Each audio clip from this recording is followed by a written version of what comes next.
Hello chat, welcome back to the Shiny Professor Oak Challenger Legends EA. In the last stream, we started hunting Tyrant, and then, just to be honest with you chat, I went yucky gamer mode, which that sounds bad, but it's good.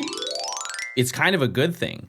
I have been hunting the fossils pretty much every day, non-stop since I last streamed. It's bad. Just to give you a taste, here's the good news, right? Here's the good news. We got Tyrant. So that, to some people, is good, right? Get away from the big 2 years. Big gaming for small John. That's good. We got Tyrant. It took me 5,040 encounters. That's not that bad.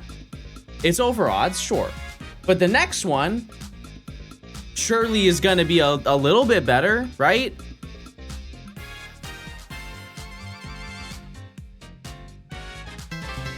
Surely. Johnstone bells, Johnstone dummies. Surely it's gonna be less.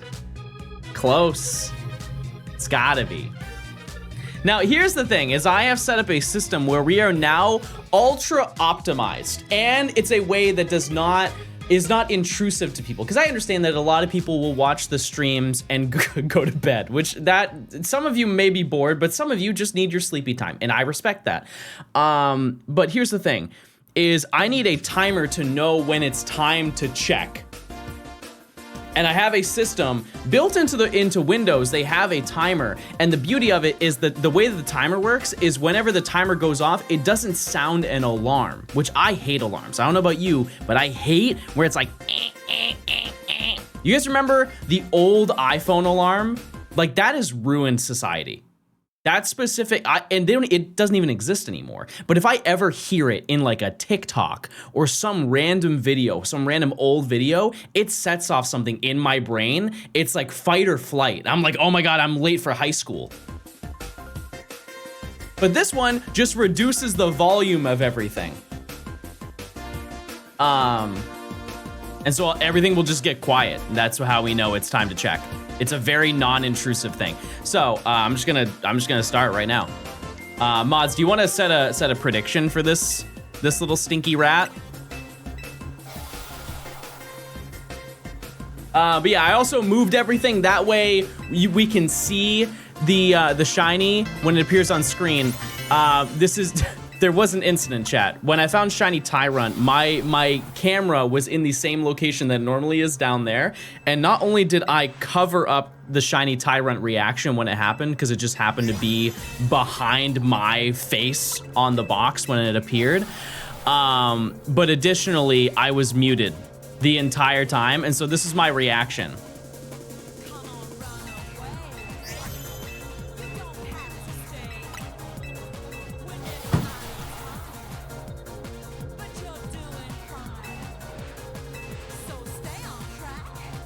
The whole time, chat. It was for like 5 minutes. I was just talking to myself. And so this next shiny reaction is going to hopefully be a little bit better than last time. Just a little bit. Happy month 7 of ZA. Don't say that. That's absurd. That's absurd and very scary to think about. I don't like that even a little bit. No, that can't be right. Also, I now am an Owala gamer. No sponsor, but I got a water bottle to drink out of.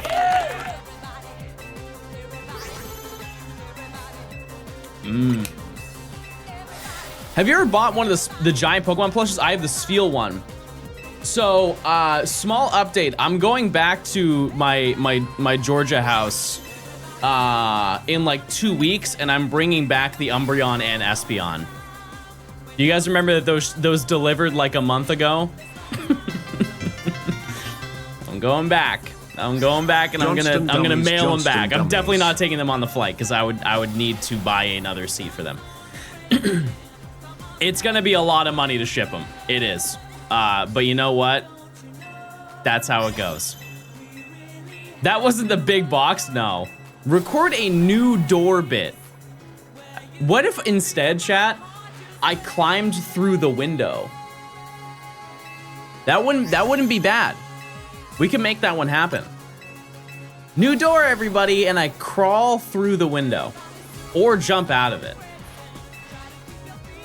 Let's make that a goal today, Chad. If I go over 6,000 encounters today and don't find the shiny, I will jump out the window. I will. You can clip it. That's our goal today. 1 Prime sub, and I won't. You aren't athletic enough to walk? To walk? Emerge from the secret trapdoor in your floor. That'd be sick. You guys ever seen, there's like a content creator who turned their house into like a fun house, and they have like little trap doors and little secret rooms in their house. The only thing I can think about is that must be their forever home, because I imagine trying to sell that and like explaining to your broker that all of the little intricacies of your house is like, yeah, this has like a rope-based elevator that's in the pantry. You can just rock it all the way up to the bedroom if you want to.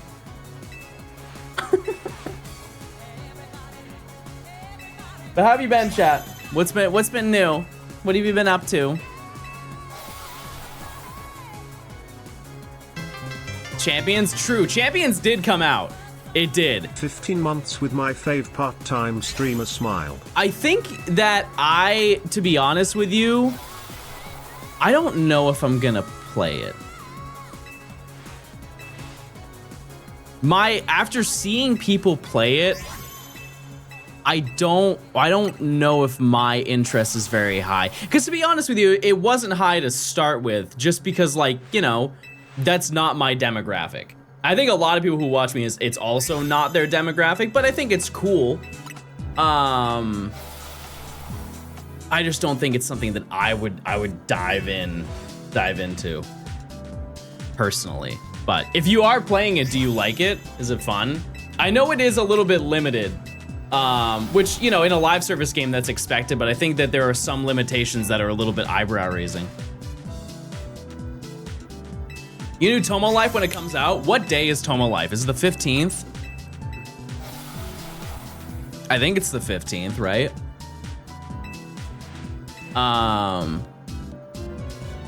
16th. What day is that? Thursday? Yeah. Yeah, I can get it. We'll play it. I was gonna stream the demo, but I thought it would be way more fun to just kind of build everything from the start. But, and I, in a perfect scenario, would like to be done with this section by then. Realistically, I planned on finishing it today, but I didn't think I was gonna be over odds for both of them. And there's still one more fossil we need to get. And so to give you a breakdown of today, let's just say hypothetically, I get Amaura right now. The rest of the stream, or at least the next section of the stream, is grinding money to buy fossils for Aerodactyl. Do you have any hot foss? Oh, I do. I got Tyron. You'll get first encounter arrow. I mean, like, when you look at it statistically here, Aerodactyl's got to be low. It's got to be a low find, because we've gone through over 10,000 encounters just for Tyron and Amaura. And this is what I get. I gave this Pokemon an ego. I did, because I said Amaura is the best one out of all of them. How many eggs do you have? None, because these are fossils. Welcome to John Science, everybody. I'm going to teach you about paleontology.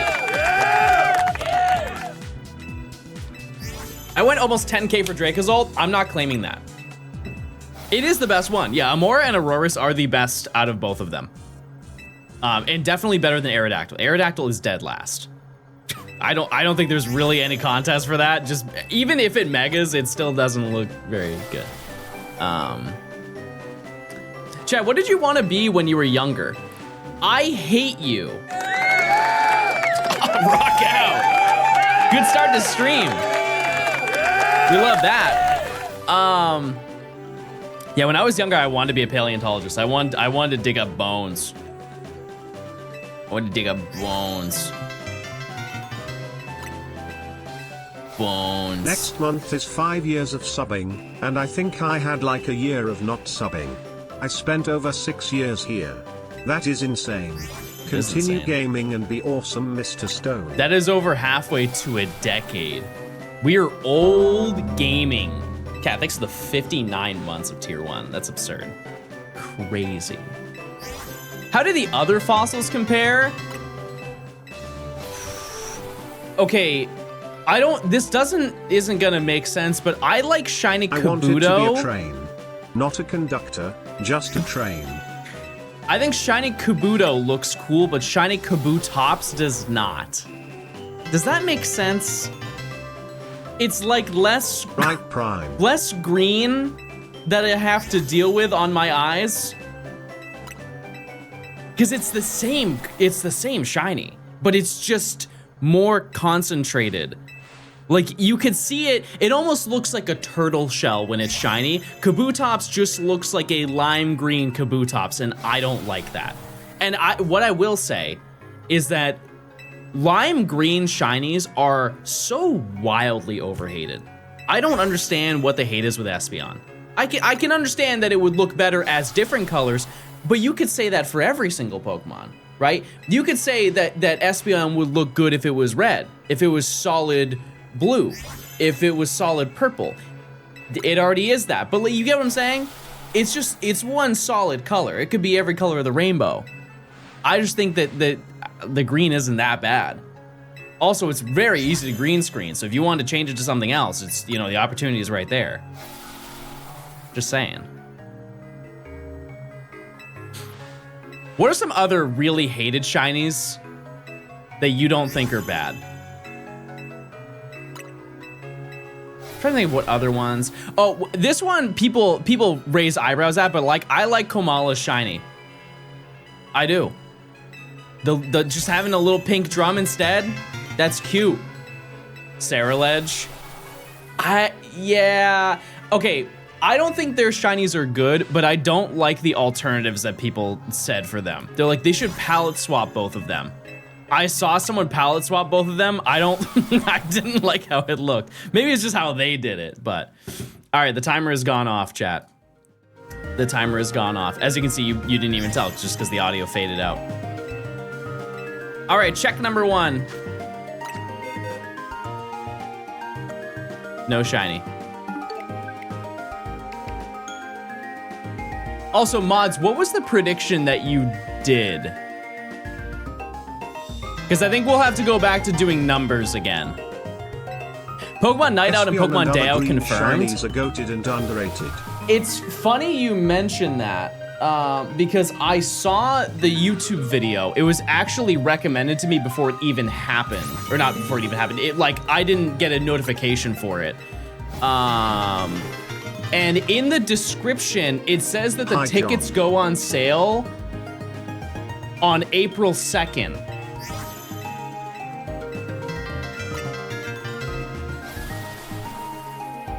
Yeah.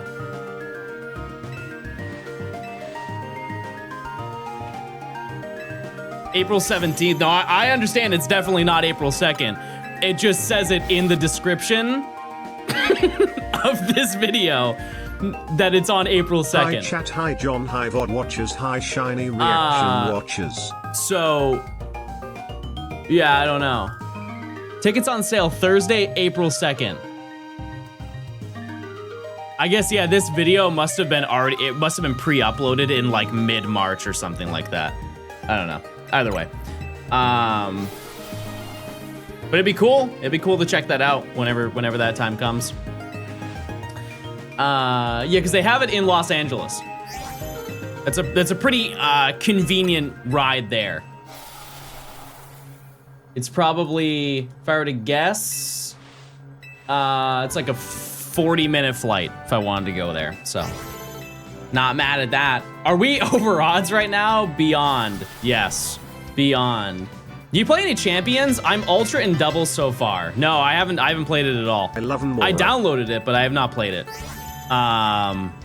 Yeah, I said earlier, I probably won't play it. Like, I don't, like, I'll definitely play it. I just don't think I'm going to get invested into it. I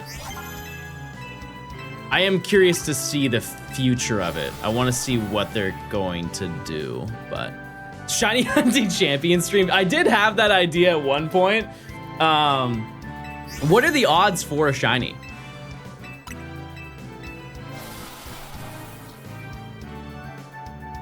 All you need is home? Yeah. I mean, that's one thing that I think was very heavily understated. If you own Pokemon games and have Pokemon Home, you can basically play that game for free for the most part, because everything else is like the items are purchasable in game, right? It's not with currency. Like you don't, or it's in-game currency, not out-of-game currency. I don't even have Home. The free-to-play has been excellent. I'm surprised you don't have Pokemon Home. For how long you've played Pokemon? Can we use BP? Yeah, they have like some in-game currency they use. There's a free version of Home. Yeah, but I think you can only have like 30 Pokemon, right? Bro just called real money out of game currency. That's it. We're not doing the Wordle today. I don't like your attitude. Dino Me, thanks for the 8 months. Lyrith, sorry. Thanks for the 6 months. Johnstone Bells. Thank you. Thank you. I hate the changes they did for the rental teams. Isn't it one week you get per Pokemon you pull? It was a hard Wordle. I hate this reverse psychology thing where you know my ego is too high and I'm immediately gonna be like, oh no, I can do it. And then boom, we're doing the Wordle. They aren't kidding. Woo. This is the beauty of this hunt. We can just stop everything and we can go do it. Now, I'm going to, if you know what it is, don't say anything. But chat, give me a word.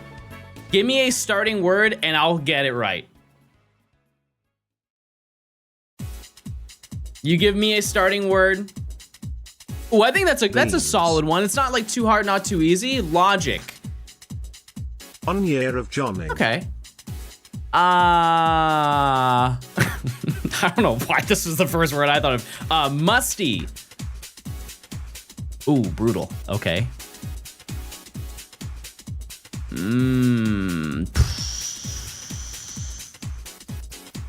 Okay. How about... No, I'm trying to find words that use every new word.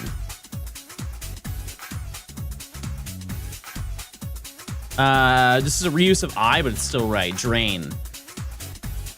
Okay. So it's not... Okay, we've kind of narrowed this down. So it could be...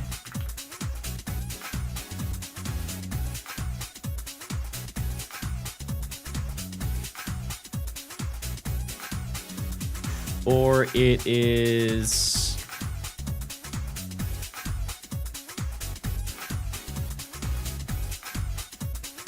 This is definitely not a word I know. Okay, I'm gonna do one more. Oh,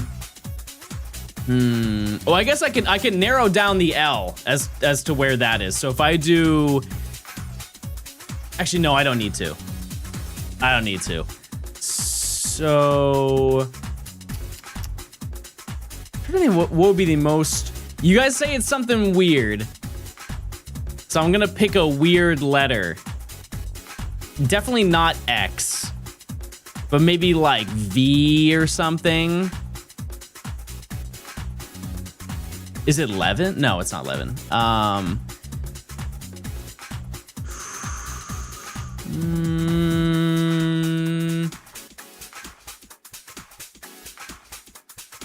My brain is not functioning. It's too early in the morning. Okay, I'm just gonna do jerks. Okay, that was worth it. That was worth the investment. Okay, so, ooh, what would this be? So it's not with an L. So it could be E here. E-L... Elfin? Christmas time already. We're just elfing around over here. Surely not. Oh,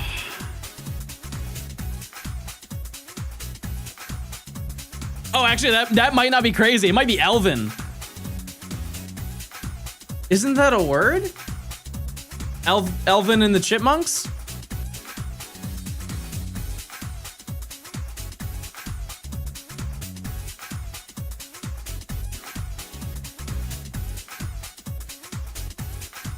Oh, Alvin. Okay, probably not that.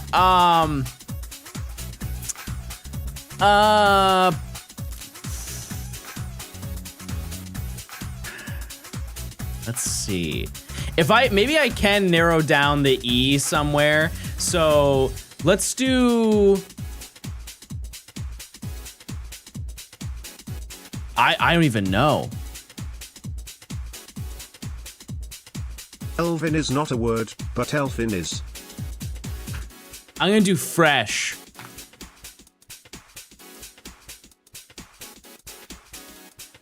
Okay, so it starts with an E. Is it actually elfin?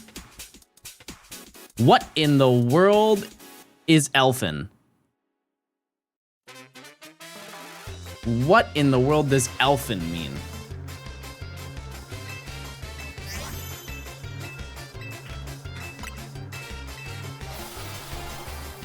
Small and delicate, typically with an attractively mischievous or strange charm. Little old May. It's in nerd spelling. Keebler cookies are elfin. Oh, okay. Okay. John, I just went to Wingstop after my job interview. Turns out they do cash anymore. They don't do cash anymore. Sad times. Angel, I'm gonna be honest with you, and I hope somebody understands how I feel about it. But Wingstop looks so much better than it will ever taste. Like, their marketing is A1. Every time I see an ad for Wingstop and their wings, I'm like, wow, that looks scrumptious. That looks delicious. That is the best batch of wings I've ever seen in my life. And then I go there and it looks like poop from a butt.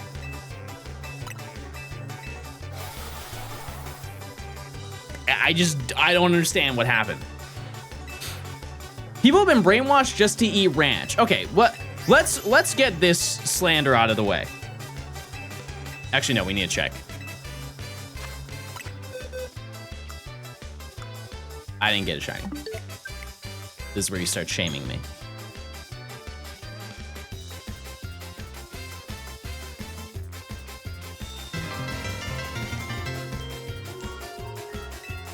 Hello Mr. John, waving emoji. Have you seen Wolfie's ranking every Pokemon video? I've not. My NR1 is his NR6. I don't know what that means. Is it oh, actually, you know, I did get recommended that video. Yeah, every Pokemon is kind of crazy. There's a lot of monster. I don't think I would do that. We did a video where I put down my favorite Pokemon, like I selected it from every single gen and typing, and then we narrowed down what my favorite Pokemon was. That took me like 4 hours, I think. And people were like, are you gonna do the shiny version? I can't even imagine. I can't. Nerdy, thanks for the 13 months. Thank you. Thank you. Yeah, that was crazy. Because I genuinely thought we could crank through that in like an hour and a half. Because like I'm in my head, I'm like, oh, well, clearly this one is better than this one. And then once you see just how many Pokemon you're working with, it's scary. It's kind of crazy how many there are. But yeah, anyway, so if you don't know, our game plan today is we are going to basically hunt all day until I get Amaura. Because statistically, we don't go double over. Like, that would be nuts. That would be crazy. So I would expect that we would get it within the next, like, 3 hours. I know that doesn't sound good. I know that doesn't sound good at all, but it's That's life. And then after, we will grind money to get Aerodactyl because we need, I believe, $1.3 million. The upside is that it's way easier to farm money than it was in rank Y and rank V. It's so much easier. If I go for an entire night of grinding money, I usually walk away with about 300K. Just about 300K. But yeah, we're gonna be doing puzzles. We're gonna be doing daily game. Who doesn't need $1.3 million? True. True. I gotta make me 300K in a night for real, for real. Type for real if you felt that too. What I missed at the start of stream, I blew up. And I got Tyron, which actually I didn't even name Tyron. I just got it and immediately farmed more money and went for Amaura. You sell all your treasures? I did. Yep. Yep. But I got into a good routine of doing like the whole process of trying to farm money in the battle zones. I know which ones not to do. There were some of them that are absolutely terrible battle zones to grind in, and I did not know that. But yeah, so far we're looking okay. I almost said good, but I wouldn't necessarily say that. Because what I would like in a nice realm, I think we can set that as a goal. I would like to be done with this section before Toma Life comes out. That would be very, very, very nice. In a perfect world, I would like to be done today. But I also know how unrealistic that is. Hi chat and Mr. Ball. Ninja, thanks for the 5 months. I appreciate it. When's Toma Life come out? The 16th. Where's Larry? Larry's in the box somewhere. Somewhere deep into boxes. But yeah, just looking at our list of what is remaining, it is it's short. It's good. This is good news, chat. We're at the tail end of this video. It may not seem like it, but we definitely are. Once we get through rank E, you guys are gonna be blown away. with how little is left to the game. Dill, thanks for the 21 months. 9 plus 10. 9 plus 10, baby. All right. I appreciate it. But yeah, I think the timer is gonna help me be more accountable because like I used to use off stream, I would use my timer on my phone. So yeah, it's a little bit better to be able to like not get beamed every 10 minutes with like noises. Fruit Punch, thanks for the 6 months. Thank you. Thank you. Are you going for all the fossils? Yes. Yep, we need all of them. We need Aerodactyl, Tyron, and Amaura. But not like every fossil ever. I was going to say at one point during this hunt that I was excited to hunt the Gen 8 fossils just because it's fun. And it's also quirky. It's a quirky hunt. But after spending this time just trying to get 2 of them, I don't know how fun 4 of them is going to be. If you didn't know, that specific hunt that you do with Caralis, you can make the hunt faster if you remove the game audio. Made it to the non-binary flag badge, let's go. Epic. I think that's one of the only cases of that ever happening. Because when you redeem the Pokemon, let's just say you go and you're redeeming Dracovish, and so you go through all the captions and it goes Johnstone dummies. And then you check and it will show you Dracovish. If you turn off the sound effects in game, it will skip the noise. Hi, Blue.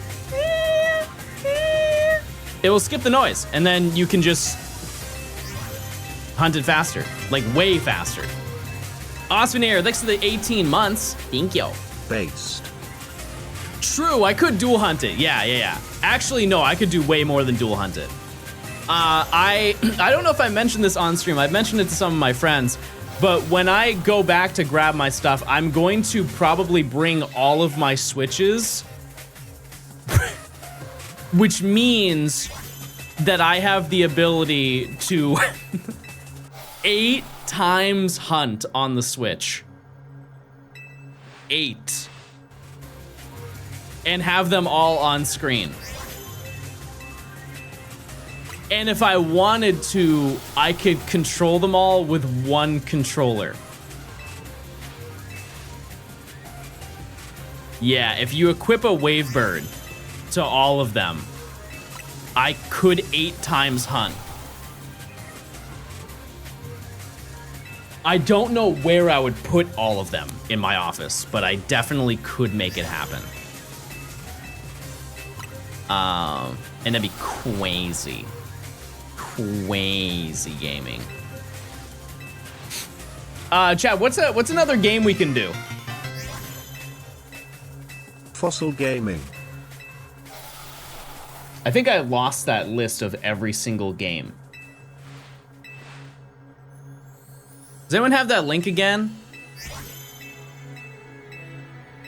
Of every single spell check? Yeah, we could do spell check.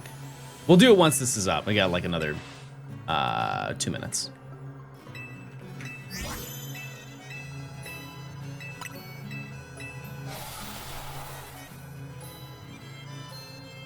Yeah, because that big list was great. I just didn't save it because I'm silly mode. Okay. The Pokemon Mystery Dungeon personality quiz? No. Thank you, Choi. I appreciate it. Okay, now I have it saved. I actually did that in Pokemon Red Rescue Team. Take a guess which Pokemon I got, chat. I did do the personality test. How many are you doing until you check? We go through 45 eggs every 10 minutes. I got Cyndaquil. I got Cyndaquil, everybody. You're such a spupa. I'm sorry. Me? What about me gives spupa? Spupa? Of course you did. What do you mean? Wait, what's wrong with having Cyndaquil? Cyndaquil's great. Cyndaquil's cute. Well, don't say I can see it and then give no context. That doesn't help anybody. That's hurtful and not kind. One thing I will say is that whenever it is shiny, I genuinely do not think I will see it in the top middle. Tyrunt you could definitely see because it's bright blue compared to brown, but this one happens so fast and it's like already bright when it appears and it's like ice white. I just don't know how crazy the eyes are. All right, we check. No shiny.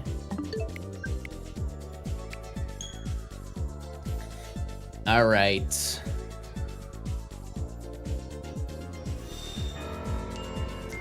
Okay, let's do this. All right, chat. It's time again for spell check. They've been saying John Gaming has gotten better at spelling and understanding hieroglyphics and other language variations. I feel like this is my moment.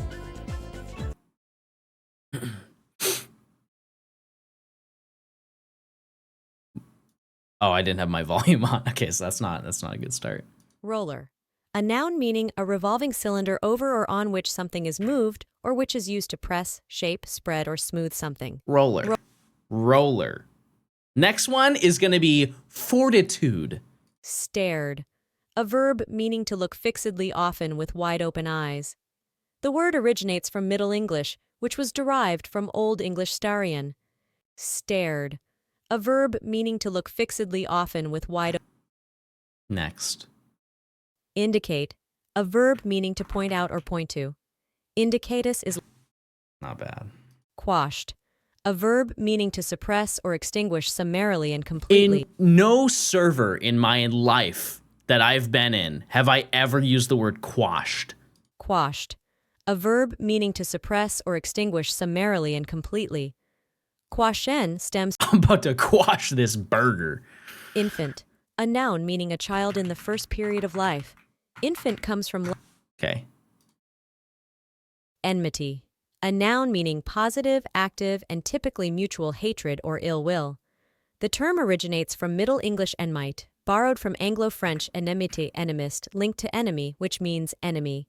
Enmity, a noun meaning positive. We really barreled to the end of that sentence. That was crazy. There was so much that happened at the end. Enmity, a noun. Oh my goodness. Myopic, an adjective meaning affected by myopia, of relating to No, or wait. exhibiting myopia, nearsighted. Myopic. Myopic, an adjective meaning affected by myopia, of relating to or exhibiting myopia, nearsighted. Myopic. Wait, am I not myopic a little bit? Myopic, an adjective meaning affected by myopia, of relating to or exhibiting myopia, nearsighted.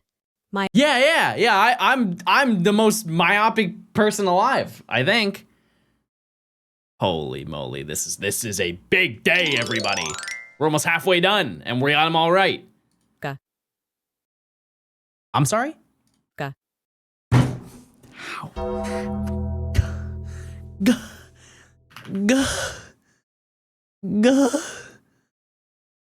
G. Surely that can't be right. A noun meaning the loose outer garment worn in public by citizens of ancient Rome. Also, a similar loose wrap or a professional, official, or academic gown. This word originates from Latin, a classical language of ancient Rome. Ga.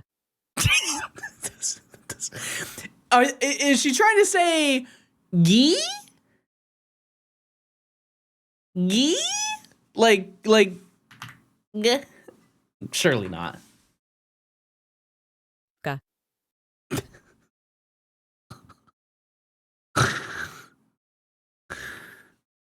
Ga. Ga. Ga. Commandeer, a verb meaning to compel to perform military service. Here's the thing, is this word is so easy, but it's one of those words that I know I can't spell.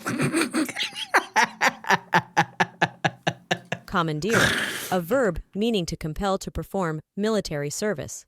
Commandeer in Afrikaans comes from the French commander, originally from Old French commander. Commandeer. At least I'm honest. I don't know.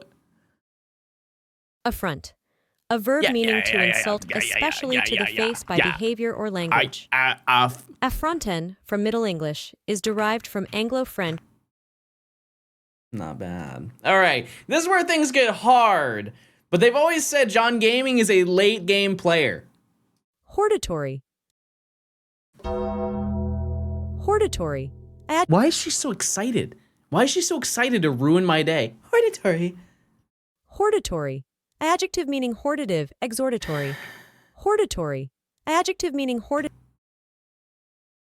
Durham, a noun meaning shorthorn. Durham, a noun meaning shorthorn. Durham.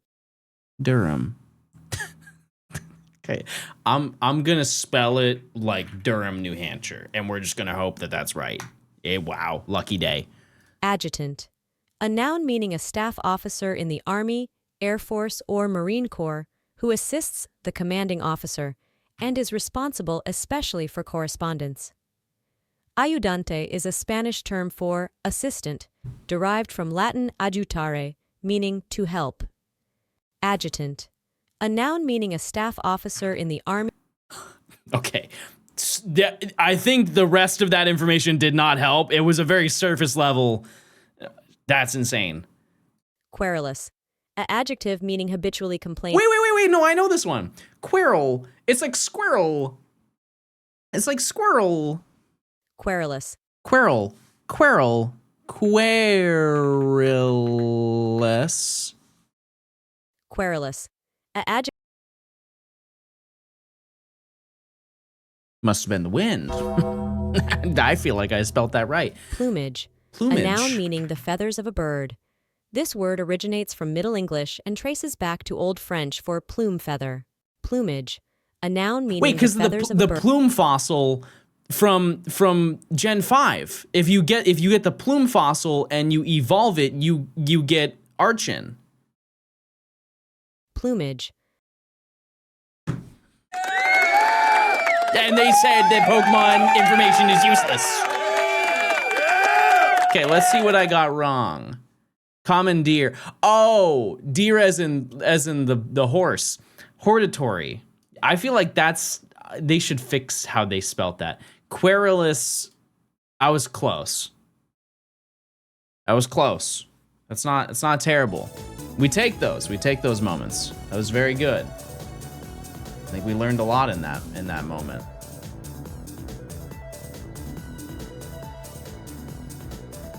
Not bad, everybody. Not bad.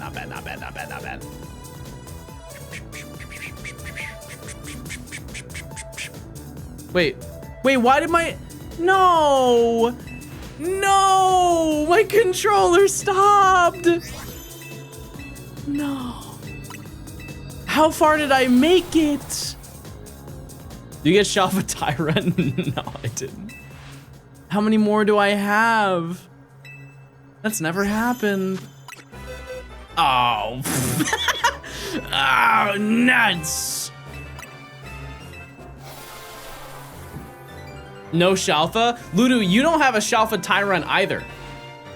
Because you evolved yours. You have a Shalfa Tyrantrum. And you know who actually does have a Shalfa Tyrant? Me! I do, because I got one. I got one in the DLC. I did. Let the people know. I also have no idea when the timer is gonna reset, so we're just gonna wing it on this one. What other Oh, Geopokey. I wanna run through that. I've been itching to play that flick for a minute.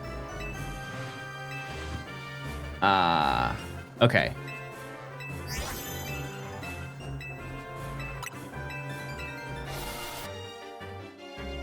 I feel like I just know off rip where this is. I want to say this is Isle of Armor and this is Mustard's dojo. Call me John Crazy Gaming, but I think that's where it is. Is it just the Master Dojo? No. Oh! This is the other dojo. It's the other dojo in Kanto. Well, how do I do the fighting dojo? Is that not an option? Isn't this in Let's Go Pikachu and Eevee where you choose? I'm trying to think of other places that have wood paneling. You have that one city on Akala Island. No, not Akala.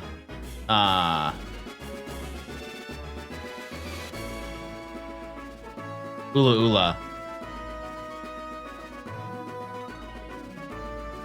Mali City. Mali City has one of those. Norman's gym in Hoenn.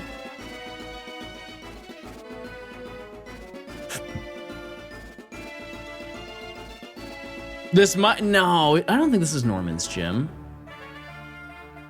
No. Huh.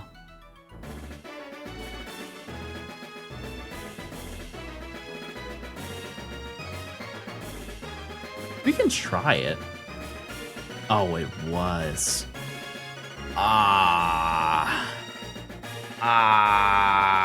Okay, hold on. We've already done these. I'm just gonna jump to a random day. We're just gonna do August 12th.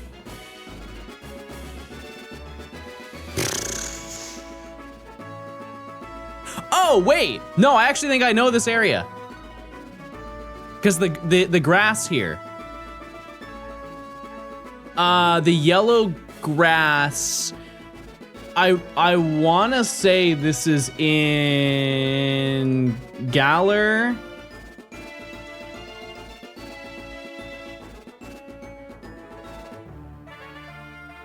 Is this Route 6? Yeah. John Gaming, everybody.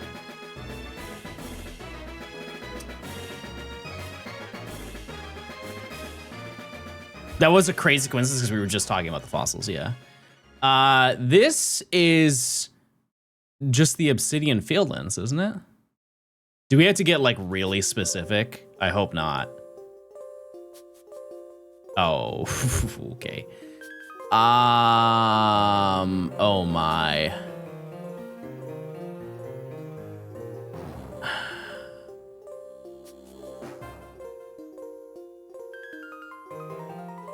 Okay, I think I know where it is. I think this is Grueling Grove here. My reasoning is there's this patch of grass, right? And then it leads up to these trees. Maybe not. I think that this right here is of importance. I think that that's like a cave.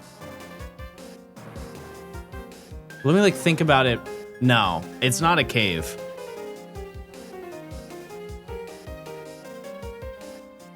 This is the little mountain range. It might be not Warren Bridge. It might be Deer Track Path or Deer Track. No, not Deer Track Heights. Obsidian Falls. It might be Obsidian Falls.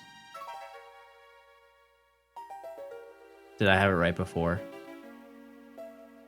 I think it is Grueling Grove. Yeah.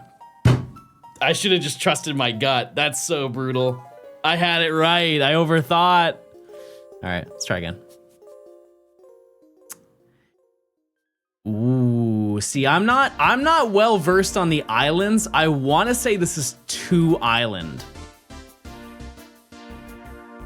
I think this is 2 Island. What's the one where you go and investigate? Maybe I have the name of it wrong. It's the one where you go and you interact with the bikers. Is that 3 Island? Oh, yeah. This is 3 Island. Ah! Next. Ultra Sun and Moon. But where?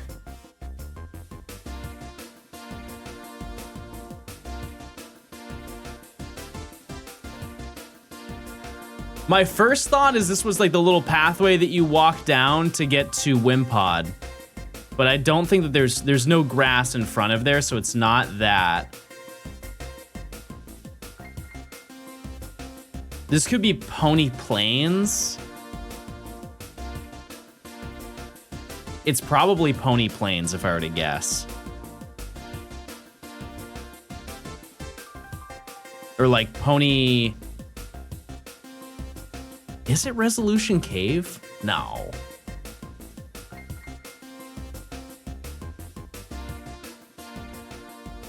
Why is this one red? Oh, it's the city. I see. Lush Jungle? No, I don't think it's Lush Jungle. I think Resolution Cave would be the inside, because it's not Resolution Cave until you get inside. And so I think it's Pony... Ooh, it could be Pony Coast.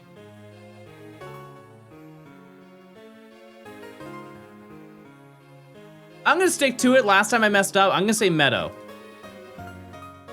Oh, it was Coast. No, it's Gauntlet. It's the Pony Gauntlet. This is on the way to the Battle Tree. Yeah. Not a bad read, though. We got close. Also, I'm gonna quick check. Okay.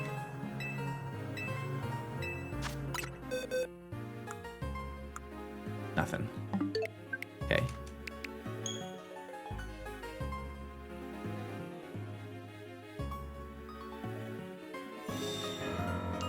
All right, back to it. Let's see. This is a really specific section.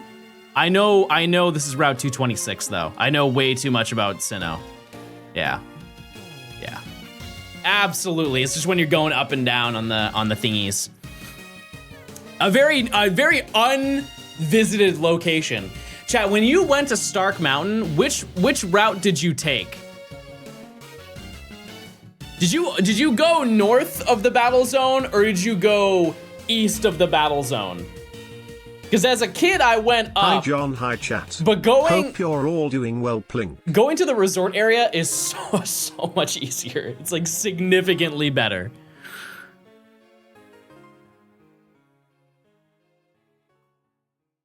Ooh.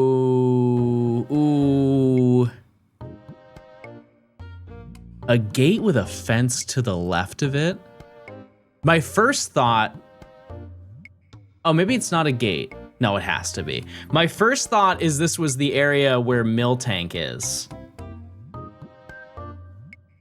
But I don't think that that's right.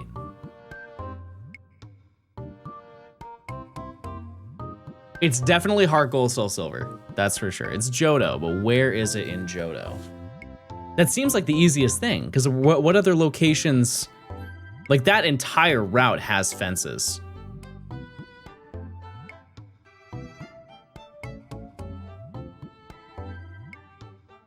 So I think that's like route, not 40, route, no, actually it might be route 40. Let's just try it. Route 39, no. Oh, it's Gen 5, wow. It's Flosessi Town. Or whatever the name of that place is. Yeah, Flosessi Town. Wow. You know, I've never been on a date with a boy before. This one is Kalos. Pookie Palace.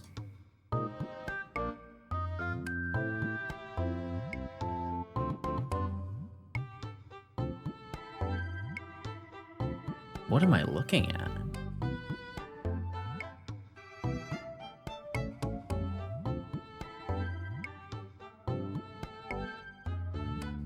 Huh. Oh, I think it's a sign. I'm inclined to just say...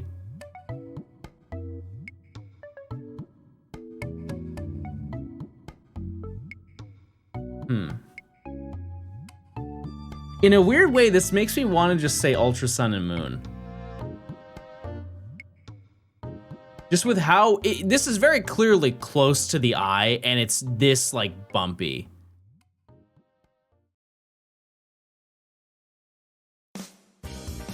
I'm gonna say this is Alola, Akala Island,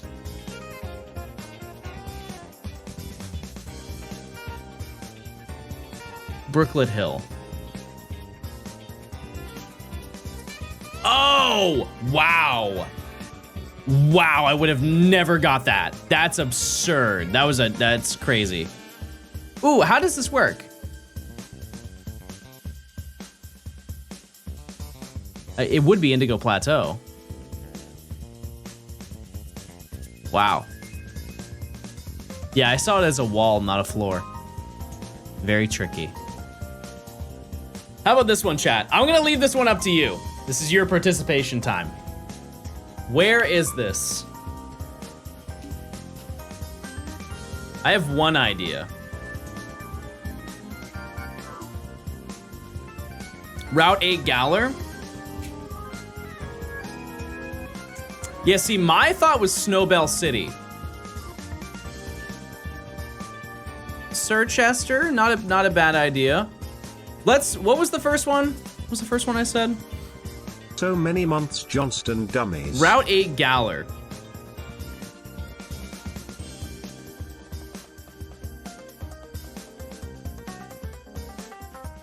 You talking about Route 10 or Route 8?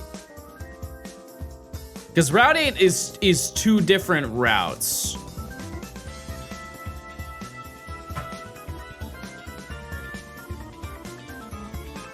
Wow.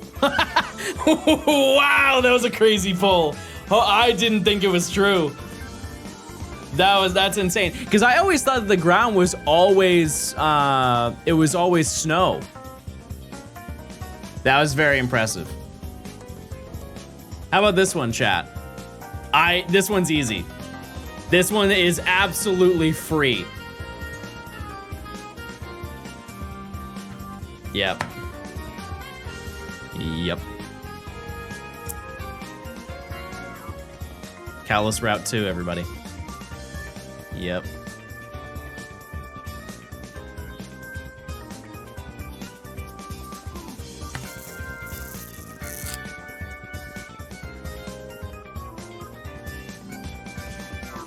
So this is a building.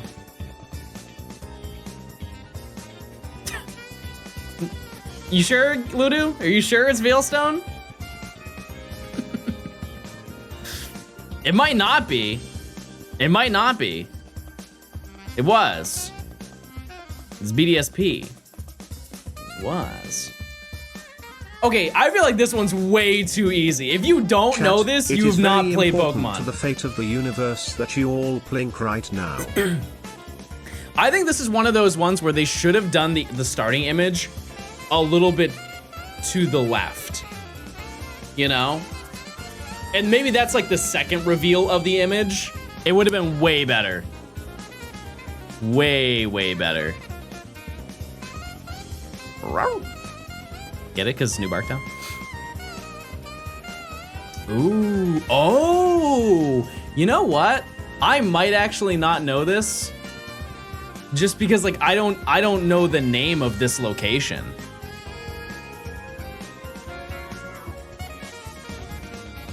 This is... I don't think it's Area Zero, chat. I think it's the underdepths of Area Zero. I think that's what it's called. Maybe it is Area Zero. Yeah. Wait, huh? Oh. It wasn't that deep. Okay. No pun intended. Bro, really clicking on a Monday at 1 p.m. Lamau. Absolutely. Absolutely. Why do I not know this one? Oh! I'm not an ORS freak. I'm sorry. This is Sky Pillar. My bad. Next. Oh, do you know what it is? Too late. It's Hard Home. Speed round.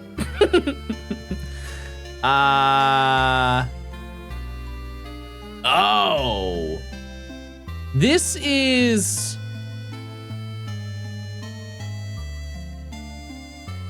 Isle of Armor. Is this where you fight the Is it Honeycomb? I'm just gonna full send Honeycomb.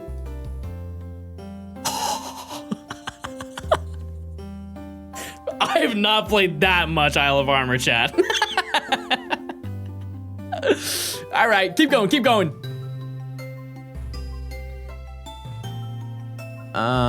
This is, I don't know which one this is. I feel like this one's kind of unfair. This one, I'm gonna hard read that this is Azelf. Just because it's blue. I wanna say this is where Azelf is.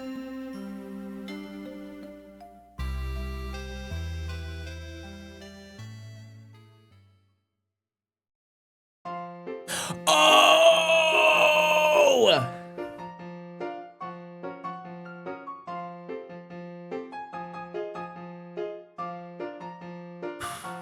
I'm gonna be so honest. I don't remember where they are in Unova.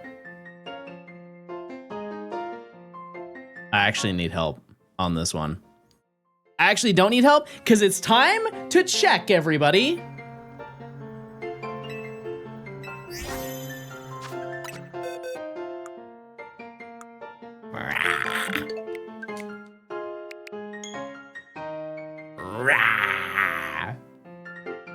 What was the prediction set for?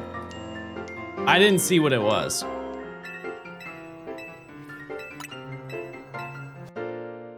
Prediction was 57-15. Oh, well, there you go.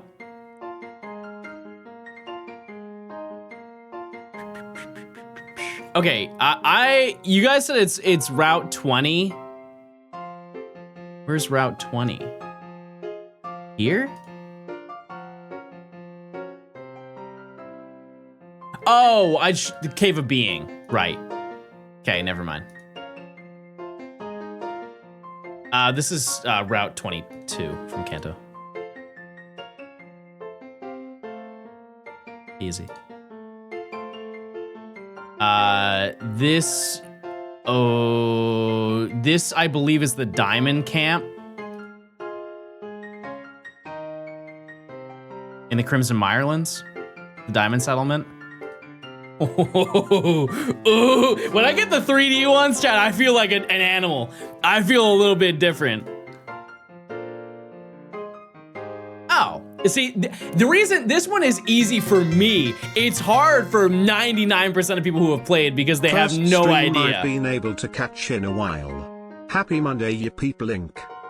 This is Pokestar Studios, chat. Easy. This is, see, I don't know the names of these locations. Once we get to the later games, like I know where it is, I just don't know where it is. This is Route 2. Well, it's supposed to be here, but it's Route 2.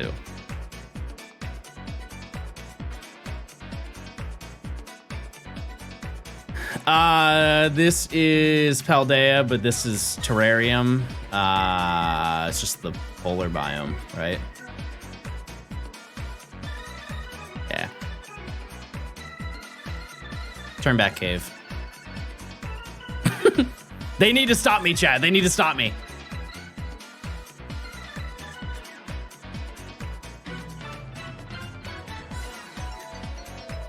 Ooh. Ooh, I don't know this one. I don't know this one.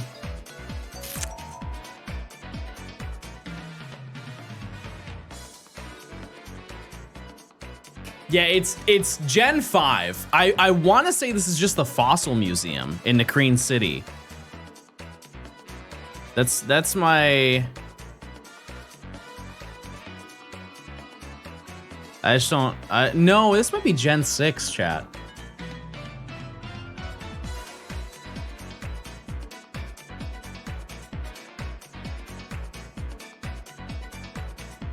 Oh, it's the power plant from Let's Go. Wow.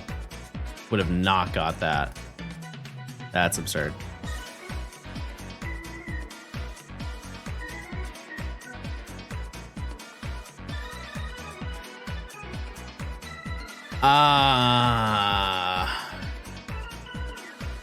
My first thought was Glittering Cave from the Grand Underground, but it's definitely not that. I have the Shaman's area? No. No, we just did Area 0. I don't think they would run it back.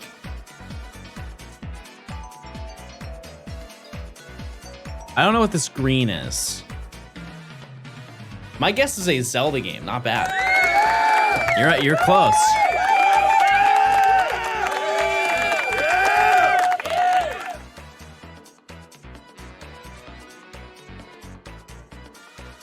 Oh, you know what this might be? No, that'd be crazy. I was gonna say this might be the floor from Diantha's room. You know when you go fight Diantha and she has like the giant like thing on the ground? I think this is X and Y.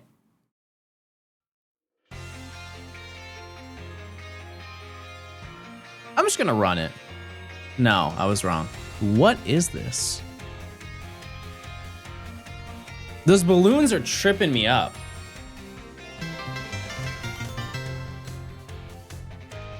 "9 months of shinies.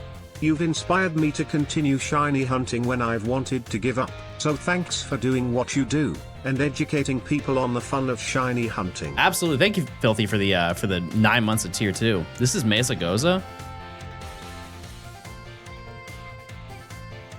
Why did I trust you? I knew that was not me. You guys were all so confident. I don't know why I trusted you. Oh my goodness.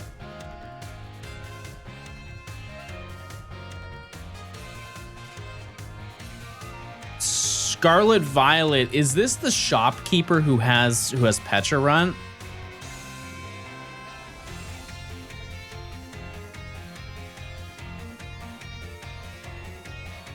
They're getting harder. Stop saying Zelda. It's not Zelda. It's not.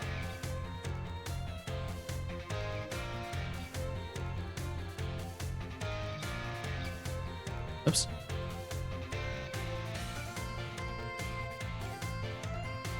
Oh. Oh, I don't know where this is in Alola. I don't think I've ever been in this building. Unless this is supposed to be Coney City, because when you're walking down the straightway of Coney City, there's a whole bunch of vendors. Yeah.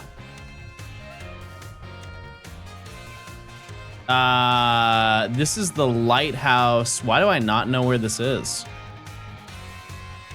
Is this just Paldea? Because there's only lighthouses in Paldea, right? That look like this. I don't think there's any in Sword and Shield. Oh, wait. No, there is. There is one lighthouse in Sword and Shield where you can watch the credits. Ooh, is it that? From this perspective, it might. I'm gonna go with it. I'm not confident in it, but I'm gonna go with it because it would be crazy if I was correct. Where in the world is Hulbury? I can't see. I can't see the names because they're blocked off. Chat, help me. Where's Hulbury? I don't know where Hulbury is. Is this Hulbury? No.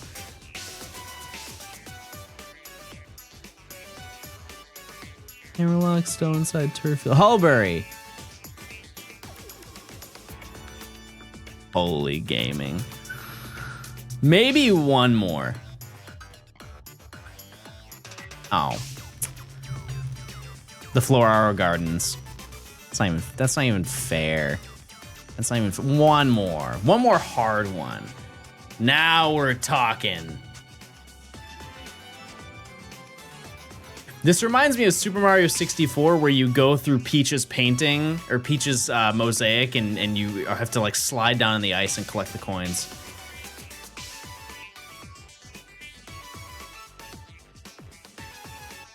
I don't know what this is supposed to be. It kind of reminds me of what's that gym from the Dragon Gym, Opelousas City Gym, where you're walking on the bones.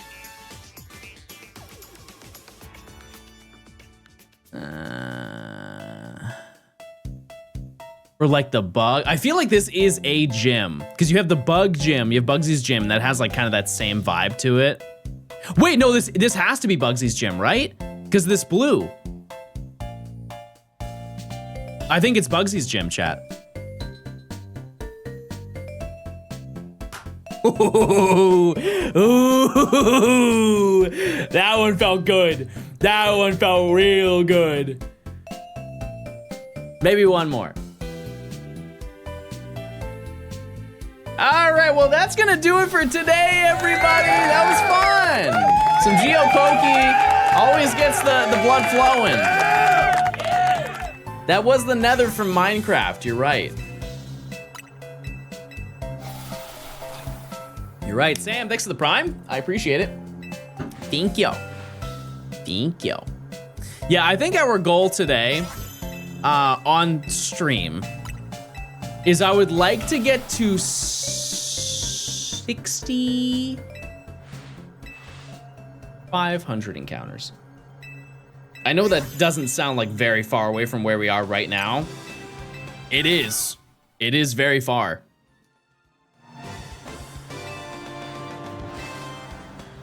It is very far.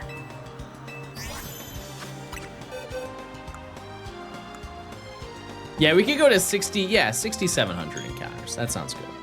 That sounds good to me. Because we average 240 per hour. 240. Yeah, it is fast and slow. It's fast if you get it under odds, which you could say that about any hunt, but it is, if you go over odds on these, it's brutal. It's brutal. Part of me wish that I had like another way to hunt while I'm doing this, but you know, that's just where we're at. That's just where we're at, you know? But yeah, Chad, have you been enjoying playing Champions? Is it a good time? Has it, if you have not been competitive before, are you now jumping into the competitive realm? No, I mean, I can't play Champions because it's on my Switch, chat. I can't. You need a lot of money for this hunt? Yeah, in total, if you want to do 45 for every single Pokemon, I believe you need 2.9 million. 2.9 million, I think. Because I need 1.3 for Aerodactyl, and I think no, it actually might be more than that. It might be more. I think it was 900K per. Yeah. I just did one box full. It's just easier to track every 10 minutes, you know? But yeah, for sure. There's no wrong way to hunt this. There really isn't. Especially if you're playing in the post game. Obviously, like if you're playing in the post game, it would just make more sense to just do the hyper dimensions. But if you have boatloads of cash, you could just fill everything, like every single box, and then just check every couple of hours if you really wanted to. Banger. I know you have Swords Oak Challenge DLC. Do you have any tips that are genuine? Are you saying that I don't give genuine advice? That hurts. They're probably right though. They're probably right. I would say for that one, I mean, just like farm candies. That's really it. Just farm candies. Joe, thanks for the 2 years. Thank you. Thank you. Thank you. John, where have you been? I need you to stream more often. Here's the thing, chat. I do too. I'm gonna say something and you guys are going to get very shocked and surprised. I'm getting burnt out from this challenge. And some days I just need to sit down and lock in, chat. That's just the reality. I just need to sit down and lock in for like 10 hours straight. That's just how it is. You know, we've been doing this challenge for the better part of about 6 months. 6 months we've been doing this challenge, and I am very much excited to move on to the next thing, you know? And like I said, there isn't much more difficult hunts that we need to do. There are a couple that I'm sure you could pitch a case that it would be like a little bit tedious to go for, but Gibble was really the last threshold. Like that was genuinely bad, and I'm glad I didn't stream that. I'm very glad I didn't stream that. I've kind of realized for the longer videos, because I love doing these videos. I don't want it to like get twisted, like I'm not having a good time or anything like that. But I've realized that my threshold for making long form videos, if I am nonstop working on the video, I think my threshold is like 4 months. Flirt. I think it's about 4 months. Because at the Gen 5 decks took 5 months for perspective. And by the time that we got to the end of it, I was like, thank God we're done. I'm so glad it's over. But yeah, I think that's probably best, is about 4 months. Fifu, thanks for the 7 months. I appreciate it. Hey, Kirsten. Hey. How long was Gen 4? That I don't know. It wasn't as long as Gen 5. Gen 5 was definitely the longest. Can the fossils be alpha? Yep, it's 1%.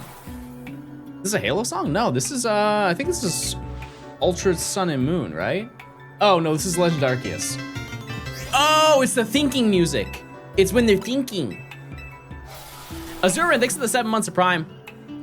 I think also, and I'm not trying to like make this less exciting, but I think a lot of people are done with seeing Legends Arceus, or sorry, done with seeing Legends ZA, just because the game's been out for a long time, and I would love to jump into like some older gen stuff. Let's go.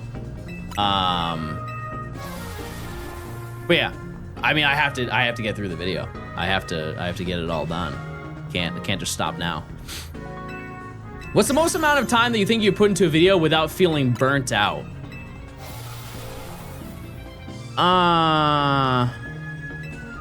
It's so funny because the number I'm gonna say, you guys are gonna be like, that doesn't make any sense. I would say 500. Probably about 500 hours, 600 hours, something like that, give or take. Does the fatigue affect your plans on the DLC video? No, we'll do the DLC at some point. We'll do it at some point. Yep, it will happen. I have to, chat, for Alakazam. I have to do it. But yeah, that's gonna be way later. Way later. Oh, we get Ruby and Sapphire soon. That's my dream. I would like that too, just because of the fact that I really do enjoy the idea of multi-hunting, because I have it already set up, kinda. These came in the mail. If you don't know, these are like third-party Wavebird receivers, which I did not know existed until about a couple months ago. If you don't know, a lot of people who multi-hunt, if you've seen Matt do his hunts where he's doing his shiny badge quest that he's doing in Fire Red Leaf Green, where he's hunting 5 games at the same time, and you're wondering how does he control all of those games at the same time, it's these. It's by using these. By having a Wavebird, because of, I think just because of Smash, there is a GameCube adapter where you can use a GameCube controller for Smash Ultimate. And so by using these receivers, they run on a radio signal, and they have a wireless GameCube controller that runs on said radio signal.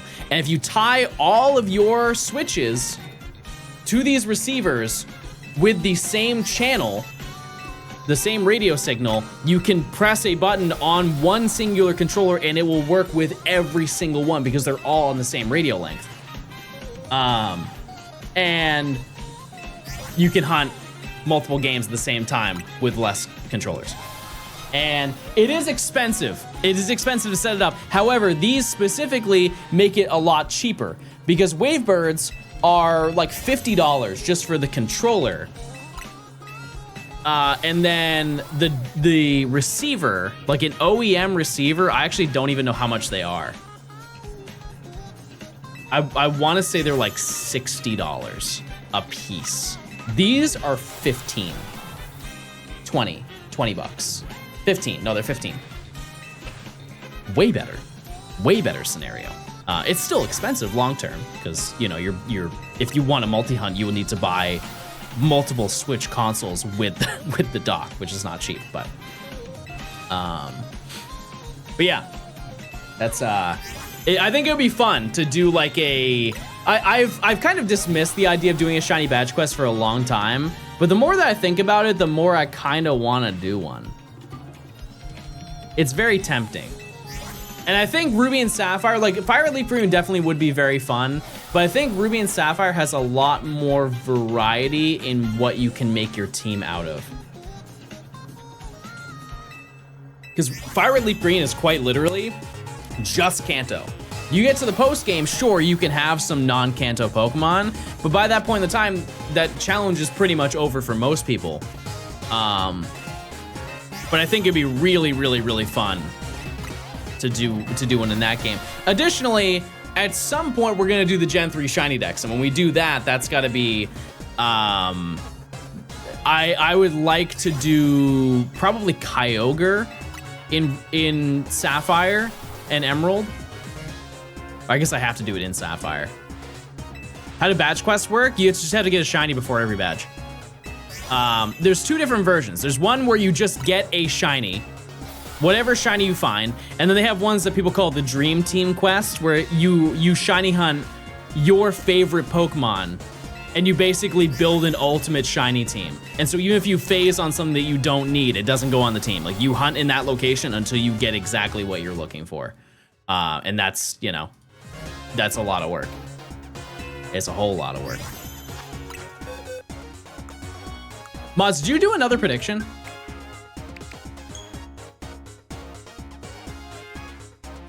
Oh. Ken, thanks for the 6 months. I appreciate it. Meow. Thank you. Thank you. Dream Team Quest until oops, accidental Route Master. It's absurd how many people are doing Route Masters now.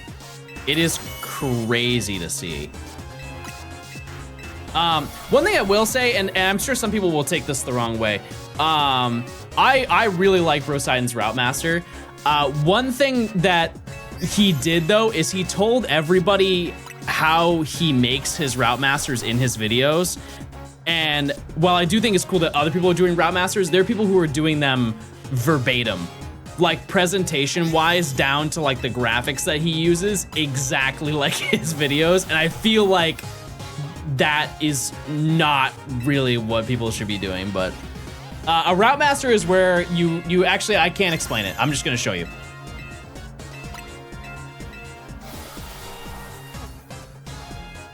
I'm just gonna show it to you. Let's see.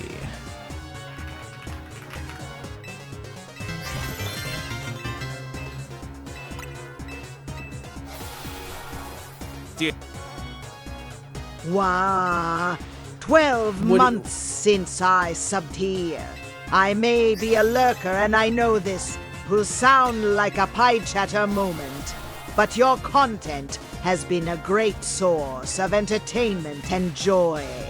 And I do legit smile when I see you go live. Thank you. And keep Type it one up, if you love when I'm living. Blink. I'm a huge fan of it personally. God, I love living. All right, chat. This is oops. Let me show you. This will explain it better than I ever could. This is Route Master. His goal is to progress through every route, town, forest, and cave in Pokemon Heart Gold and Soul Silver. He will catch every Pokemon, battle every trainer, pick up every item, and complete every bit of content that he can in the game. Oh yeah, did I forget to mention? Nearly every Pokemon he will obtain along the way will be shiny, found at the game's original 1 in 8,192 odds. My name is Ben, and I'll be taking you along on this journey. I'll show you what's happening in the game, as well as glimpses of what I'm doing in my life outside of the game. So sit back, This will relax, take a decade. and pull up a Pokemon game. Wow, he looks very Pookie right there. Putting me to shame over here. Yeah, he's doing it like an episodic thing. And so this is the first video of it, where he just Huge fan of just living. does the starters. Shout out to everyone living. And yeah, it's going to take like years to get it done, but he's doing it in a really great way. Because he's going through the first few videos were actually every route. Like he's made it further than you would think in this time frame. He started 2 months ago, and he is almost at Violet City. There are some shiny hunts that he is like there are some insane ones he's going for, and there are also some that he's kind of not going for. He basically drew a line and said, hey, I'm not gonna do any of the meme hunts, which, for example, is like Dunsparce. In Dark Cave, Dunsparce is 1%, but if you just get to the post game, you can make it 40%. Yeah, it's Poseidon. But that being said, there are some hunts that he's doing that I would classify as meme hunts. Like, for example, chat, he's gonna do the Primo eggs. If you don't know what the Primo eggs are, I would love to tell you, but like that, I would say that constitutes as a meme hunt. Wouldn't you say? To be fair, he's starting with Slugma.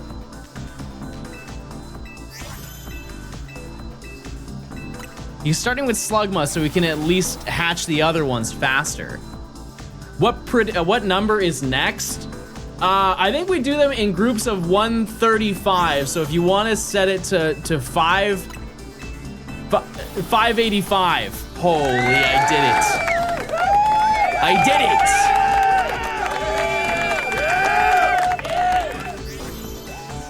5985. 5985. I didn't think we would get to this number, to be totally honest with you. Use your points, chat. Teacher, thanks for the 14 months of Prime. But yeah, it's a really cool series, and I'm very excited to see it. Very, very excited to see it. Not something that I would do personally. I don't plan on it.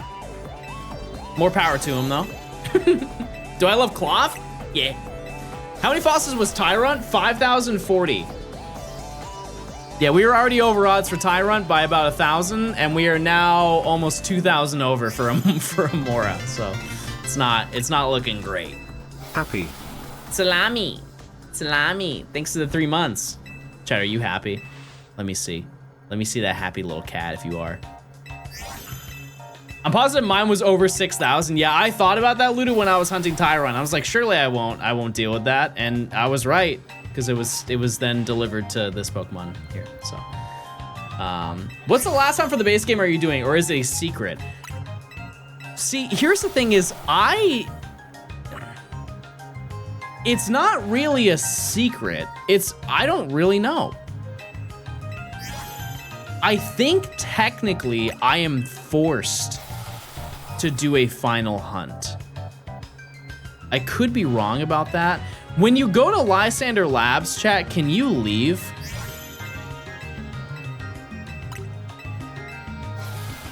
I'm here to say hi.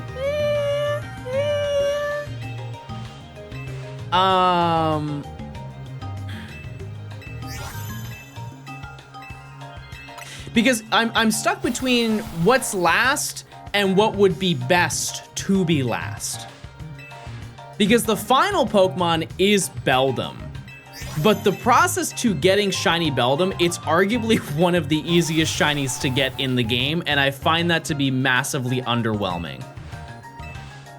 And part of me wants Drampa to be the last shiny. Hey John, the first Emma Belgian stuck in Cyprus, such a weird combo. Thank you for your stream. Is it Greco? Greco? Thanks for the 3 months Prime, I appreciate it. Yeah, I think Drampa, because Drampa is really rare. Yeah, Beldum has been easy. I mean, Beldum's in the DLC now, right? So I think it's just easy in general now. But if you're just talking base game, yeah, you can apparently, I've never seen it. I've just been told and I can kind of understand how it works. But you basically just use the teleporters. That's it. That's the whole thing. Yeah, Drampa is morning only. And so it's definitely gonna be a little bit difficult to hunt for. But it would be a good final hunt to do. We had to get 8 Eevee, already done it. It was super long ago. Yeah, we finished getting all of the Eevee, I think in February. What do you think the odds are of getting a shiny in Champions? I don't know. I have no idea how that works, to be honest with you. I would assume it's not crazy. My guess is like 1 in 128. I've seen a lot of people get them. Obviously, like the people who, since the game is popular right now, I think a lot of people are posting about it. But I thought Zone 20 stars would be last hunt. No, that's post game, so that'd be DLC. We will do that later, at some point. It will happen, not to worry. It will. Yeah, we're not gonna do the DLC section of this video for quite a while. I don't plan on it, at least. I would like to do some OG gaming.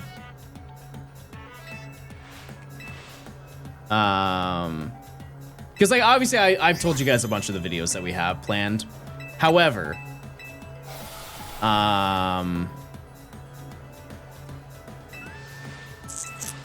yeah, I kind of want to do an old gen. Like, if you were to see me do a video on a generation chat, what are you itching to see the most right now? Which gen? All right, it's check time.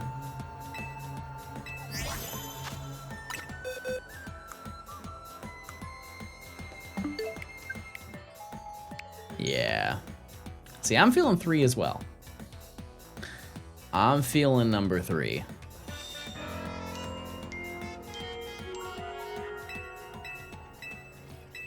It's just, I don't know what I would do if it wasn't Ruby and Sapphire.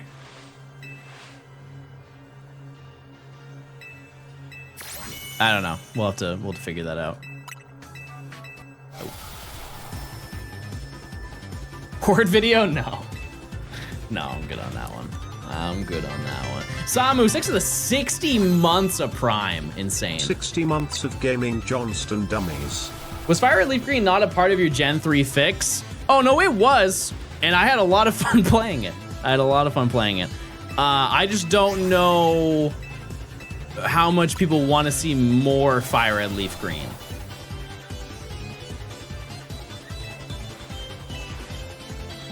I really don't know. We'll have to see. Is it only Emerald that software setting is bugged for shinies? I mean, software setting is just broken in general for Emerald, but yeah. Would you do another caught every region mon video? Like the gen shiny decks? Yeah, of course. Yeah. It's just we wouldn't do 3. It would probably be 6 if we were to do anything. It would probably be that. Just because of the fact that I got Diancie in Pokemon Go, like I have the research to complete it in Pokemon Go, and we have, you know, obviously this is one of the newer games. There would not be a lot of hunting in this game, to be clear. There wouldn't be. Like it would be a portion, but not a large portion. There's definitely enough Pokemon spread throughout the game since Generation 6 that we can work around it. You know, we can do the dreaded SOS and the sort. Definitely Radar. As much as I do not like Radar in X and Y, I want to get better at it. Why not 3? Because it would just take too long, chat. We just don't have time in the year to do it. For the other videos that I have planned, it's not feasible. No matter how fast I go, there's no realm. It just takes way too long. Because there's 135 shinies I would need to get, chat. Also, I would want to plan that around a time frame when Deoxys is available. Oh, actually, no. Wait a second. Right. Deoxys is in Fire Red Leaf Green. Wait a second. I forgot about that. Where do we get the Eevee for Sylveon? Oh, that's a great point. Where have we not got an Eevee? I've shiny hunted Eevee, I think, every single way you can imagine. It would be kind of cool to do Gen 2 eggs. Think about it. Like we that is the most recent evolution, and we get it in the earliest game that you can shiny hunt it in. It's a banger shiny in those games too. Or we can hunt it in Fire Red Leaf Green.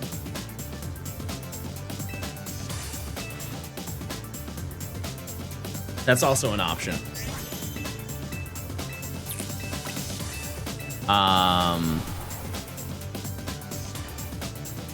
Yeah.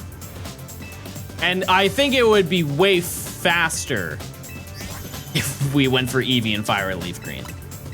The 1 in 64 odds sounds really good with eggs until you realize how long it takes to hatch just one egg.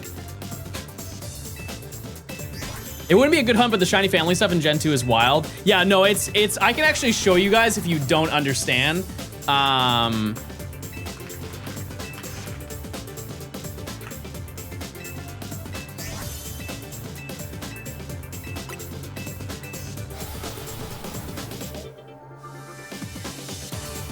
Okay. Welcome to John Gaming Lore and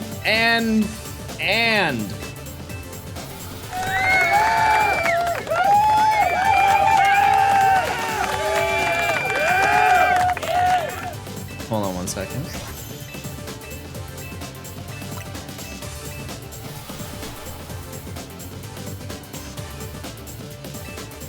Okay. Let me show you this real quick. Okay. So this is how you breed an army of shinies with just the red Gyarados. In Pokemon Gold, Silver, and Crystal, a shiny Pokemon's offspring of the opposite gender have a 1 in 64 chance to be shiny. Much better than any method in the later generations. This has not aged well, but yeah, I guess that is still true. You can breed shininess from the red Gyarados onto most Pokemon species. And so the way that it works is you breed a male, it has to be a male Gyarados. Male Gyarados into a female Ekans will give you a shiny family female Ekans. And then you take a male one and the shiny family female and you make a shiny family male. And then if you breed a male with a Meowth, there's a 1 in 128 chance that it will be shiny. It's a lot to understand, but basically, one thing that I think people kind of forget is that Pokemon can breed with other Pokemon other than Ditto. And so basically, because these both are in the same field group, they can evolve, or you can breed and get another Pokemon. The Pokemon that you get from it is whatever the female Pokemon is. So how does that work? That is none of our business, you know? Like, if they want to have their Freaktober, they want to celebrate early, they can. But yeah, so what you can do is if you have Gyarados, you can breed with these Pokemon normally and just get a shiny. Like, you can breed Gyarados with Charmander and get a shiny Charmander. Kinda insane. And then, if you breed with Horsey, oh look, here's a whole new group of Pokemon you can now take that shiny Horsey with to breed and get. This Ekans gives you all these Pokemon: Eevee, Cyndaquil, Mareep, Miltank, Dumby's there. And this just keeps going down and down and down and down and down. And eventually, chat, just by breeding down the chain, you can effectively breed pretty much every single Pokemon, aside from the Pokemon that just do not have the ability to breed, genderless Pokemon, or babies. It's very, very interesting.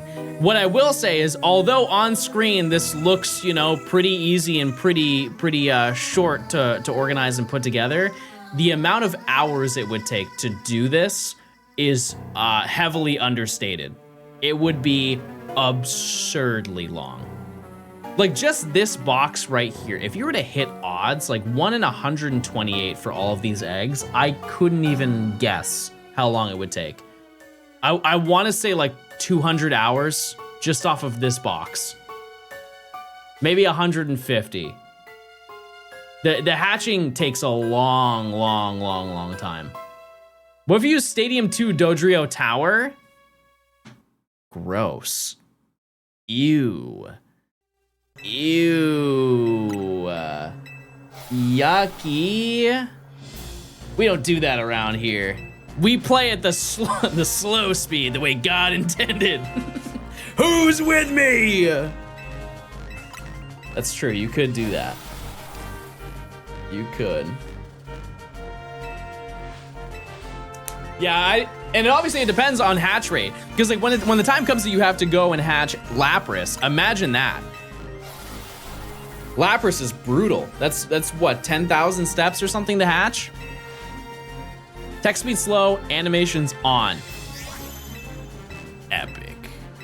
Also, chat, check those primes. If you link your Amazon account to your Twitch account, you get a free prime sub. You get ad free viewing, you get emotes, and bingus. Bingus. Bingus. What's the hardest shiny hunting method in your opinion? Shadow Pokemon. I did a thing. Wee Man, thanks for the 6 months of Prime. Thank you. Thank you. Yeah, I would say Shadow Pokemon. Just the amount of time that it takes. I'm sure that there are definitely harder methods. Like you could say curry hunting. But like the only way to get Shadow Pokemon shiny, aside from Pokemon Go, is hunting them in Coliseum and XD. Like the Pokemon that you get from curry hunting are the same Pokemon that you get anywhere else. You can only get Shadow Pokemon in that Shadow Pokemon game. But like Jirachi is another hard one, even though the odds are like slightly better than base odds. It is a method hunt in a way, kind of. Hello, right. John the First. Have nothing cool or witty to say, so dummy love. No shiny. I'm more of a LeBron hunting kind of guy.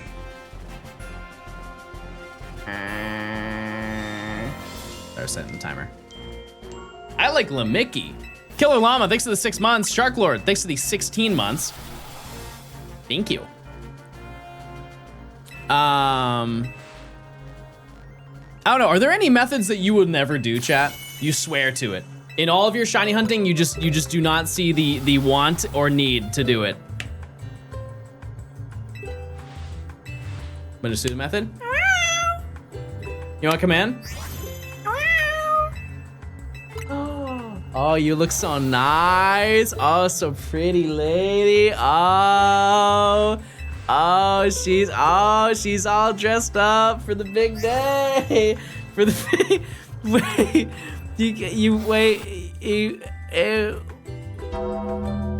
oh, thank you. Thank you, that's nice. Oh, are you leaving? Oh, okay. Okay, hold on 1 second. Okay, I gotta go fix that, guys. Hold on.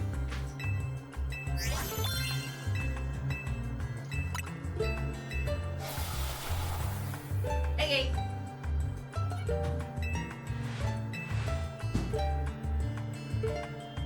I don't like shiny hunting in Pokemon Go. Wait, Chad, I did Tink-a-Tink. No, I didn't do Tink-a-Tink. I meant that I did Tink-a-Tink. She closed the door. She left. That's how I lost her, chat. Also, isn't Tinkaton with the Community Day move insanely busted? Like to the point where people thought it was a glitch. Like they posted it incorrectly. To give you perspective, if you're not well versed. Hold on, let me show you.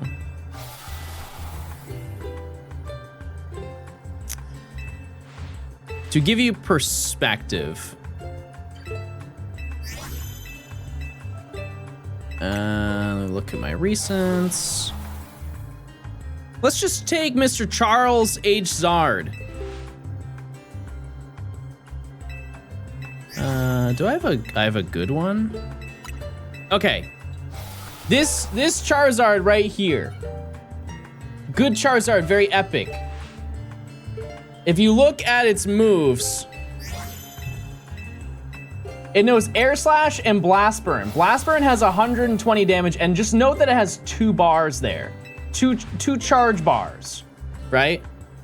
120 damage for Blast Burn, and it takes 2 bars to charge to get it. Tinkaton. Tinkaton's is 300 damage.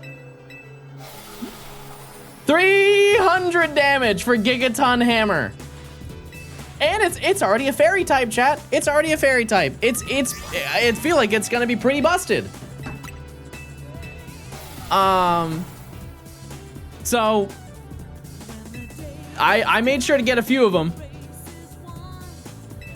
Yeah, I think Tinkaton is one of the very few Pokemon that is properly rated. Like, people respect that Pokemon. See, it's max CP. What is it? M-Steady with the 65 months. Thank you. Finally, something Johnstone can relate to in Pokemon, being a fossil. That's...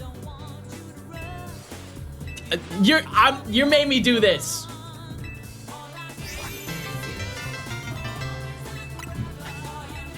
Best stream to listen to while half-assing my job.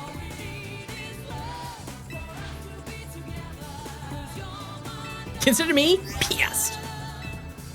Mad.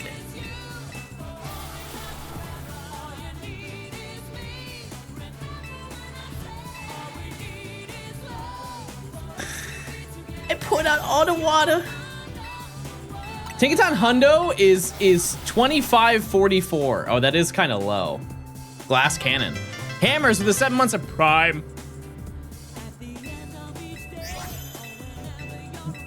TTS? No TTS. I was waiting. I was patient. I'm good. I hope you're doing well as well. Clean it up right now. I'm gonna suck the carpet. What other games can we dabble with, chat?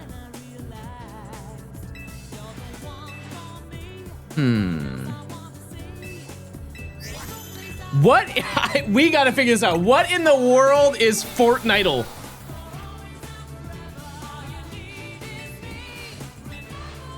We gotta figure out what Fortnite is.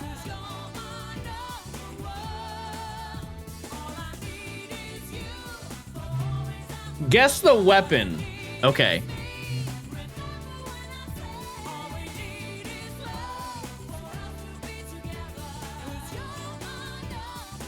I don't know. No, I don't think that's Scar. I don't know. You play any Monster Hunter's story? I can't do that one. No, but you know what I did play a couple days ago, chat? I played Black Ops Zombies. I went back in time about 15 years.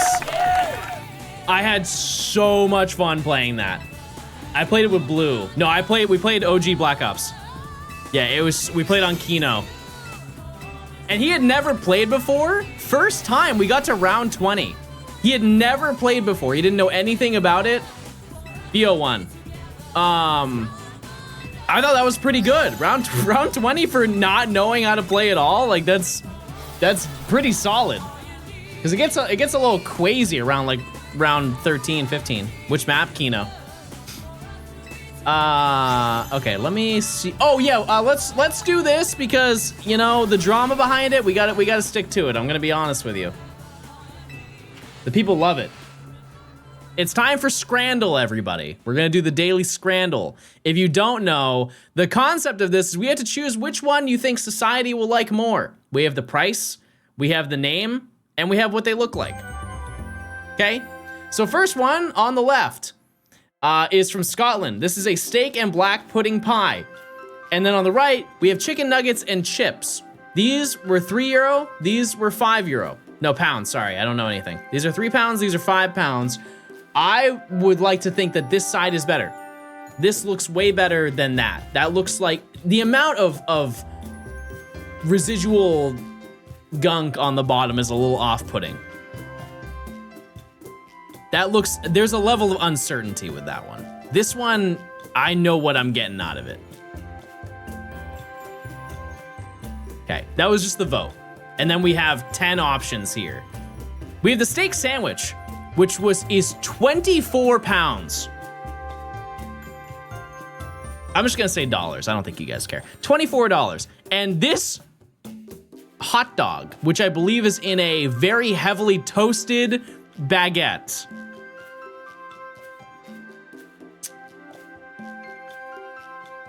You know, and here's the thing is I don't want to sound entitled or privileged here, but I don't know how you would choose this over the steak sandwich.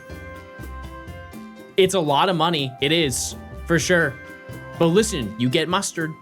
You get a little bit of mustard with it. Okay, I'm not crazy. This is fish and chips, the old classic with a little bit of mushy peas in the top left, and then the hockey porky bowl, a classic to many. Barbecue pulled pork, chips, cheese sauce, and crispy onions. So it's just a bowl of pulled pork. That's it. It's just a bowl of pulled pork with like cheese sauce on it. It's not speaking to me. It's really not. That doesn't sound very good. It doesn't sound bad, but like this sounds better. I think it's just missing an element to it. Like it's missing something on the bottom of it. Oh, I guess it does have fries. Okay, here's the thing. This may be a hot take. I'm a cheese sauce hater. I do not like nacho cheese. I don't. If it's a nacho cheese that is made like from scratch, good. Like Taco Bell Taco Bell nacho cheese, not rocking with that ever in my life. Fish and chips.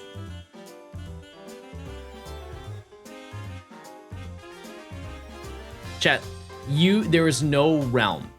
There is absolutely no realm I am picking the one on the left, but that's not important right now because we have to check. Also, mods, I think this is for the prediction. No shiny. No shiny.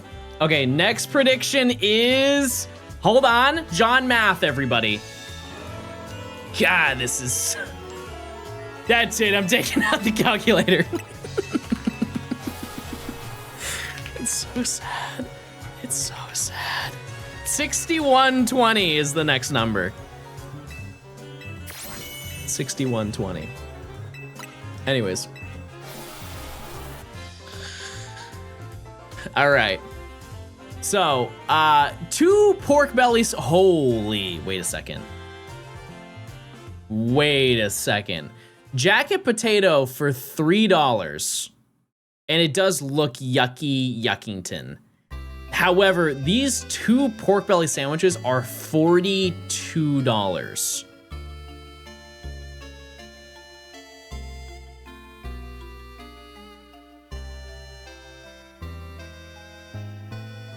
This really, I guess, let me ask you this.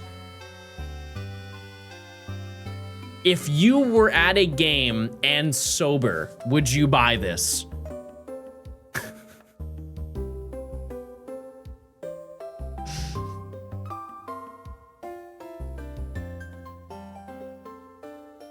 That's insane. That's a lot of money, chat.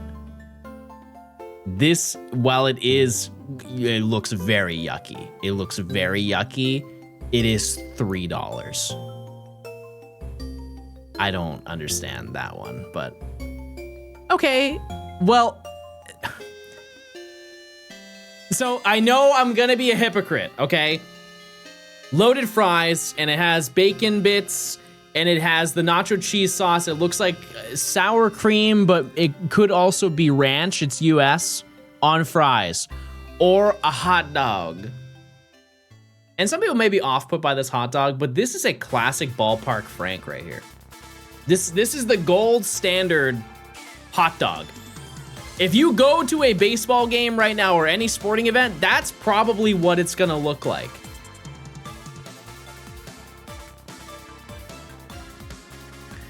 That being said, this looks way better. The standard has butter. Sorry. This is in England, chat. There's no flavor. Any flavoring that you expect, not gonna be there. So I'm gonna choose the fries. Like that's clear. This is a rare gaming moment. This is a strawberry bubble waffle. I don't know if I can explain what a bubble waffle is. It's basically just they have a special made waffle that makes it look like bubbles. That's kind of it. And then what I assume the inside of it is ice cream with strawberry topping, right? And then you have wings and chips. This is chicken for the people. And I know I just said that people from England don't season their food, but this does look like a very extremely seasoned chicken.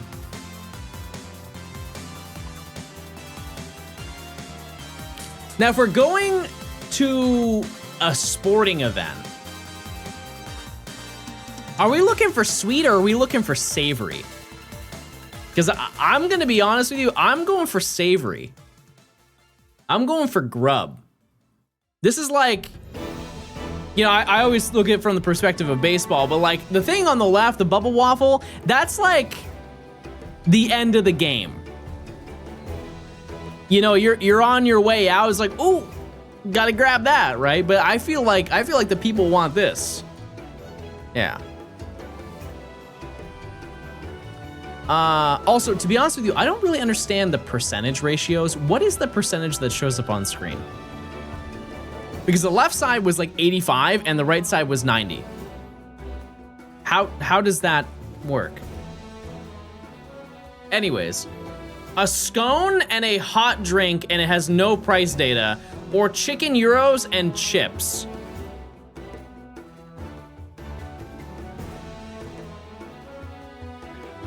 I mean, who at a game? Who wants the left side?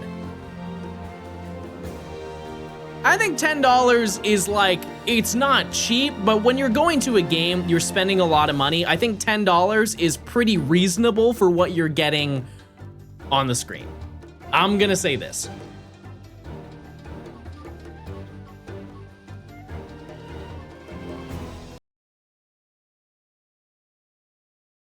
What? Also, baby is about to, oh, look.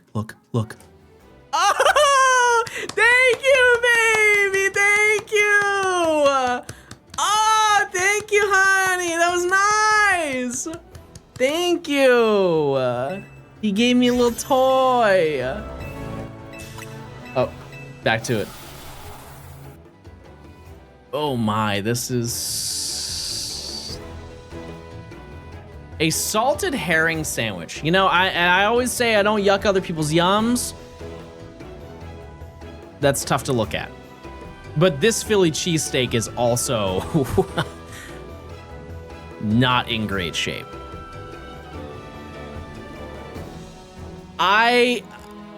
Despite that though, I at least know what a Philly cheesesteak tastes like. Like, I think that this would be the equivalent of, like, you guys ever had like a Dollar Tree burger or like a vending machine burger? This is what that's going to taste like. And at least I know that walking into it. I'm not buying it because I know it's the greatest cheesesteak ever. I'm buying it because it's not a salted herring sandwich. What? Jerk chicken loaded fries or a pork Wellington. Where in the world are we?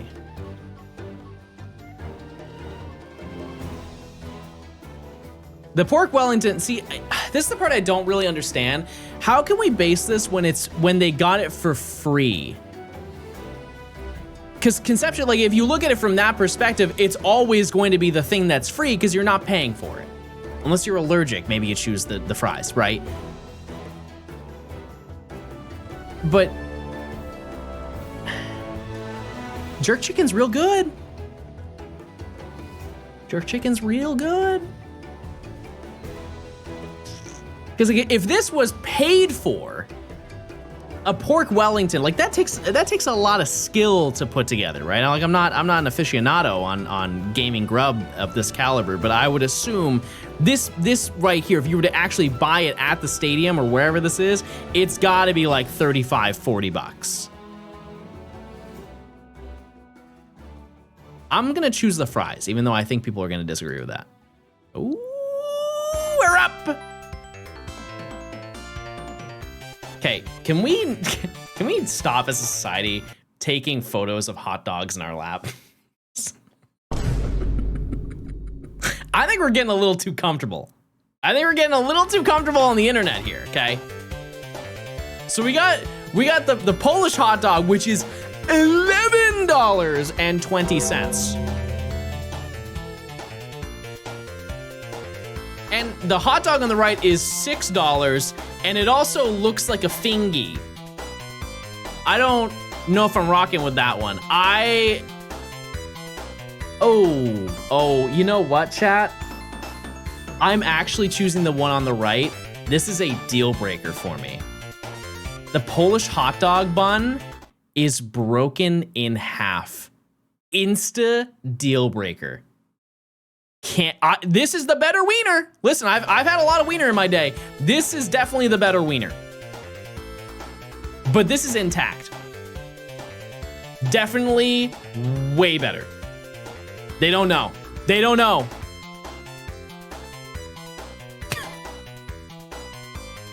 Oh my. Oh my. A $5 hot dog. Or four. Why not just get 4 hot dogs? Why not just get 4 sausage dogs? Is that in a baguette? Why? Why not just get, why not? I think people would be enticed if there were just 2 hot dogs. Like if we're glutton maxing, wouldn't we want to at least be convenient? Because let's look at it this way. If you're condensing 4 hot dogs into one bun and you take a bite, you are just eating one giant hot dog. That's all you're doing. There's no way you're biting down 4 glizzy at once with bun and toppings. I surely can't handle that. I don't know about you, and to be honest with you, I don't really want to know.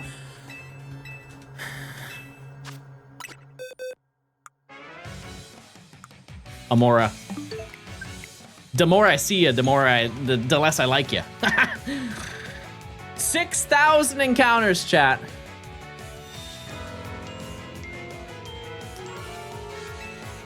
I'm just gonna go OG dog. I don't like what just went down. I don't like that at all. That made me upset. What's next, chat? What do we got next on the list?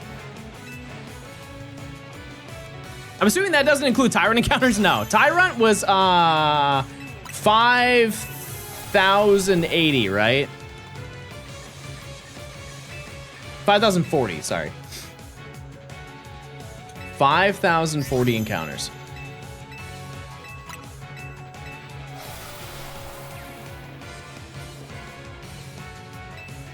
Okay, I have never done a crossword before.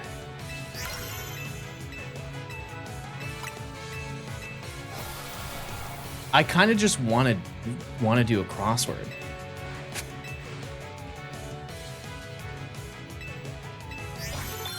Or sorry, I've done crosswords before. I've just never finished one, and I feel like I can do it.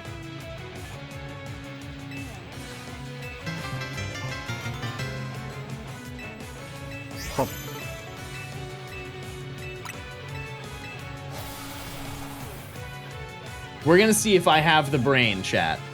Do I have the brain? Do I have the knowledge to do an adult crossword? Okay.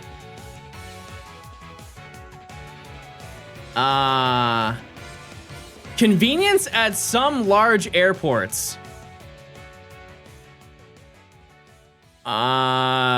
Pre-check. Piece of living room furniture.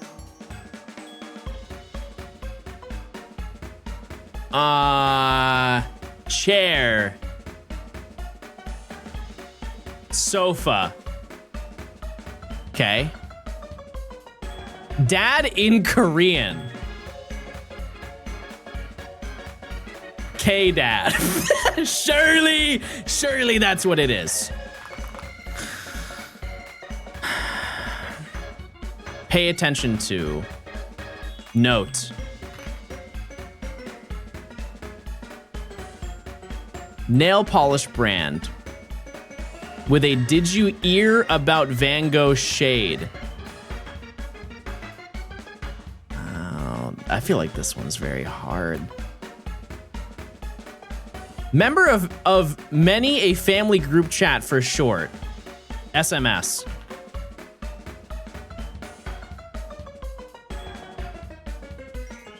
Right? Green shade associated with camouflage and fatigue.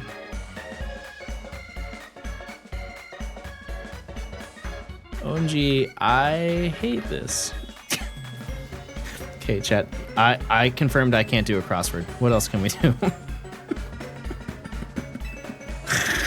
That's not my forte.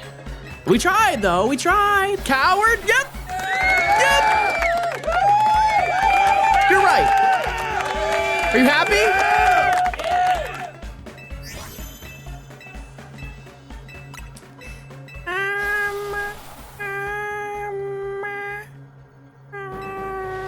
What are some other ones we've done? Before that you guys liked? What is GeoGrid? No.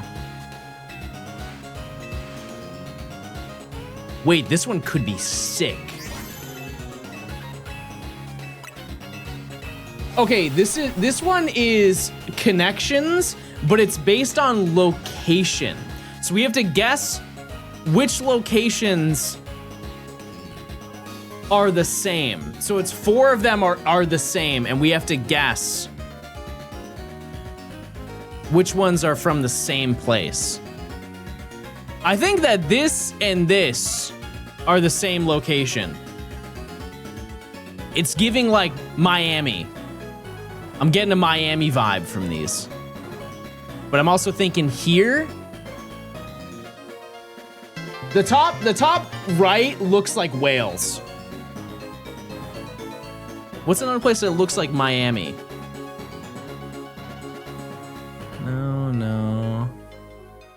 No, definitely not. No,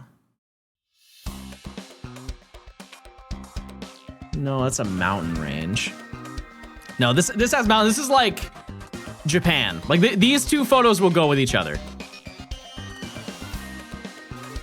Definitely not there.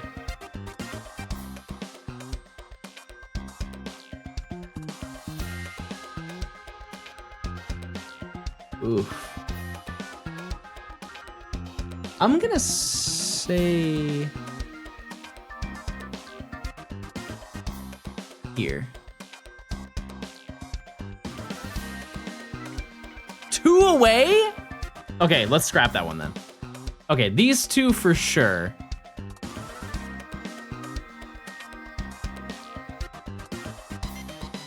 Is it the same country or more specific? I don't know. I don't know how deep it gets. I've never done this before. Where did these 2, what other places kind of give like Asia? Like Japan vibe. Maybe, it can't be there.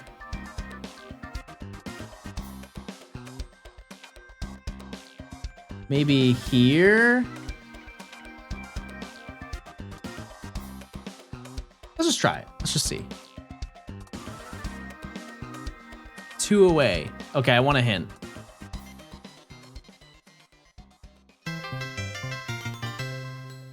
Country. Hi John and fellow stoners. How goes the Hong hunt? Kong. Remember to stay hydrated.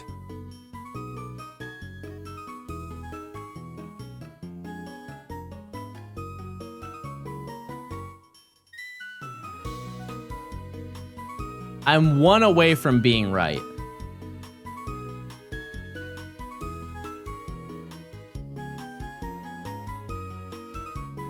I'm still one away from being right. Here. Enter the country name or 2-letter code. Hong Kong. Yay! Yay! I don't. Okay. So you have to know the location and the name of the place? I don't know about that one. There was one that I saw recently, chat, but it was based on wavelength. Do you guys know the name of that one? Where you have to guess, you have to try and match the wavelength to what you hear in your ears and still like see if you're tone deaf or not. What is the name of that flick? Dialed?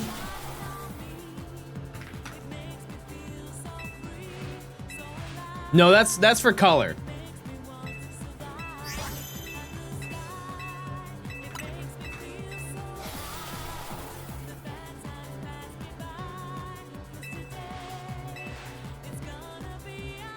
Okay.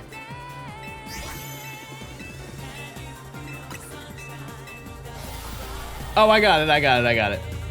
All right. Here we go. So it's gonna play a sound, and I have to, whatever, I don't care.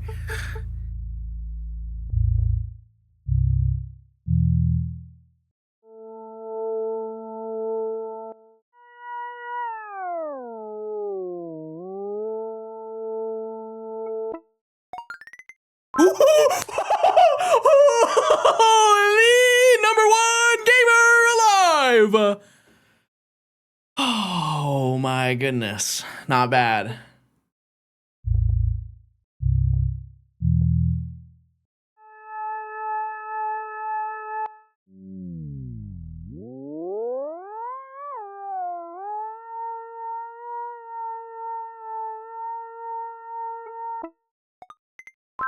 What? Oh, okay, that was really bad.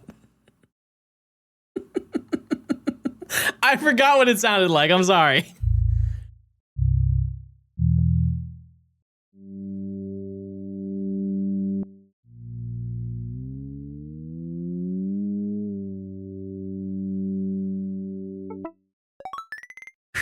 Not bad, not bad. That first one was nuts.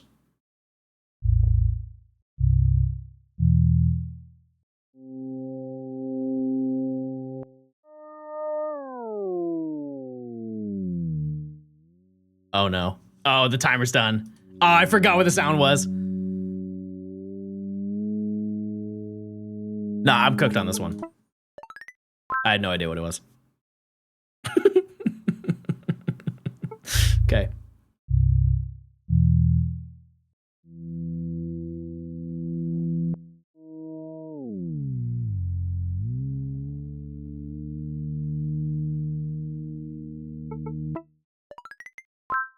What happened the first time? I ulted on the first one.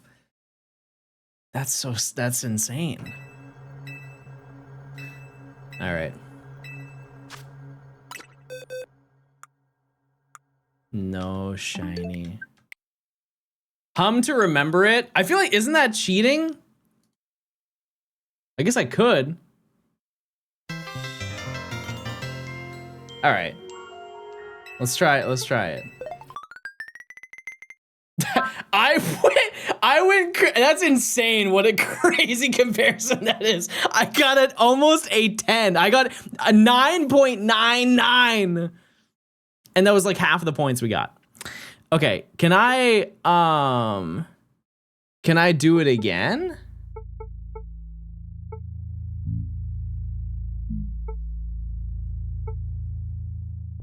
Oh, it's just random. Okay.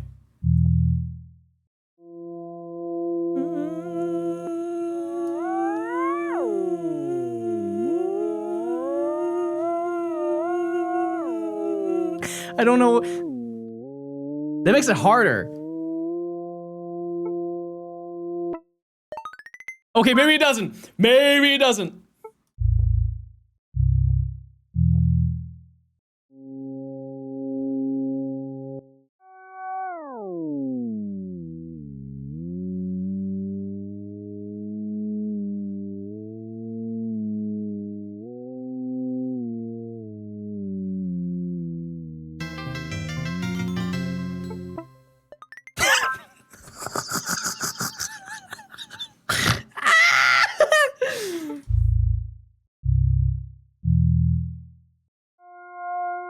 Okay, this should be easy.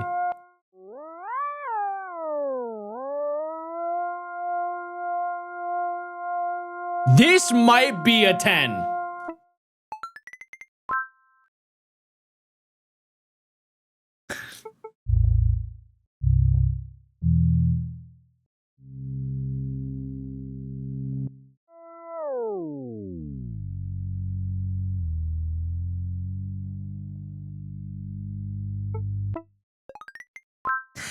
I realize I'm not good with low tones. If it's a low tone, I have no idea.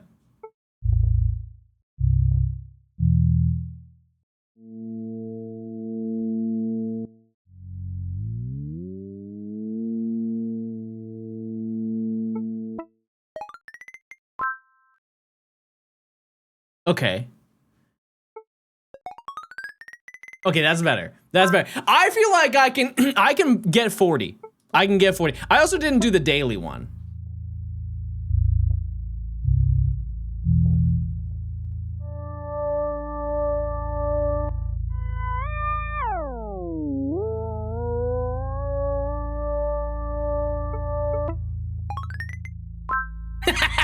See, I told you. I know the high ones. I can because it's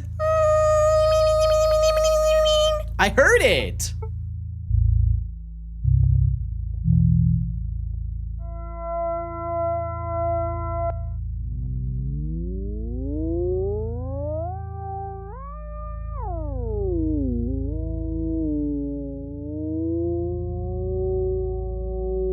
That doesn't sound right. Can I hear it again? I missed it. I definitely missed it.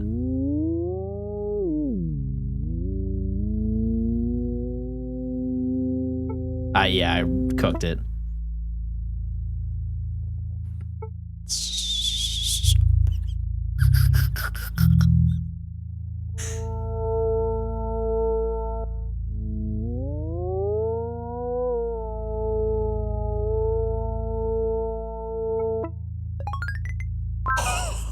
Like, when I get it, I get it. That's the problem. And when I understand it, I understand it.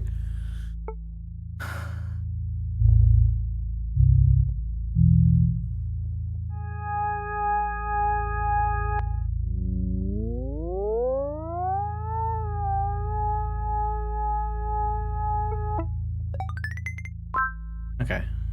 That one wasn't very good.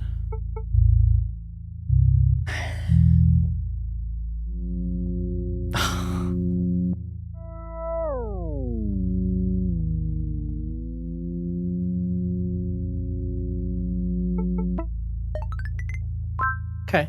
Okay. Hey, listen. Listen, that's not bad. Aside from if I just forget the note, then I'm cooked. But like, that was okay. That was pretty good. I want to give it one more try. I want to give it one more try. I got a 0, chat. I got nerfed big time.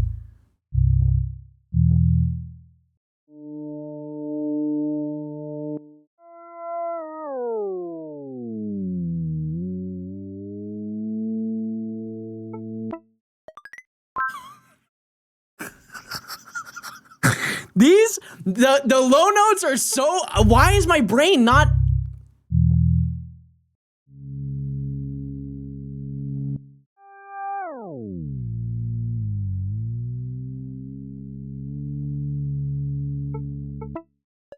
Okay, that's a little bit better. That was a little bit better.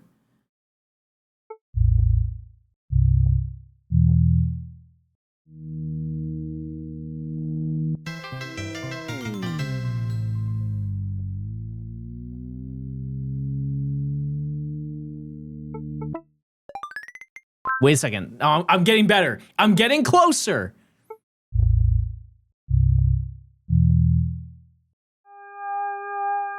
My bread and butter.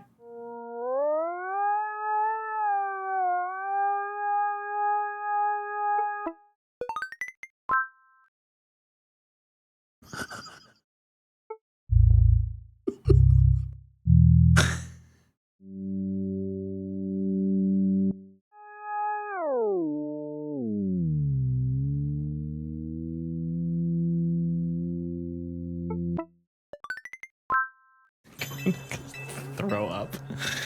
Be pissed.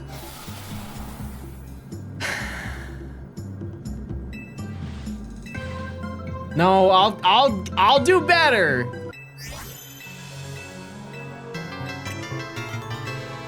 What say you? Does he keep his promise? What did I say? Let's make that a goal today, Chad. If I go over 6,000 encounters today and don't find the shiny, I will jump out the window. I will. AI is getting real good these days. It's getting crazy, shockingly good. Very surprising. The unfortunate reality of how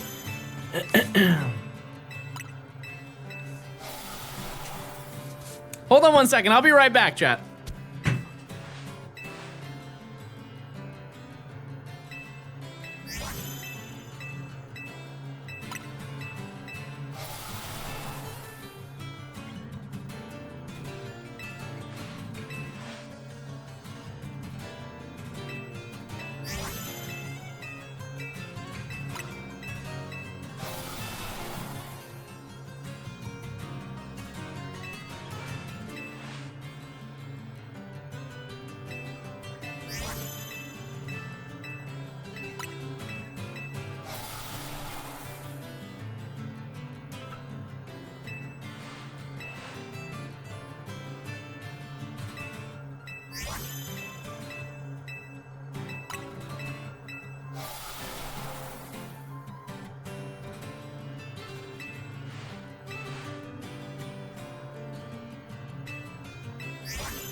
Sorry, my cats use the litter box, and it was absurd. It was so bad that I had to take care of it. No, Chad, I will not jump out the window. I'm a changed man. I won't do it. But I fear we need to lock in, everybody. We need to lock in.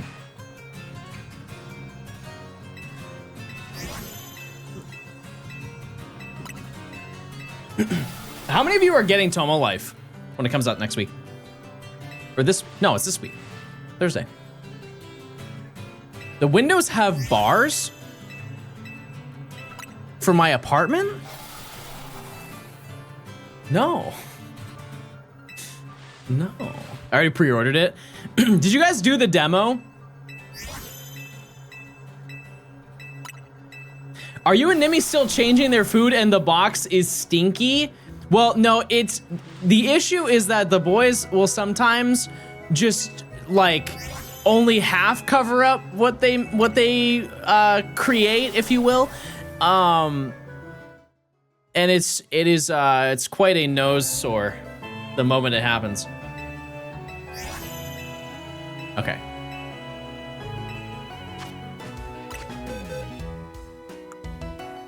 No shiny. No shiny. Oh, I messed up. Okay. We're good. Oh yeah, we need shiny Amaura. Like, we need it, and we need Aerodactyl. Expeditiously. It needs to happen. Yeah, I am definitely excited to play Tomo Life. I just don't know how much of it I'm going to play. But it'd be cool.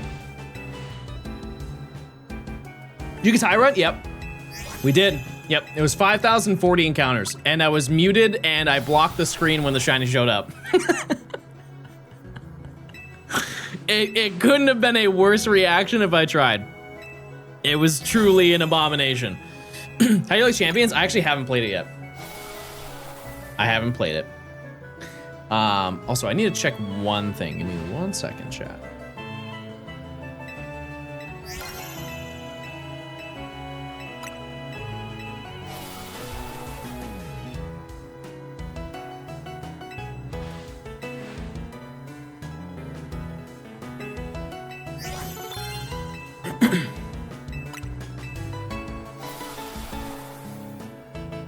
I'll never pass up the chance to mention I got shiny Aerodactyl after 1 reset.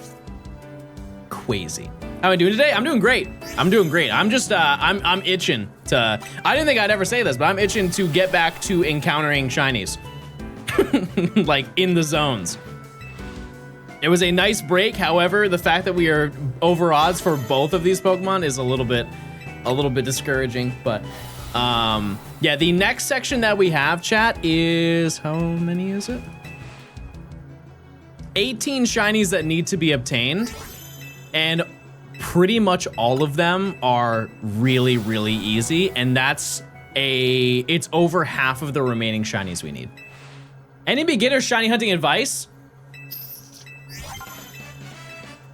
It depends on like what you're trying to do. I guess just like if you want to get into getting shinies, you just play the newer games. But if you want to have like, I think a lot of people who grew up playing the Pokemon games long term take a lot of value if they do shiny hunting. They take value in unique hunts. And what I mean by that is like in this game, if you get the shiny charm and you just go run around for like 20 hours, you will walk away with so many shinies, which is cool. But a lot of them are not memorable in the slightest. So I would suggest trying to find maybe like, there are some like quick ones you can get that are just fun to kind of get you into the groove of like shiny hunting and the grind. But I would try and look for things that kind of make you excited. It's like, oh, this is gonna take a little bit of work to get, but if I get it, it's gonna mean something to me. Trying to think of like like Scarlet and Violet, for example, Chad, what do you think is like a genuine, like good starter hunt? That would be like, it would pose at least a little bit of a challenge.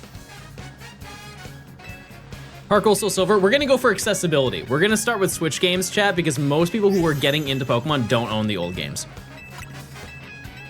Family of 3 Mousehold, I wouldn't say that that's a good starter. I was gonna say like Feebas.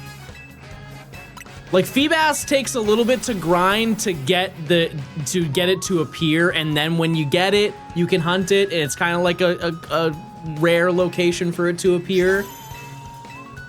Or like hatching eggs. Yeah, hatching eggs, like Masuda method is really not that bad. I know people will be like, oh, John, he forgot about Fiona. That's not what's going to happen to them.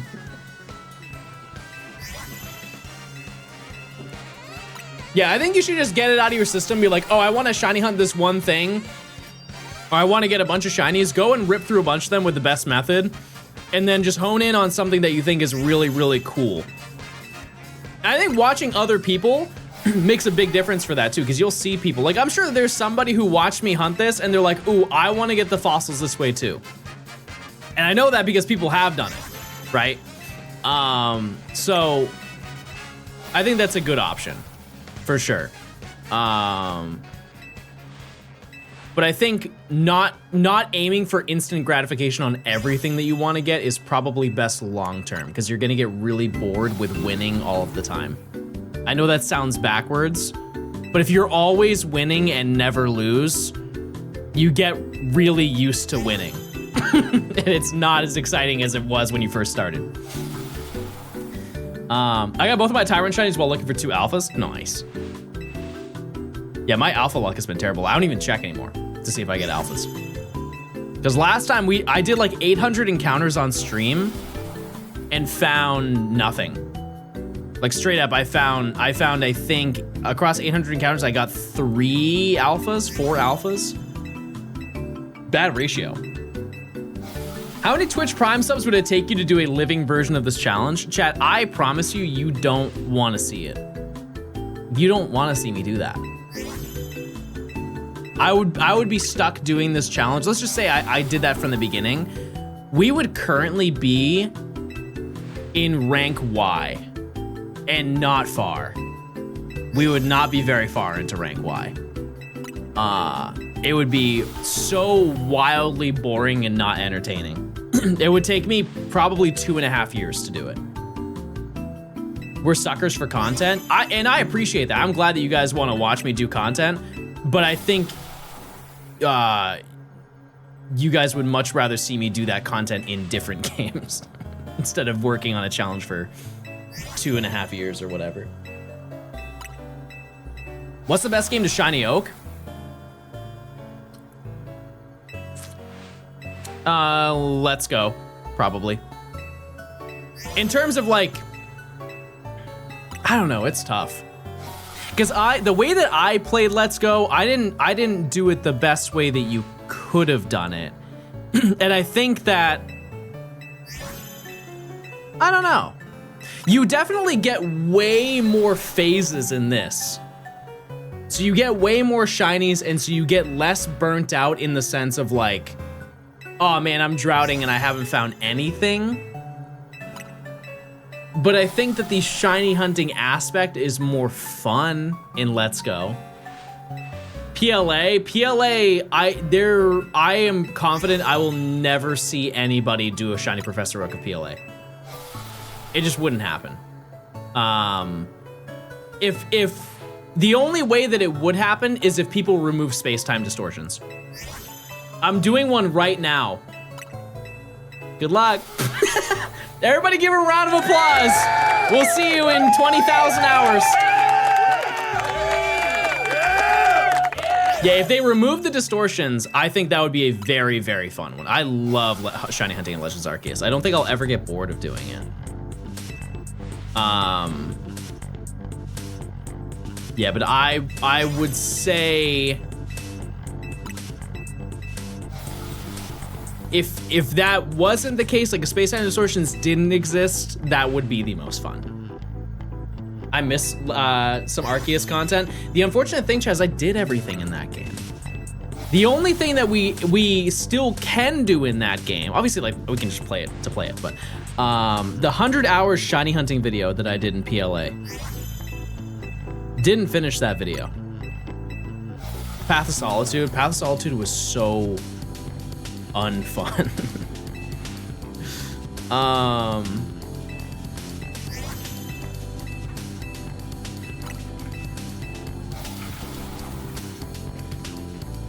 Hold on 1 second.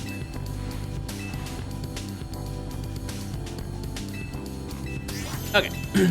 I was making note of that video because I always forget that I did it.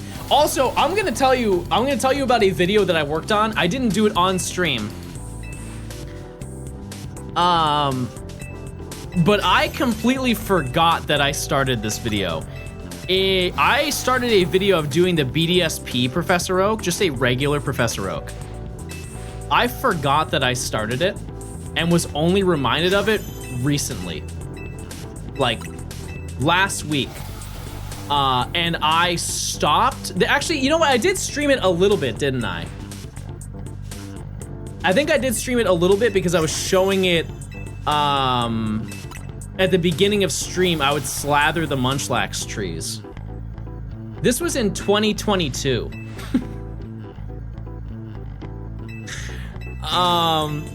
And you know, I have not checked it since 2022. So we will we'll probably do that at some point. Use your points, chat. No shiny.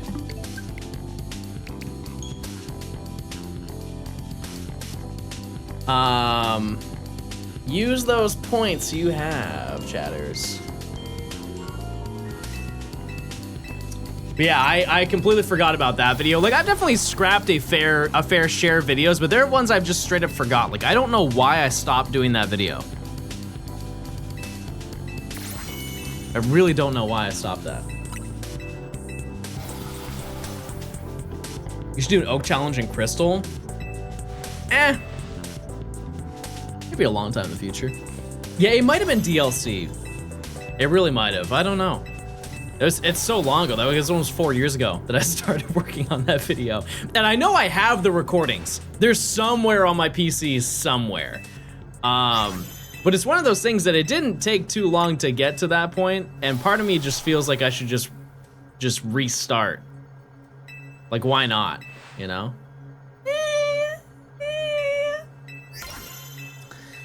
PLA came out and you naturally didn't want to play more BDSP. See, here's the thing, Chad, is I enjoyed playing BDSP. I would play it again if I had a reason to play it again.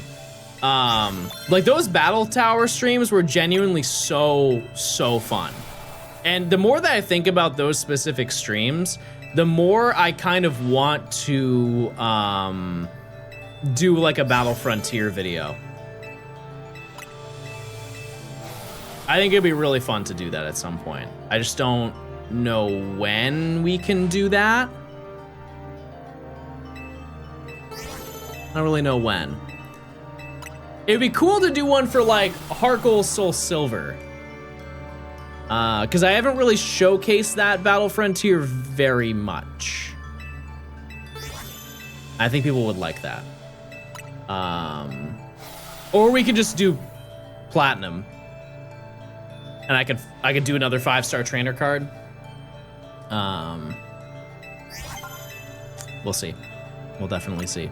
Sig, thanks for the 2 years. I appreciate it. Long Barrel, thanks for the tier 1. Geo, thanks for the 5 months. Check those primes, chat. If you want ad-free viewing, you can link your Amazon account to your Twitch account. Woo, thanks for the 72 months is crazy. Hey, 7 John, years happy Thursday. of tier 2. Oh, by the way, chat, yesterday when I was hunting for Amaura, I made a game plan. I wanted to see how many beats I could make while I hunted for Amaura. You accidentally tossed out 350 golden Raz in Pokemon Go.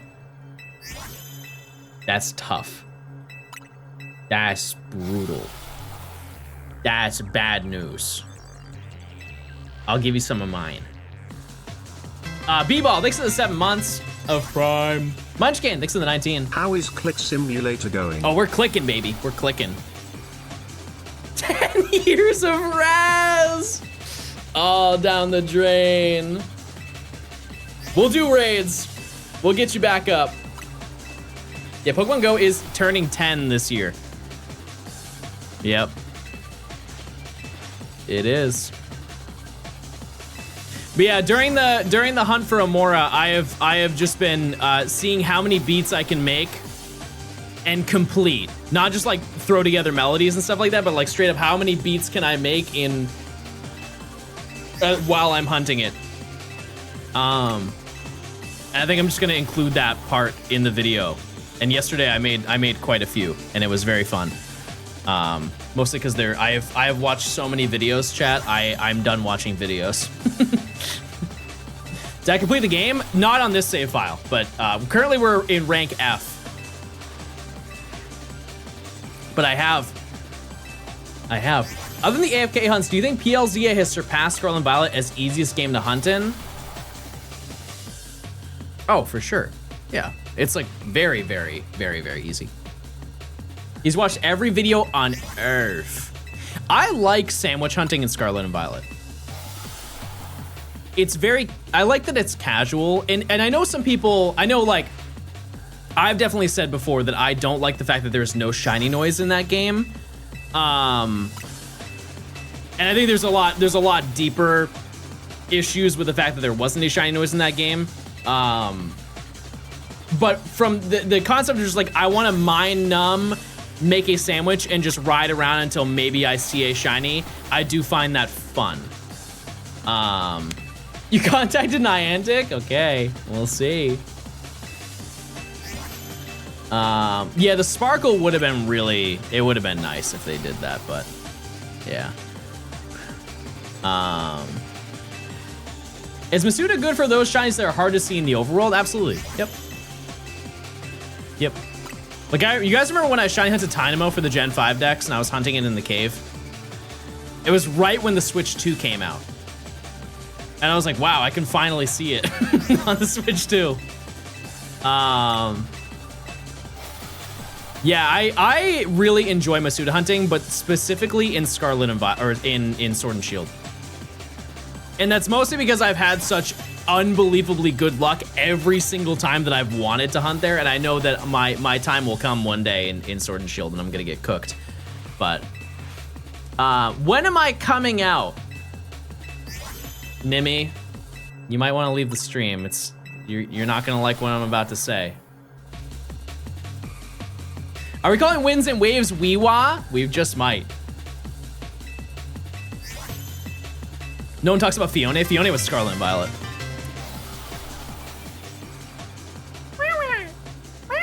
Gummo Gummo, thanks for the 25 months of Prime. Prime. I thought about that game this morning. Like, I reminded mentally myself of the trailer. That game does look really good.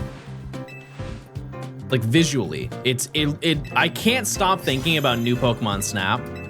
And also, weird coincidence, this is like the only new Pokemon Snap song that's in this playlist, but there has to be some crossover. They must have commissioned those people to do it. Someone should make a Brout version of Wawa. You don't like Wawa? I think Wawa's perfect. I'm speedrunning a PLA Perfect Dex, and I'm 1/3 done at 40 hours. How is it with the Daybreak update? I would imagine it's a crazy time difference. Because if you remember, chat, when I perfected my decks, it was before the DLC came out, or the title update came out. Quite a journey to get there. That was also fun. That was fun, but that was when I was max gaming. I think out of any era of John gaming on stream, that was when I was max gaming. Because those streams were gross, chat. I was streaming for like 14 hours a day, just grinding out deck stuff. I don't think I'll ever go back to that era again, but. How was your break? Robert, thanks for the 9 months. I mean, chat, I've still been hunting like every single day that I normally do. It's just on and the days off I've been working on putting together this video.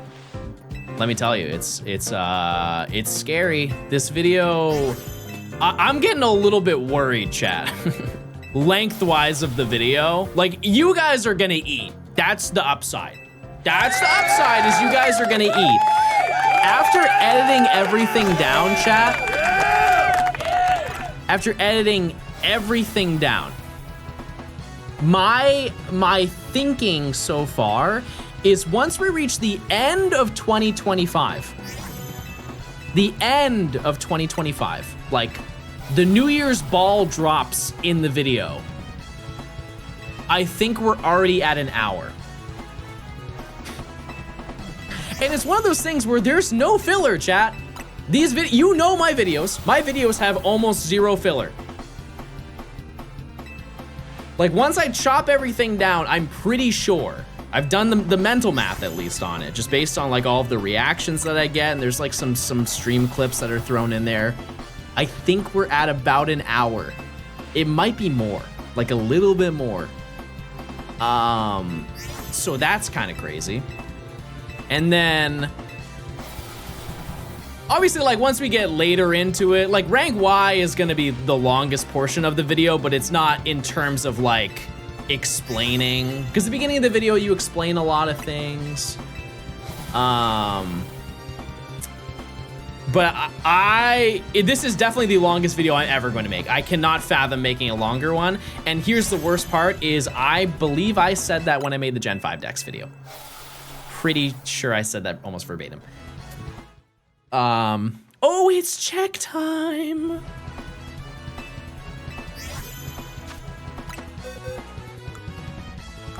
Rats. Will there be a post-credit scene? What do you mean? You think I'm gonna have like credits for the video? There aren't many people who are part of the, unless you want me to include every single chatter that ever watched while I was working on the video. We could do that. Credit every Gort. That would actually be a really funny end to the video. I just list off every single shiny that was in the video. Holy moly, that would be very funny. That would be a, okay, I'm gonna write that down. That's so goofy and silly and would be very funny. Where's the doc?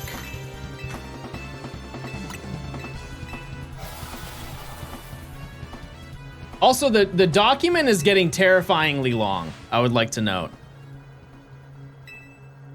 It's a little scary how long it's getting.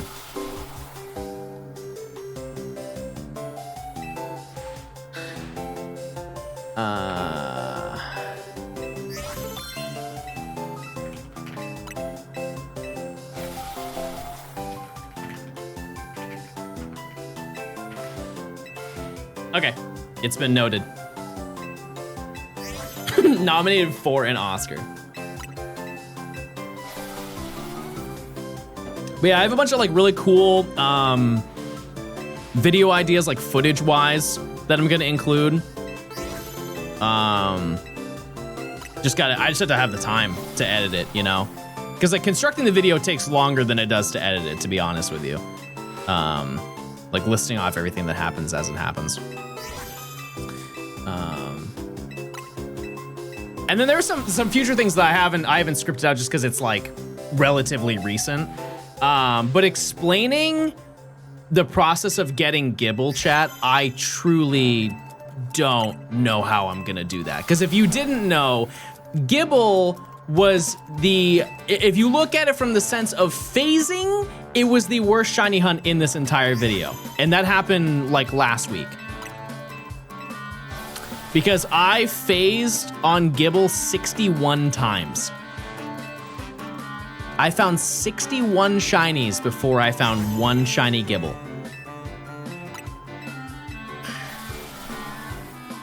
And I don't, you know, like in the process, because in a lot of situations, let's say like I do a video, if I did Friend Safari, for example, and it's like, oh, I found 7 shinies in between finding the one shiny I wanted in Friend Safari, it's really easy to throw in 7 reactions of like, oh, I don't need this, oh, I don't need this, oh, I don't need this. You can't do that 61 times. You just can't. I mean, we're talking like that would add probably a solid 15 minutes to the video of just straight reactions, and I don't think that would make the video good. And I am tempted to do something a little, it is kind of a sin, dare I say. I might just straight up say, hey, here are all of the 61 shinies in these 2 boxes. That's all I got. That's it. And then maybe make a video for another channel of all of my reactions for it. Because I mean, how else? How else can I showcase 61? Like that on its own is a video, chat. Make a director's cut. Wait! I totally forgot. We talked about this a while ago. Did you guys want me to do a director's commentary for the Let's Go video? The Let's Go Shiny Oak?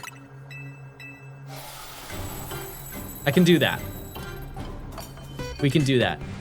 The only thing that I will say is Clippers can't upload that. I'm reacting to my own video. That's where I draw the line on clipping stuff. No upload of my main channel videos. But obviously I can because I'm me. Anyways, do you guys want to do that now?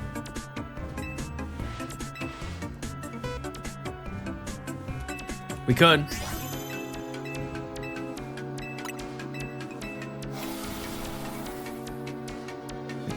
We could.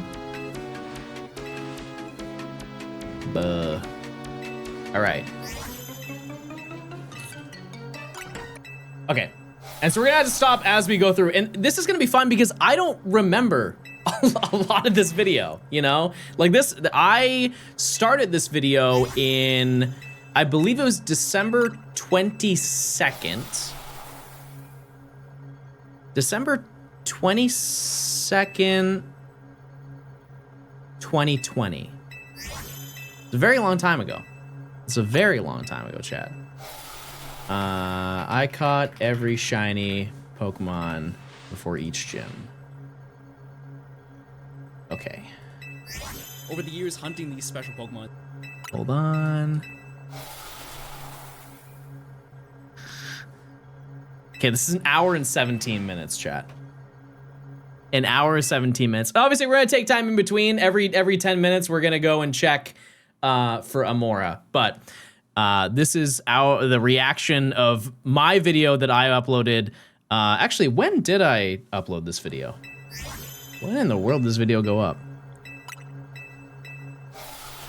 November 11th, 2022. Also, on an unrelated note, this video just hit 14 million views. I didn't even know that. Cool. Fun fact with John Gaming. All right, well, this is my reaction to my own video, because I don't think I've ever reacted to this before, but this is because we're doing a Shiny Professor Oak right now, and we might as well watch the first one that I ever did and see maybe if there's any similarities. Maybe there were some droughts that I forgot about. I feel like I remember a lot of the big stuff, but there's some little stuff that I don't remember during the course of this. But let's take a little view. What is going on, guys? My name is John, and welcome back to yet another video. Shiny Pokemon. If you've invested even a little bit of time in the Pokemon... Hold on. This is really quiet. This is really quiet. Why is this so quiet? franchise, you've easily heard this term used 1,000 different times. Among the 9 different generations of Pokemon you can catch in this series... Also, shout out to my old room. This is like, I mean, I still have this room, but remember when I had my PC behind me? The amount of people who would say to me, oh, John, how did you get your cables to route that far? I never told people, but I bought, I think, 30-foot cables for everything. Literally everything. Because that PC was probably, I want to say that was like a solid 10 to 12 feet away from the monitors. No, it was longer than that. When you have to route it around the corner, no, it was probably like 25 feet away. And so I had extended cables for everything. My room doesn't look like this anymore, but at one point it did look like that. All of them have an alternate variant known as a shiny Pokemon. Over the years, hunting these special Pokemon has become the pastime for a majority of the fan base. Also, and this to is, be honest, I don't know why it's I so never really quiet, invested but a lot of time into it. A while back, I decided that I wanted to make a big video about catching shinies, but this project became a lot larger than I ever expected. I caught every shiny Pokemon available. To give you context, chat, I believe in my spreadsheet, actually, I can show you this. This is the beauty of doing these reactions, is I can show you lore behind everything. Where is my spreadsheet that I had?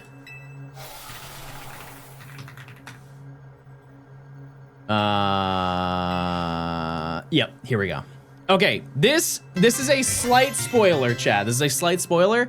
This is my entire spreadsheet of every single shiny and phases that I got. It's very ugly. It's very ugly, but it worked.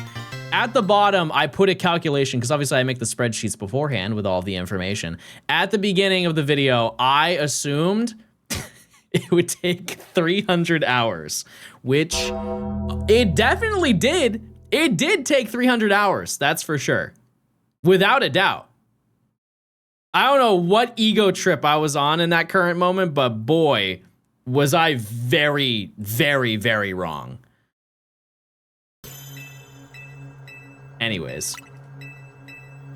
Also, we got 30 seconds until we have to check anyway, so I might as well just run it.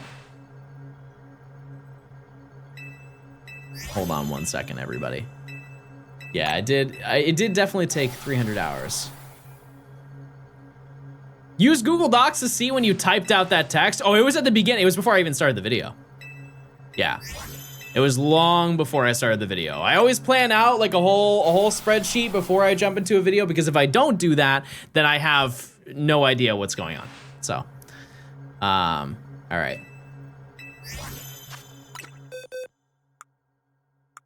No shiny.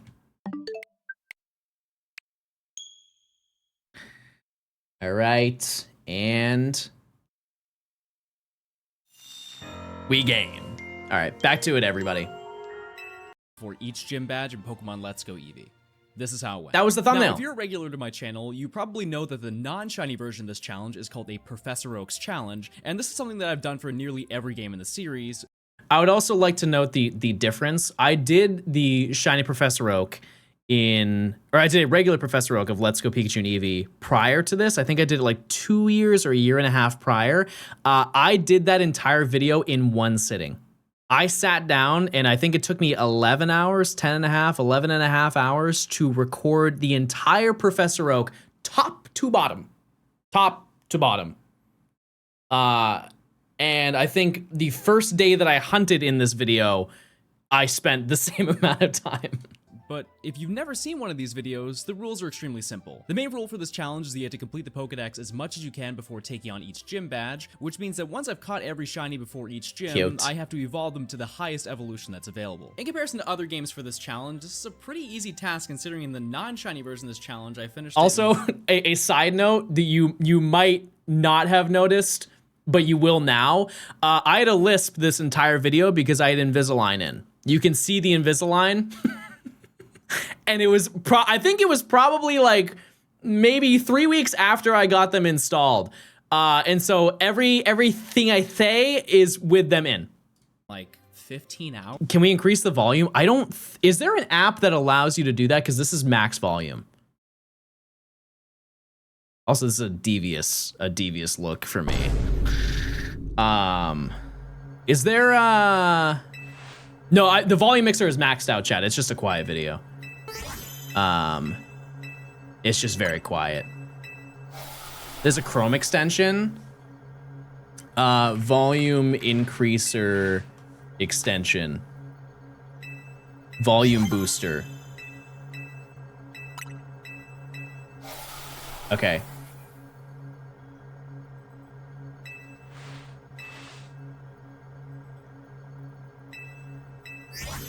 Okay, I'm just gonna go back a little bit.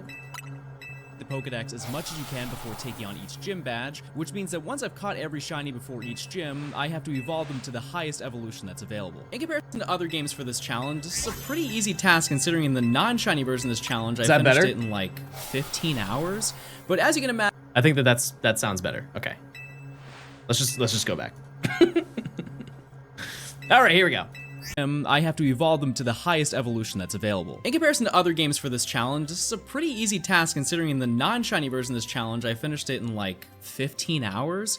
But as you can imagine, having to catch every single shiny Pokemon before each gym is a little more difficult than that. This video is dedicated to everyone that supported all of my content over the years, and I appreciate you all for being so patient during the making of this. And that's still true right now. Johnstone Thank you guys for being patient as I work through the ZA one. It's gonna be to the same caliber. It's gonna be pretty close. Additionally, if you did not know, I don't know how many times I've mentioned this, but I know I've mentioned it before. This was going to be the final Professor Oak I was ever going to do. I was like, I only want to do one more of them, and I'm gonna go out with a bang. And then I'm gonna be honest, chat. I found out how much money I made from this video, and I said, you know what? Maybe we can make a couple more. With all that out of the way, let's just get right into it. So as we're starting the beginning of the story, let's talk about how shiny Pokemon work in this game. Now, unlike pretty much every other mainline Pokemon game, shinies appear in the overworld rather through random grass encounters. As a result, we can save a bit of time by not encountering every single Pokemon we see to check if it sparkles, and all we really have to do is wait around for it to show up. Thankfully, for the first section of the game, we only had to catch a handful of Pokemon, but it's important to note that our methods to increase our chances of finding a shiny are limited, but we'll talk more about that in a second. I'd like to note at this point that I made a rough estimate as to how long it would take to complete all of this. Considering the shiny odds, I figured it'd take around 300 hours to get through the whole challenge. Okay. A very long time, sure. At least you know I'm telling the truth. Possible to finish in a couple months. I would like to make it clear that my estimate was very, very, very off. Now, if you know anything... I had one other thing I was going to say about it. That's weird, honestly. Good to see you back, John. About the first section of this challenge, there are really only 3 places that we'll need to tackle to get every shiny we need. Route 1 or 2, Route 22, and the low frame rate Viridian Forest. After taking care of the very short list of tasks at the beginning of the game, I was able to make my way to Pewter City to prepare for my first shiny. Unlike the other challenges where I go route by route until I'm in the last area, it's kind of important in this type of challenge to get as far as possible and take advantage of every available item, gift, and battle for this section. It's important to note too. Hi present John and hi past edited John. I would like to think a majority of the people who are in chat right now have seen this video before. You've already seen what happens in this video. However, if you have not, part of the information in this, you're gonna say, oh, that's not right. That's on purpose. Just want to, it will be corrected later on. But a lot of people made comments about that while this video happened, and I feel like people didn't understand that. But there are wrong things in the video, but it's on purpose that they are wrong. I'm gonna be a little hypocritical about that later on, but it will make a lot more sense as we make our way through the challenge. Okay, so let's talk about the first big question in this challenge. How do you get a shiny Pokemon? First and foremost, it's all luck. In the history of the Pokemon franchise, there have been very few shiny Pokemon that are guaranteed, most notably things like the Red Gyarados in the Johto region, Gible and Dratini in the Unova region, and most recently Ponyta in Legends Arceus. Side note, this right here, region, Gible and crashed the project multiple times. For some reason, Gible would just not render. Dratini would render. But as I was editing and I had to export this video, I believe, into 2 different parts, solely because for some reason, this Gible GIF would just not render when it was trying to export. I remember it was like I had a date. I'm like, this is the day I'm gonna upload the video. We got Mewtwo, everything was all good, and I spent the entire day just getting so unbelievably angry. I was like, what? Why is this Dratini fine? Because I removed the Gible from it, rendered it with Dratini. It's like perfect. That sounds great. And I tried to just do Gible. It's like, no, we don't like Gible. And it took me, I think, like 7 renders of just the first section of the video. Dratini in the Unova region, and most recently Ponyta in Legends Arceus. As I've mentioned, in this game you can visually see a shiny Pokemon in the world before you get into a battle, but what are the odds of seeing one? Yikes. So with odds like that, this challenge is an immediate pass. I was a big fan of Reaper back in everyone the that day. would even be slightly interested in attempting this. But thankfully, at this point in the franchise's history, the game developers knew that people liked hunting for shiny Pokemon, but they don't want to spend weeks on end looking for one measly Pokemon. Ever since the Generation 2 games, there have been special methods well, John, I wouldn't say that. some of us like full odds shiny hunting. Some of us think it's better. Some of us are doing it right now and have changed as human beings over 6 years. Allow you to look for shiny Pokemon with significantly better chances than the standard amount. Let me introduce you to the catch combo. That specific, this reaction is an old Johnstone video where I found shiny Bagon. It's one of the first videos that's on the channel. I just yoinked it from that video because I didn't want to shiny hunt another one. I was like, I definitely have some recording. And that's why it's a little bit compressed compared to the other footage that I have. But yeah, this is I'm like pretty sure if you just look back, there's a shiny Bagon video. There was a thing where I used to starting out, I wanted to be really consistent with an upload schedule. And if you know anything about me, that's never gonna happen. But I was uploading every other day an SOS shiny that I found. And this was pre the game coming out. Pre Let's Go Pikachu and Eevee coming out. So yeah, I found that and I just included it because it was the coolest thing I think I got out of all of them. Significantly better chances than the standard amount. Let me introduce you to the catch combo. Now, this method involves a lot, so I suggest getting a pen and paper and writing this down. Write it down! Don't forget. Basically, what you have to do is catch Pokemon. Did you get all that, or do you need me to repeat it? In this game, if you catch the same Pokemon in a row, for this instance Bellsprout, you'll initiate a catch combo. This amount is indicated both before and after you catch the Pokemon. Also, my audio back in the day was wildly compressed. It was like, you can hear it when there's no audio, when there's no background music, which the background music used to be really quiet too. But For some reason, I don't know what my settings were back in the day, but they were bad, but they're a lot better now. Anyways. To advance your combo is to just catch more of that same Pokemon. The chain will only break if you catch any other Pokemon than what you're currently chaining, completely close out of the game, or if the Pokemon runs away from the battle. As you progress through the catch combo, your shiny odds will increase, and once you reach a total of 31 caught in a row, your odds will drop to 1 out of 341. For now. There are other ways to increase your shiny rate, but currently these are the lowest odds that we can reach at this point in the game. Once I reached a catch combo of 31 on my first Pokemon, I tried to find out the best way to get as many encounters as possible. Because I didn't have a single shiny Pokemon yet, I really didn't care what I got first, and I figured that the best play would be to hunt the lowest percentage encounter first, as my chances of finding the most common Pokemon like Pidgey... Okay, we gotta do our check. Sorry. There's a lot of middle stuff we need to do while we're hunting. All right. Nope. No shiny. 6,300 chat. Brutal. All right. Back to it. Would probably just happen naturally through playing. Although Pokemon naturally despawn after a certain amount of time, I realized that when you first enter a route after exiting a gate, a bunch of Pokemon will pop up. By going in and out of the gate, I was able to spawn Pokemon extremely fast on Route 2 North, which was much faster than every other location that has these Pokemon. I really wish I didn't edit it this way. This is gonna be a big theme, and I'm gonna try and not bring it up every single time. One thing that I don't like about this video is how I edited it, because the way that I edit now is so infinitely better than it was for this video. I'm not saying this video was edited poorly, it's just I know so much more now. Like visually, me running back and forth and you just getting flashbanged with a black screen is just annoying to look at. And I hate that I didn't realize that until now. With this, I was able to get about 1,200 encounters per hour, and after a little bit of playing, I was able to grab my first shiny. All right, it's currently about 4 o'clock in the morning. I don't know what was going on with my microphone.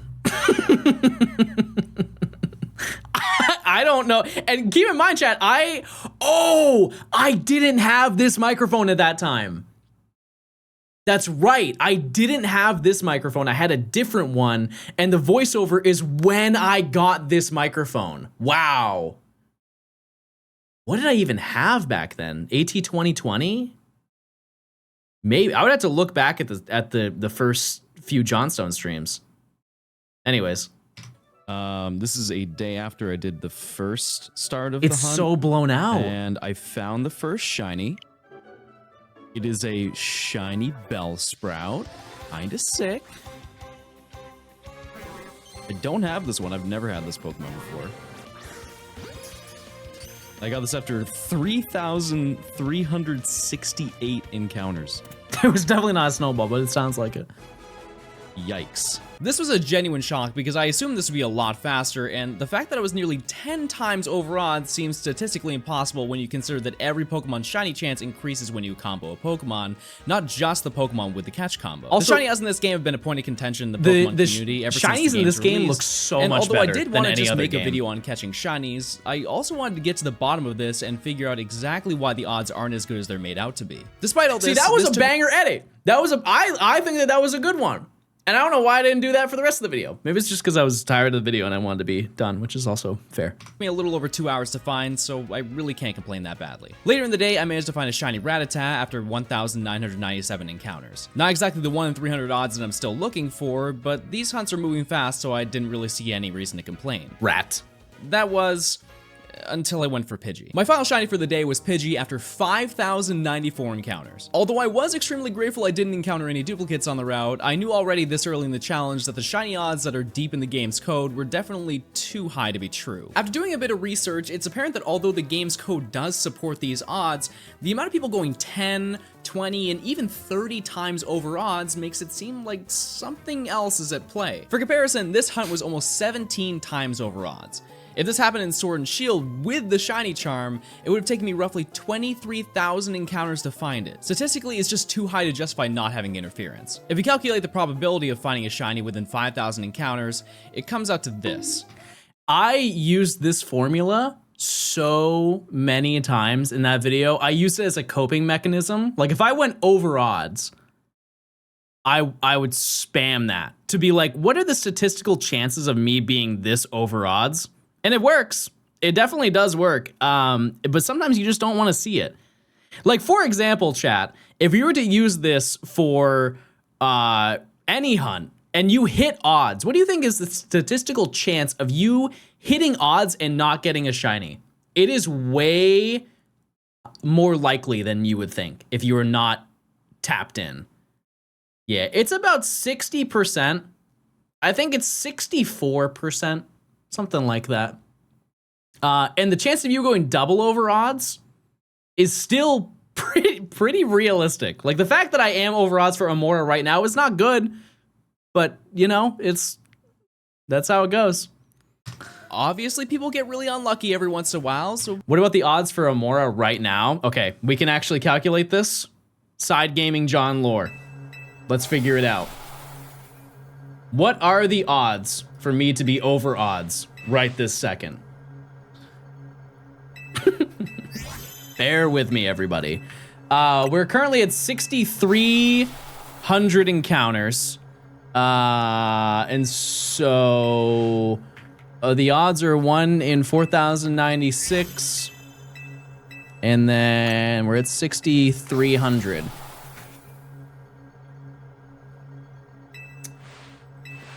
How did we get that? Oh, I didn't do a parentheses. That's my oopsie. Big John Gaming oopsie. The odds for me to get a shiny by this point is 21%.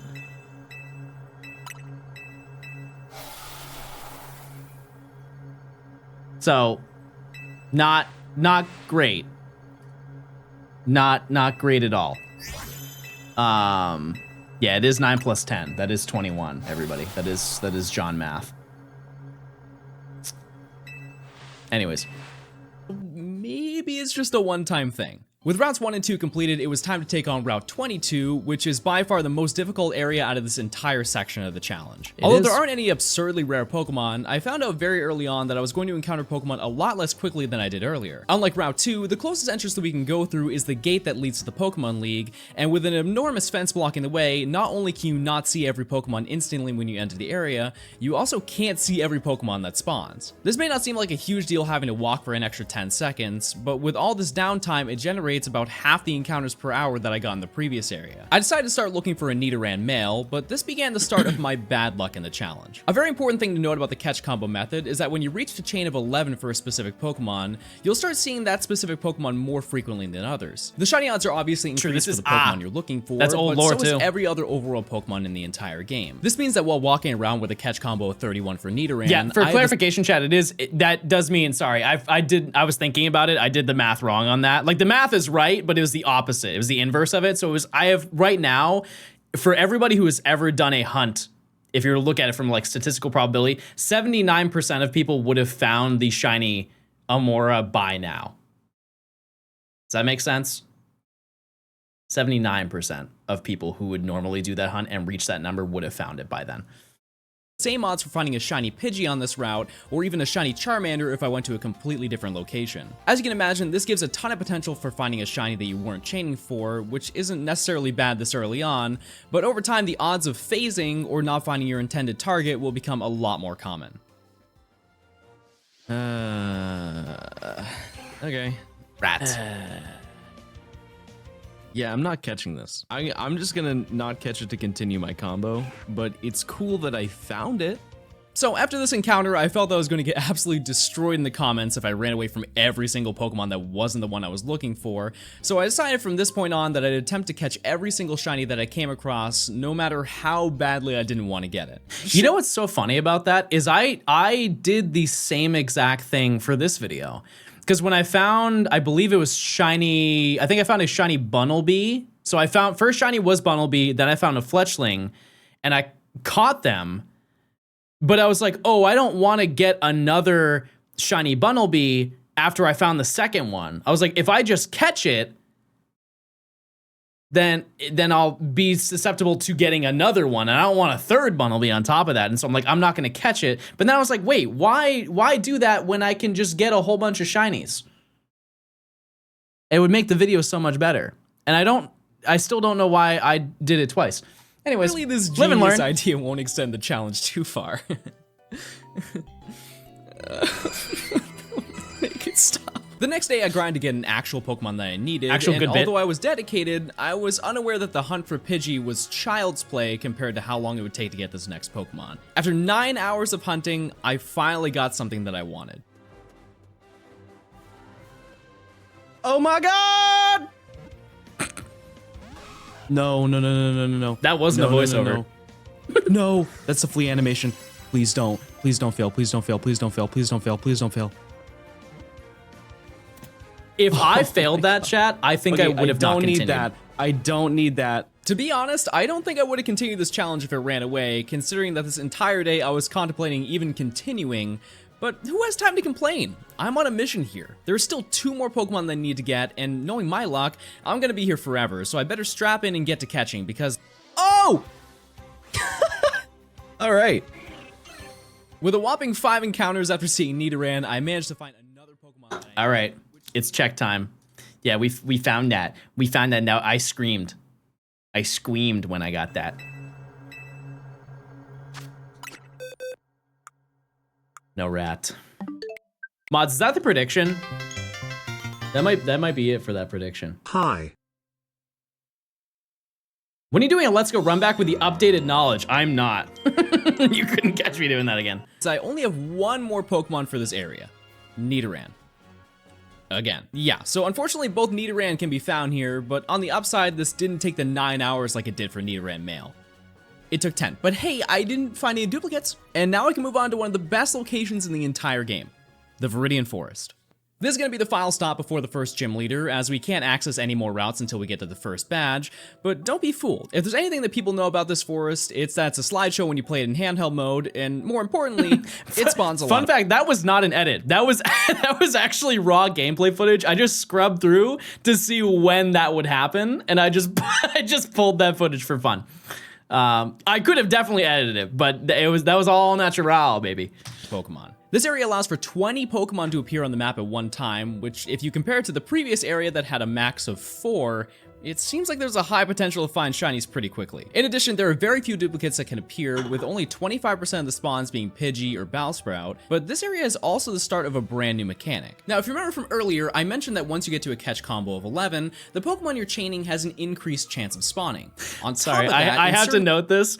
So, this specific thing I call the pop-in voiceover. It's just where I'm on screen and I'm talking to the viewer explaining what's going on. And I usually do this if I don't have any footage to put into it, or if it's something that's more personalized where I feel like I should be speaking to you directly, right?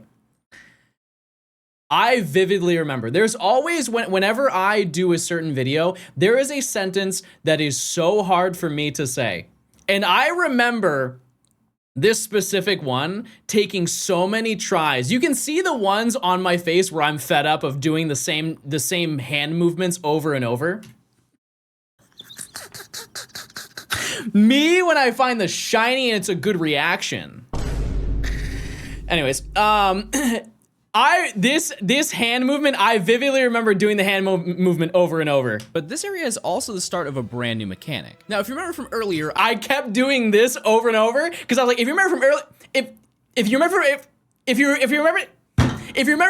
I did that for probably 10 minutes, chat. I just could not say it. Also, me when I have a big sandwich and I'm ready to eat. Yeah, I felt like Lil Baby. You ever seen Lil Baby like rap in a music video? He's always like this. He always hits this in every single music video. I felt like Lil Baby in that moment.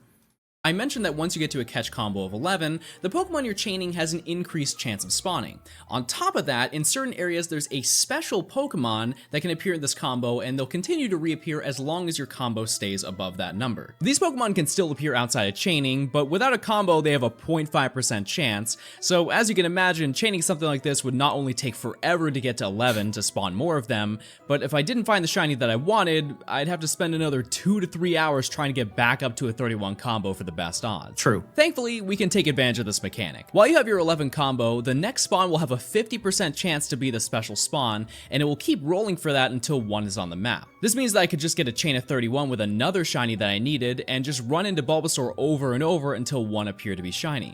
Well, I think a lot of the shiny hunting has changed over time in this game. I still think to this day, this is the fastest way to hunt special spawns.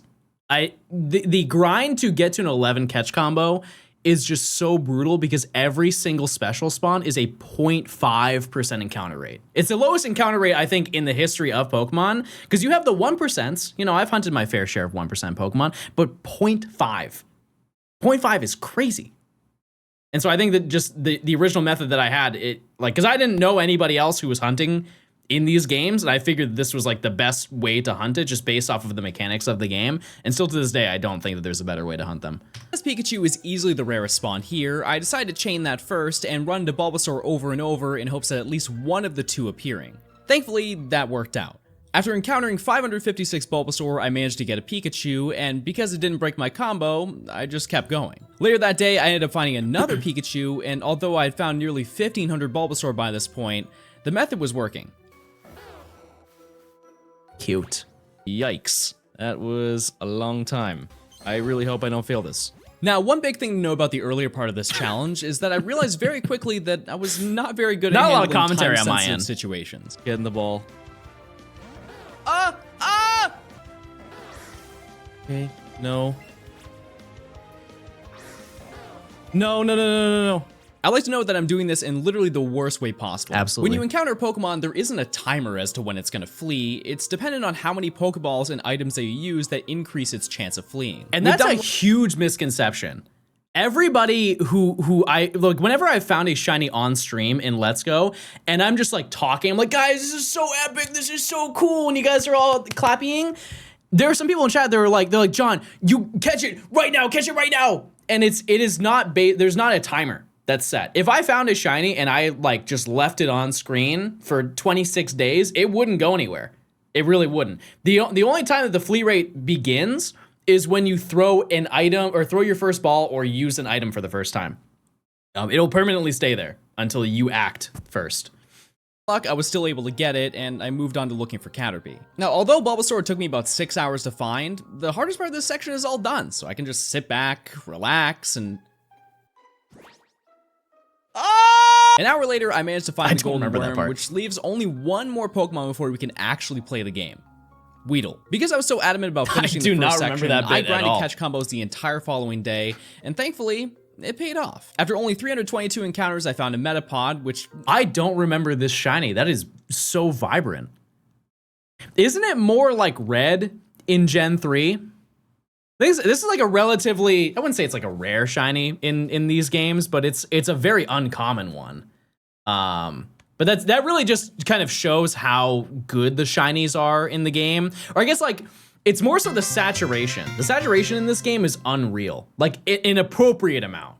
Johnstone dummies, Johnstone dummies, Johnstone dummies. Because usually when people talk about saturation, they either say it's too high or it's too low. Like for example, I think the saturation in ZA is a little bit too low. Scarlet and Violet is like in the ground low.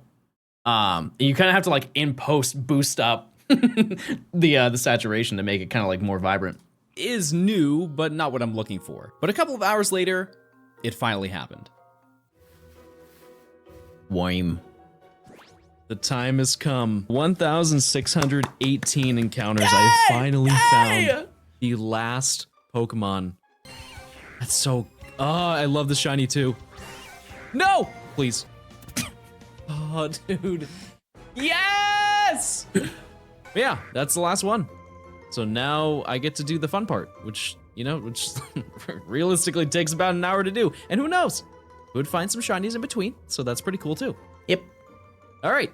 Why are we reacting to big video? Because we're working on a different big video. So why not react to an old one? I don't think I've ever reacted to this video before either. And for how popular it is and how long it's been since I've uploaded the video, why not, you know? How did you count the encounters while running around? I mean, it's pretty easy in this game to do it. In Scarlet and Violet, there's a reason why I don't do it in ZA. It's just like, you don't know what you're spawning in, number one. Number two, there's so many Pokemon in front of you. But this one, Like if I see a Weedle, I see a Weedle, you know? Or like, I'm sure in the process of running around in the zones, I'm sure that I missed a bunch of Pokemon, right? But like having, you can at least kind of get like a general idea. Like if I made eye contact with it and I count it, we're good. And that's pretty much how I managed most of this video. Now, if you watch the previous Professor Oak challenges I've done, you know that the real highlight of the challenge is the grinding portion, where typically evolving Pokemon like Bulbasaur to Venusaur before fighting Brock is this long-winded, pedal-to-the-metal, 14 XP per battle grind for eternity. Thankfully, the shiny hunting is going to be the tedious part of this challenge. Out of all the Pokemon, Bellsprout is the easiest Pokemon to chain that gives the most experience, so I spent about 3 hours chaining them until everything was evolved to the highest possible evolution. There are some Pokemon like Bellsprout and both of the Nidoran that can't reach their final evolution, as evolution stones aren't available at this point in the game, but I'll make sure to take care of that when they become available. While I was doing this, I also made sure to give detailed commentary about my thoughts for each new shiny that I saw.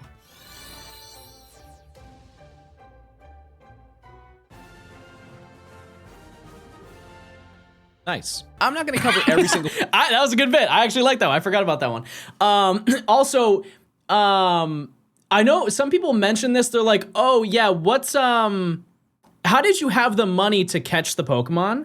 And so if you were to do this now, if you're going through the regular, like the actual shiny hunting method, you're going to get a bunch of money and you don't have to worry about that. But the way that I did it, this is before what we knew about the method, I was doing the Johnstone skip. And I would just go and collect a pearl from the Pearl Lady, because it's a daily event with the Slowpoke right next to the Pewter City Museum. You can do it once a day and you will get enough money to be able to, I think it's like 1,500 Poké-Dollars that you get, and so you just sell that, and I would just buy more balls, and I would spend a little bit of time farming that, pretty much. It is time to check. No shiny. No shiny.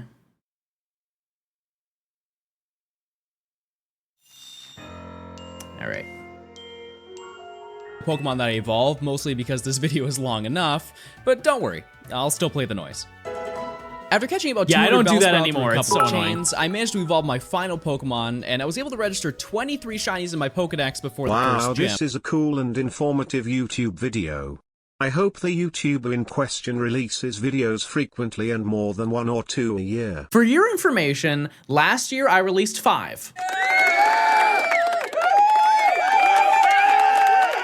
And they were all feature films. If anything, I upload more than I uploaded when I uploaded. Okay, that's not true, but I don't care. And if we also count the duplicates, I obtained nearly 30 shinies before even stepping foot into the first real challenge of the game. Now, as you also to give context, when was I done with this section?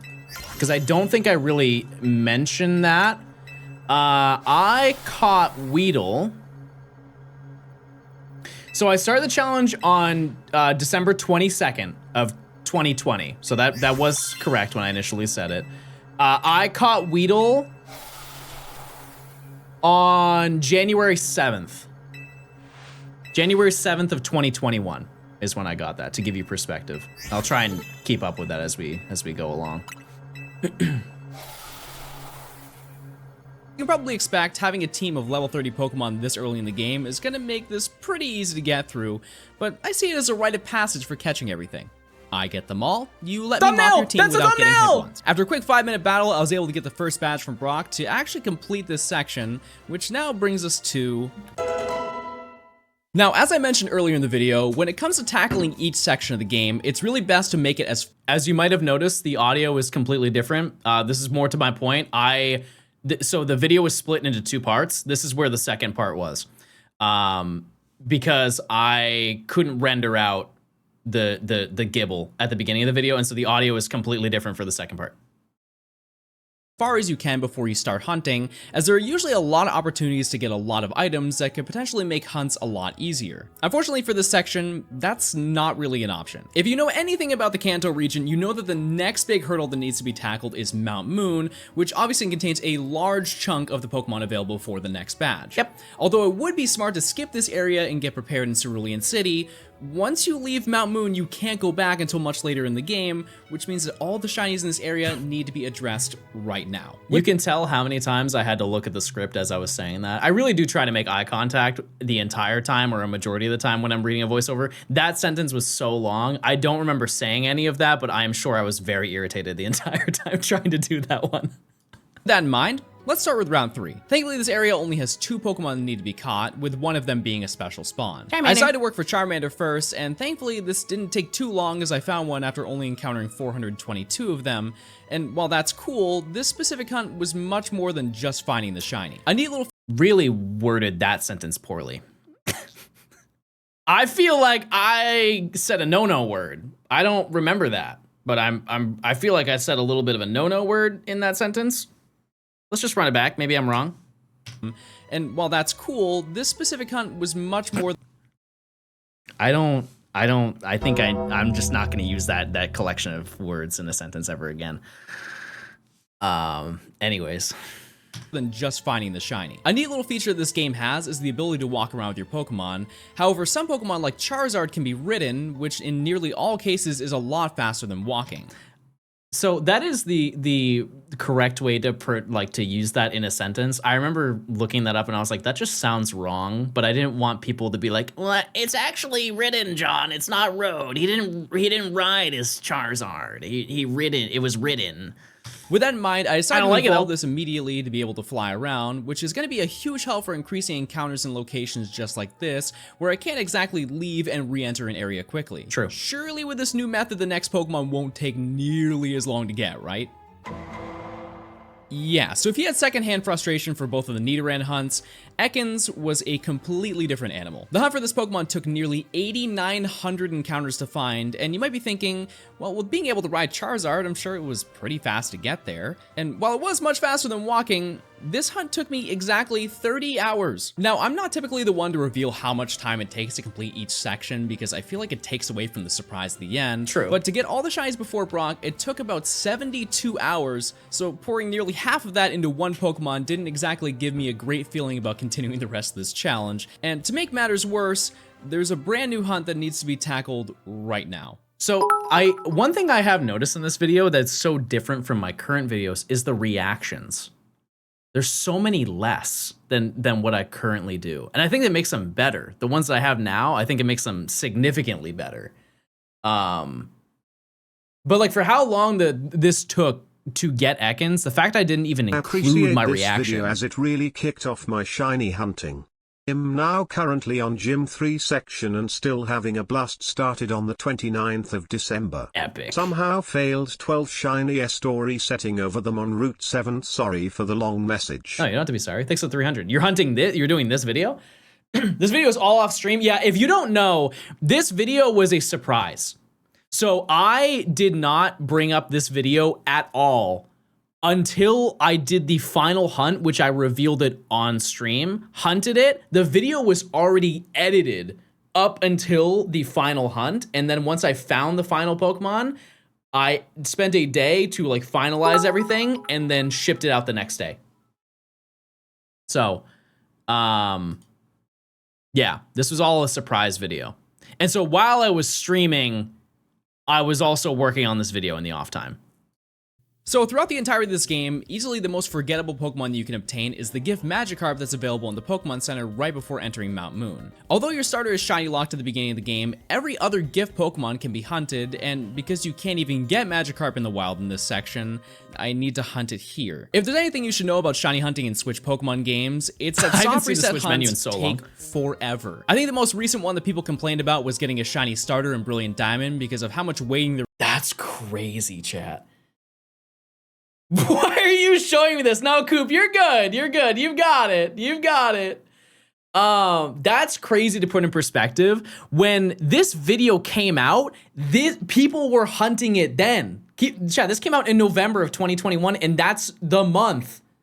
Like, this video came out, I think, a week before BDSP. I'm pretty sure it came out 1 week before BDSP came out. Kind of insane to think about. Like, this was current information.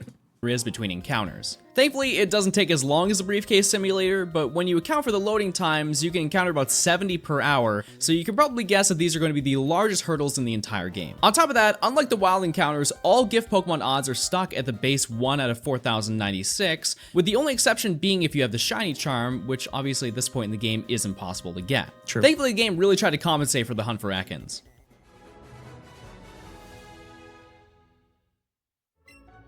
Oh, it was before Scarlet Violet, you're right. So the quality of this, what I'm going to say, chat, I'm gonna say it. Part of this is fake. It is. It is. Yep, it is. This is the big reveal. So I found this in, I was laying in the guest room and I found it on my Switch. I wasn't using my capture card. That's why the quality of it is different. And so my voiceover is when I found it. I think actually I might have done a slight cut so you can see when it transitions over, and that's when my voiceover happens, but that is not a live reaction. I was laying down and in my bed when I found it. That was so fast. This was okay. So you can see it's a very slight quality difference. If you see it on a computer, you can definitely see the difference. On mobile, definitely not. But absolutely, yeah. I found this when I was laying in bed, and I was like, because at the time I didn't really care. I was like, I can screenshot it whenever I get it.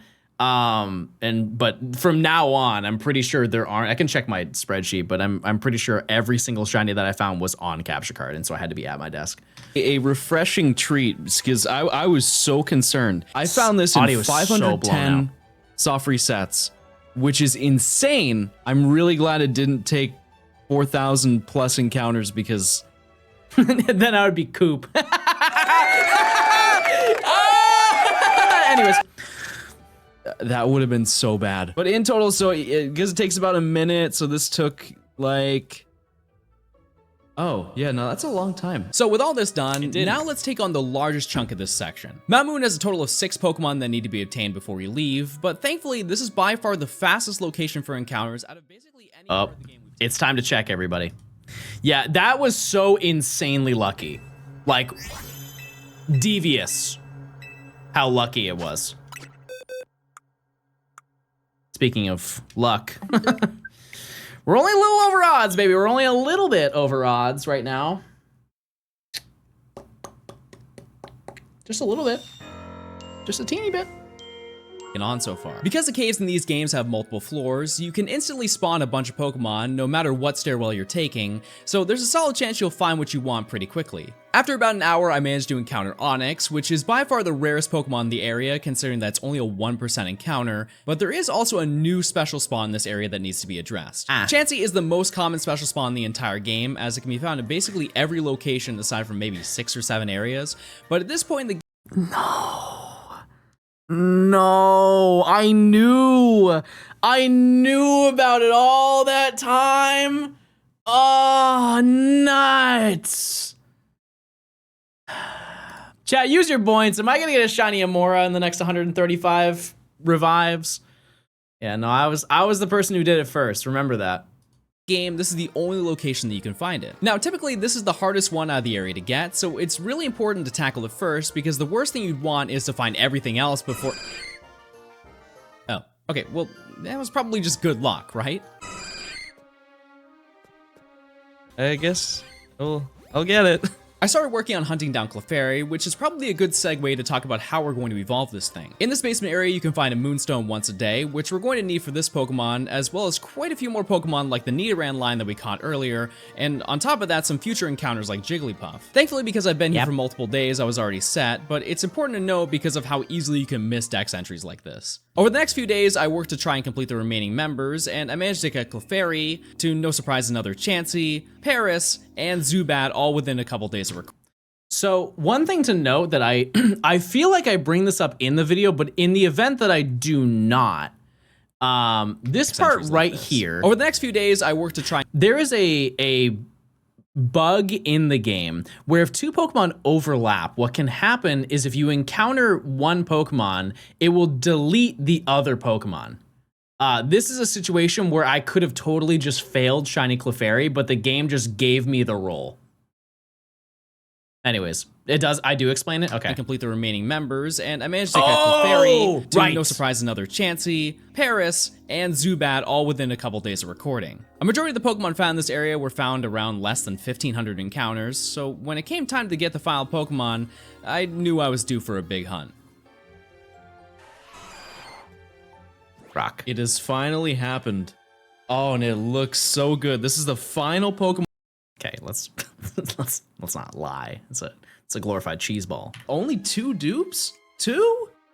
I mean, come on. 6,349 encounters. That was a lot. But I can finally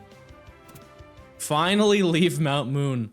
From here, I made my way through the rest of Mount Moon, which for leads to perspective, I think I was there Team for about a Rocket, week and a half. as well as the Fossil Maniac. This leads to picking one of the fossil Pokemon that we obviously have to hunt much later in the challenge. So I grabbed the Helix fossil because anytime I don't, I'm swarmed with hundreds of comments telling me that I picked the wrong one. And here's the thing. Should have just picked the Dome fossil, because then I would just get more comments. I don't know why I felt the need to do that. I should have just... Bro doesn't get Dome. You're on Twitch. We're both going down together. I managed to make my way out of Mount Moon, which leads to Cerulean City, which is essentially the end of this section. There is, however, one more location that needs to be addressed, that being Route 24/25. This specific combo area contains the final 4 Pokemon, but this will be by far the most difficult task thus far in the challenge. Real. Unlike all the previous locations I've had to hunt in, this area doesn't have any convenience. This is also a great showcase of why my video recordings are so much larger than they used to be. If you don't know, without getting super boring, you guys ever seen a YouTube video and it's snowing and the quality of the video is just absolutely cooked? Or if it's like TV static, the quality just takes a giant nosedive. It's because of bitrate.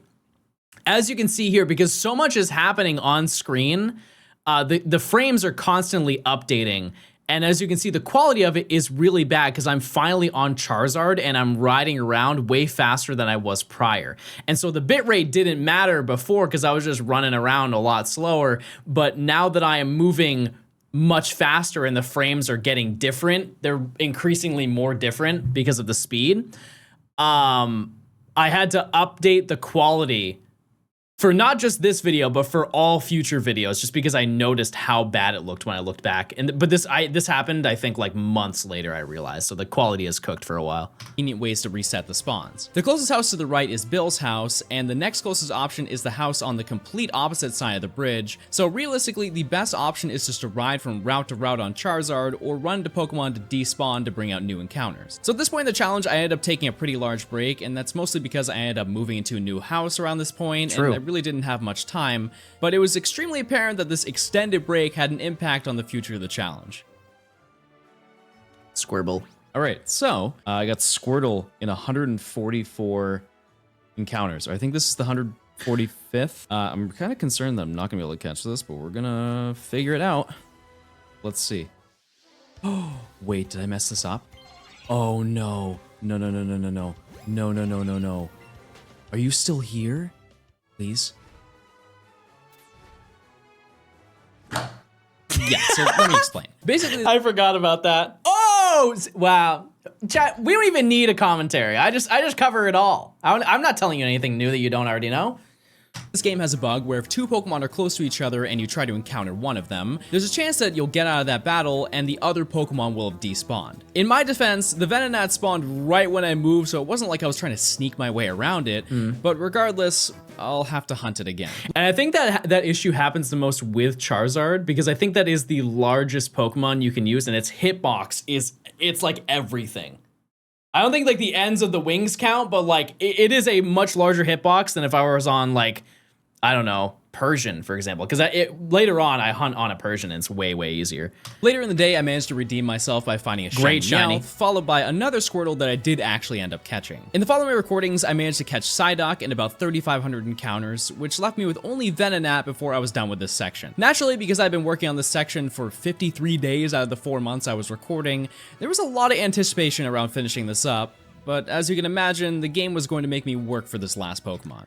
One funny thing, at this point in time, my friend Dom was staying with me, He was staying at my house, and there were so many days where I would just be sitting on this route, just going back and forth and back and forth and back and forth. And he would pop into my room and he'd be like, "Hey, still there?" And I would turn and look at him and be like, "Yep." Like, "You going out for the day?" He's like, "Yep." I'm like, "All right, have a good one. See ya."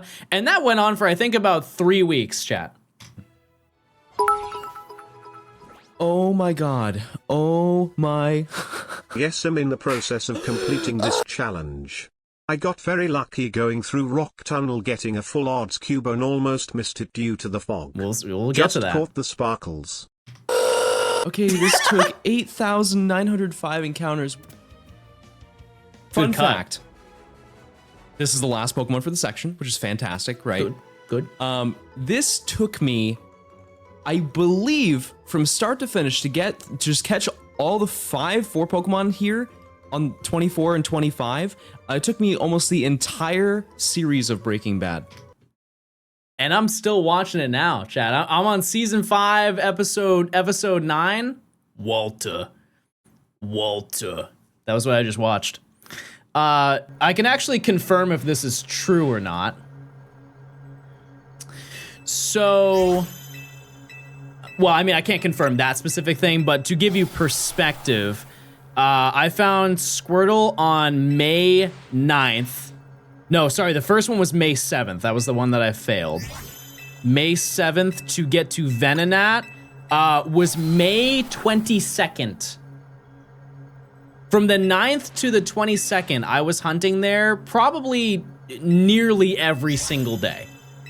And to explain my break that I had, chat, so obviously that was the first thing. The Squirtle was the first thing I found on May 7th, and the previous shiny that I got before that was February 9th of that year. So I took a pretty long break, but obviously, like, I was working on other videos during that point in time, and you know, I had to make money somehow. So and it was not going to be from that video. I watched the entire series of Breaking Bad. Wow. Okay. So yeah, I'm done. So now we just grind up all the catches, and then I can. The game should, in theory, be way easier now. That's not true, but we'll get to that in a second. So out of the very few locations that are available to grind for in this section, Psyduck was pretty much the best choice. It's also check time. Sorry. It is check time.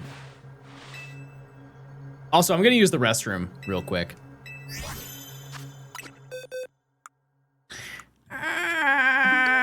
Why is the world this way? So over odds, chat. So over odds.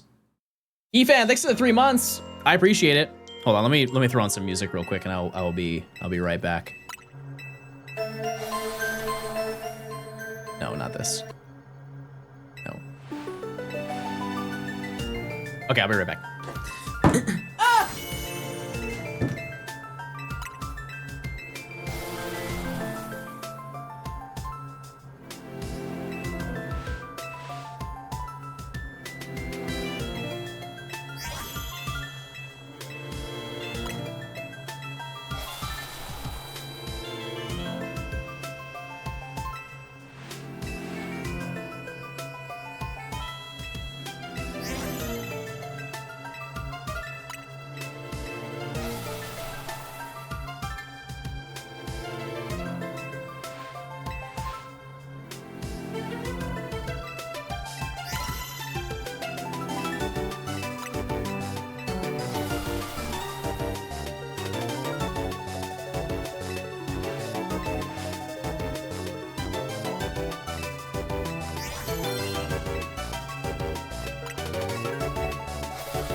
baby. I know you can't see it, but Gian is here, and he's just laying on the box. Hi, Gians. Hello, Gians. Anyways, let's get back to the gaming, everybody. Chain, and although the first section grinding was easy, it was actually kind of crazy. That's my favorite shiny in Gen 1. Shiny Venomoth, and I only show it for like 4 frames. Can I can, oh yeah. Where is it? Here. Section grinding was easy. That is the best shiny from Gen 1. It's hard to contest. It's so vibrant, so fun, and it looks good in pretty much every single game. I think it's a little bit ugly in Gen 3 just because the sprite is ugly, not the colors of it. Anyways. It was actually kind of crazy how quickly I was able to evolve everything that I caught. In total, this took basically an hour and a half, but that's mostly because of how long it takes to get Pokemon to appear. On top of all the level-based evolutions, I also used the Moonstones that I collected earlier to evolve the 3 Pokemon that needed those. After finishing all that up, I managed to bring my Pokedex total of 51 Pokemon, which is every single shiny Pokemon that you can obtain before the second badge in the game. Overall, this section wasn't too bad, but the next section is a true test of patience. Yeah, that section took me, I think, with the break, I think it took me, I want to say 4 months to do, 4.5, something like that. But I had like a 2-month break. Actually, no, that's not true. It's way less than that. But either way, it took way longer than the first one. This, however, was the real meat and potatoes. After absolutely destroying Misty's team with my League of Shinies, I claimed my next badge and made my way back up north to retrieve the SS ticket, which is going to be the next storyline task for this challenge. I decided to skip the areas leading up to Vermilion City, and that's mostly because I was really antsy to just visit more of the game. But like I mentioned earlier, it's really best to make it as far as you can before really getting into each section of the challenge. Upon reaching Vermilion, I went directly into the SS Sand to fight my rival, as well as unlock the ability to have Eevee use I forgot about that cutscene. Now at this point in the story, it's pretty clear you're supposed to go to the gym in this city, which means that we just need to tackle Route 5/6. Also, I lost that necklace. It's so sad. I don't know where that, I think that's gone. I lost it. I don't know what happened to it. Route 11 and Diglett's Tunnel to get all the shinies that we need, I just got all the D's right? Pokemon games Johnstone dummies starting with White 2 and Platinum. Epic. Thanks for the 8 months. Enjoy playing him. White 2 is goated.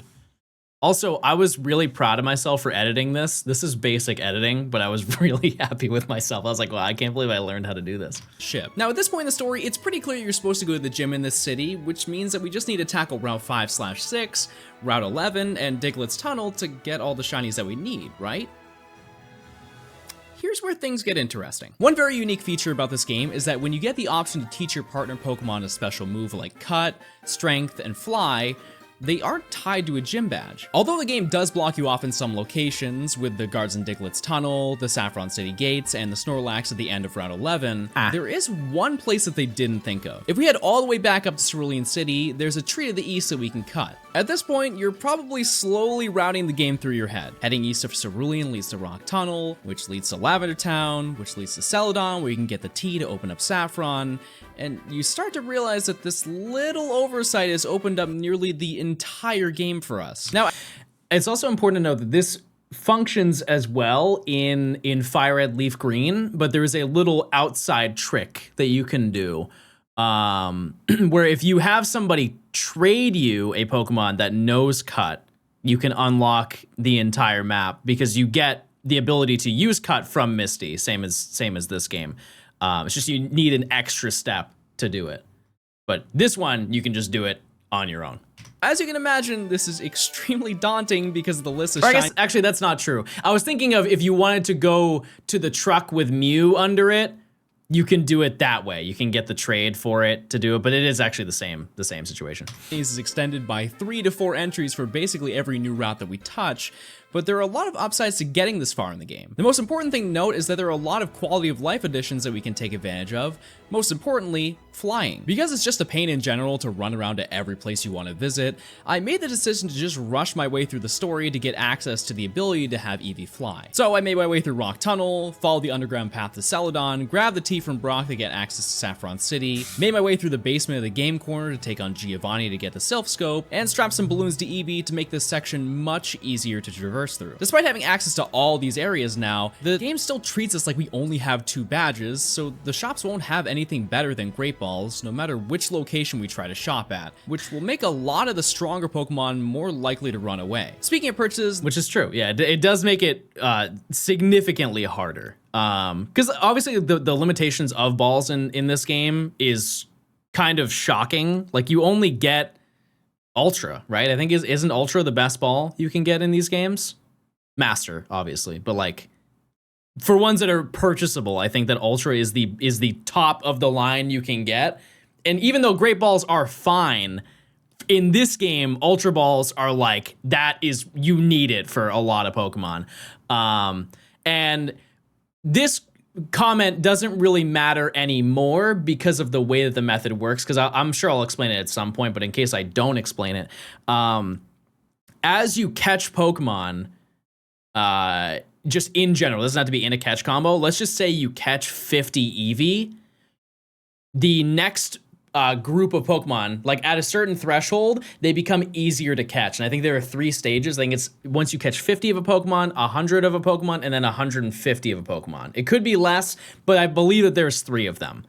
But that would have not mattered if I knew how to actually do the method. But obviously at this point in time, that wasn't revealed, so. There is one more thing that we have access to now that is without a doubt the most helpful thing in the entire challenge. If we head into the Celadon department store, we have the ability to finally buy lures at this point in the game. Yep. Although the in-game description tells you that they have an increased chance of spawning rare Pokemon when in use, these actually just spawn all Pokemon more frequently, which obviously increases the amount of Pokemon you can see per hour. But there is a secret additional mechanic that they I couldn't hear you earlier, but here's a sub for throwing your magic up in my face again. Thank you, Coop, for the year of subscribing. Thank you so much. Hey, listen, you got it. You got yours. You're up. You're up. Item increases your shiny odds. Depending on how far you are in your catch combo, the chance of a shiny appearing with a lure in use is... Can you tell that I photoshopped that? God, that's so bad. That's like noticeably terrible. I feel like I could have done so much better now. That's very bad. I'm sorry. Increased to the point that if we don't even have a catch combo, the odds of a shiny appearing are doubled. This does have a sharp curve to it, as when you reach a 31 combo, the odds only go from a 1 in 341 chance to a 1 in 315, but it's important to keep both these values in mind for later. Considering that I could tell by this point that there was something wrong with the shiny odds anyways, I just applied one and just saw where it took me. But there's a looming question that needs to be answered. Where do I even begin? That's a good question, but here's a better question, is do I get a shiny Amaura right now? Oh. I think yes. Well. You know what they say? Wait, we've already done 1,000 encounters today. That's pretty good. Like, I've actually done more than 1,000 encounters. I left it up to you. I did a poll on Twitter where you voted for your favorite city, which determined which side of Saffron I'd start hunting, and you all decided on Celadon. I totally forgot that I did that. Which means we're going to Route 7, or as I like to rename it, the Cursed Route.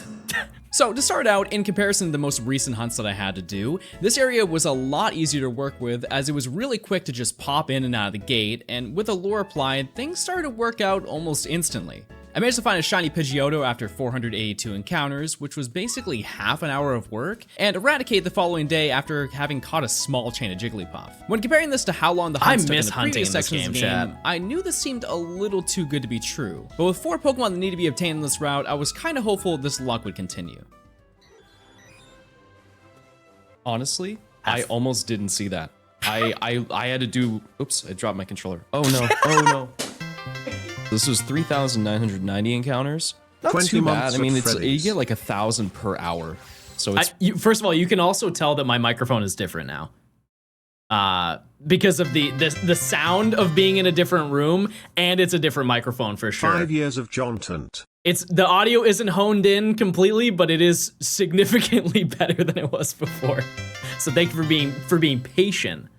really It's not been so long, that bad. Johnston. The next Bell. task that I wanted to go for was Abra, which is a very interesting Pokemon to hunt in this game. Unlike every other... Soft Moss, thanks for the 38 months. I appreciate it. Welcome to the stream, everybody. Hey, everybody, welcome to the stream, everybody. K-Engine, thanks for the 60 months is nuts. That's crazy. You sound tired in this clip. A lot of the time, chat, I was recording until I don't know, like very, very, very early into the morning, like 2 a.m., 3 a.m. To be totally honest with you, chat, I don't ever really talk about this portion of like this aspect of this video. But at this point in time when I was making this video, I was in a very like not good headspace. It was like I was very, very like personal isolation, like don't talk to anybody, don't interact with anybody. Like I was just like hanging out alone in my house. Obviously I had my Dom with me, but yeah, I was not in a very good headspace, and so I was just grinding this out for a majority of my day, like AM to PM. Like I'd wake up in the morning, I would go for a walk, or I would go for a walk at the end of the day, and I would, you know, like do a little bit of meal prep here and there, and then I'd be hunting the entire day, or if I would be streaming in between.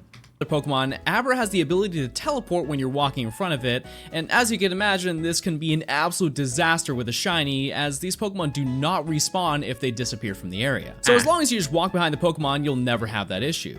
But it's by far one of the most nerve-wracking Pokemon to hunt in the game. I forgot the loading screens were that long. Are they faster in Let's Go? They have to be, right? That was crazy long. I guess have I hunted on the Switch 2 in Let's Go? I don't think I have. Which is crazy because that game has been out, or the console's been out for almost a year. As of next month, chat, the Switch 2 has been out for a year.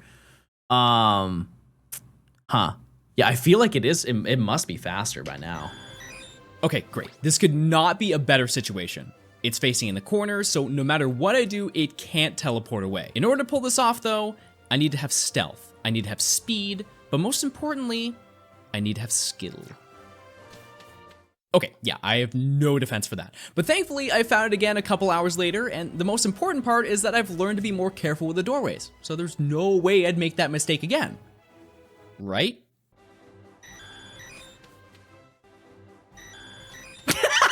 I forgot it happened multiple times. Shiny I failed today. That's really embarrassing. On the upside, this location, like if you wanted to hunt in this game and you wanted to find something fast without doing any sort of shiny hunting method, this location is so fast. I don't know if I wasn't paying attention, I already said it, but I think it was like, there's like 1,800 encounters per hour. You just rip through Pokemon. And I'm sure it has to be faster on the Switch 2 now. Just stop failing them, dude. 2 in a row? After ending the day with 5 shiny encounters and 2 back-to-back fails, I knew that I had good potential to finish this route the next day, and I just need to be mindful of my surroundings. As long as I pause each and every time I enter the area to see what's there, there's no way that I could fail another. Wow, that looks so good. Wow. Okay. I think I'm gonna fail it. I have Why do I not have Great Balls? Why did I walk into this encounter with no Great Balls? What was the logic in that? Like, I'm just destined to screw this up. And keep in mind, I'm next to the building that gives you them. Poor? No, because you can farm money. You don't get them until you beat Surge?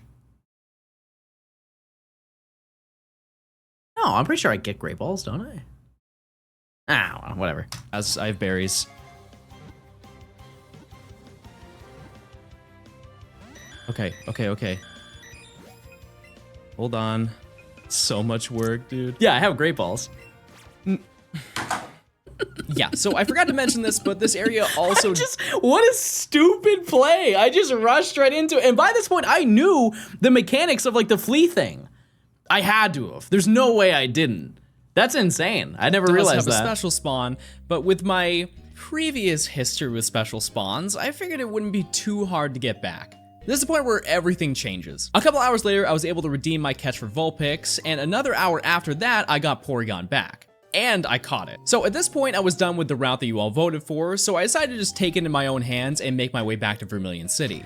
Also, shout out to the fits in this game. I change it every so often. I don't really ever bring it up, but the fits that were in this game were really good if you matched everything. That's the one thing I didn't like about it. Like, you can't wear a Jolteon shirt and like Espeon pants. They just don't go together. There's no combination. Like, even the ones that are like safe matching colors, like any of the black that's in Umbreon just doesn't go with anything else. The customization is like, it's almost fake in a way. They should have just released them all as individual outfits, like full complete fits, and your Eevee can be different from you, obviously. But anyways, I do change it as I go through, which I'm kind of doing in the ZA video as well. I decided to start with Diglett's Cave, which seemed pretty easy because the area is coded to spawn 8 Pokemon at once, but I found out quickly that because this area is really narrow, basically nothing appears when you enter and exit the area. Because special spawn Pokemon have priority over everything else that appears, it basically looked like I was hunting Chansey for the first 10 minutes. I decided to walk around instead, even though I knew it was going to make the hunt exponentially longer. This is the most lucky part of the entire video, without a doubt. I think it is not, I don't express it well enough in this video, how stupidly lucky it was to find this. Like, I was destined to be here for probably at least a week. One, that scared me, and two, I'm the luckiest gamer alive. I think True. I was so terrified of how long this was going to take. This is Farfetch'd is close. Farfetch'd is close, but this is close quarters and nothing spawns. 4 encounters, 85, maybe. All right, let's catch it. Blue nose. Wow. Blue ball. 82. Oh, I dodged a bullet on that one. Wow. Yeah. Actually, sorry. There are 3. There are 3 shinies that I got insanely lucky on in this video that, like, I think I deserved, to be fair. I think I deserved it for some of them.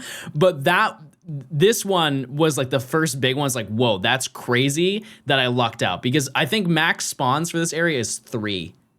Route 11 was the next stop to get Drowsy and Mr. Mime, and although I was able to use the gate at the end of the route, you do have to walk out a little bit to see everything, which resulted in lures getting used up significantly more compared to taking a step in and out of the Route 7 gate. Fortunately though, the gamer gods still came through.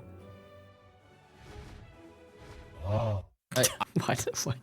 Why did I include that sound? What was the thought process on that one? Hold on, we gotta run that back. Was that worth it? Gamer gods still came through.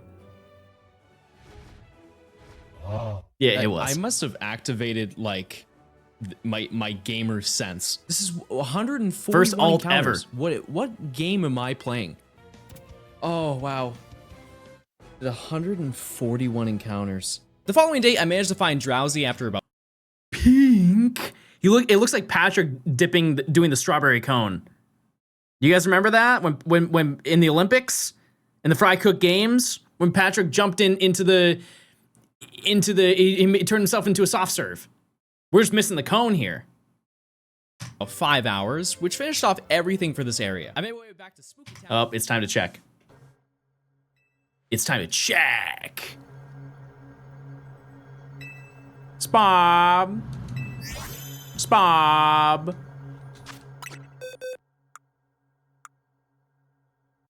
This is bad, chat. This is so bad. This is so bad. Type 1 if you think I deserve this. Type 1 if you think I deserve to be put in this position.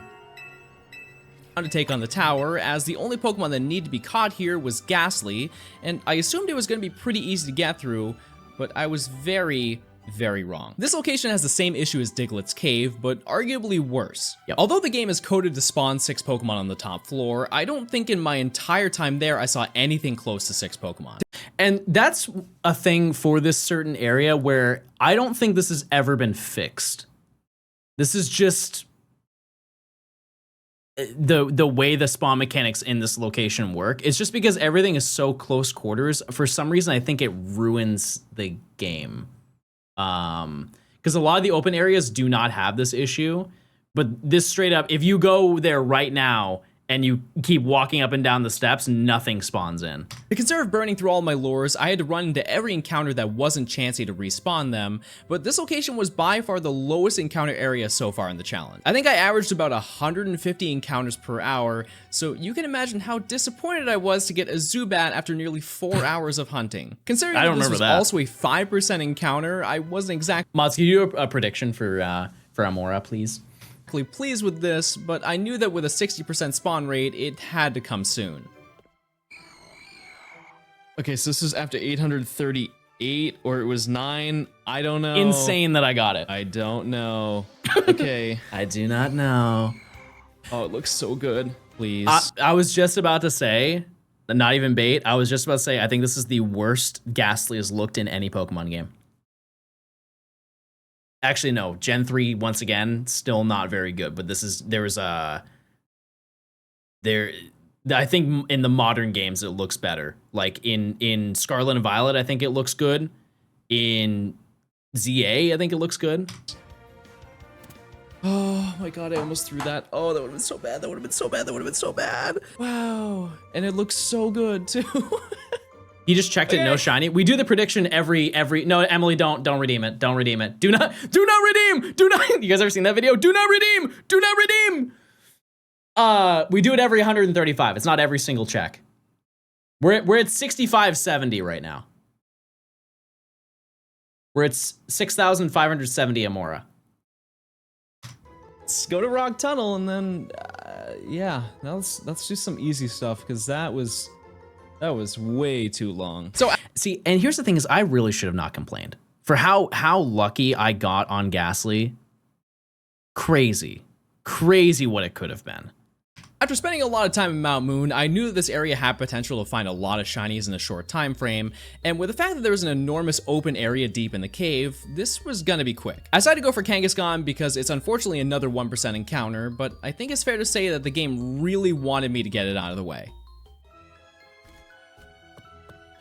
Well, on the upside, I found one not even 10 minutes later, which left me with only 3 10% encounter Pokemon that I needed to find. The downside is that this area is home to 10 different Pokemon, so the odds of finding everything I wanted immediately was pretty slim. I ended up finding a shiny Golbat later this day, which was the beginning of the horde of duplicates that I added to my collection. I ended up finding another Charmander, and very shortly after, a shiny Rhyhorn, which I've always wanted to have, and I started making moves towards getting Machop, which was a little more difficult than I expected.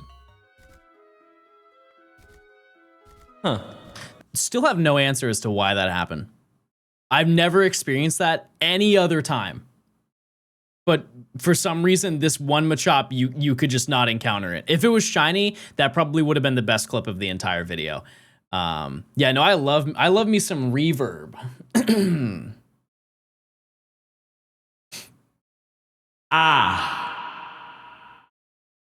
You guys want to hear my Skeledirge impression?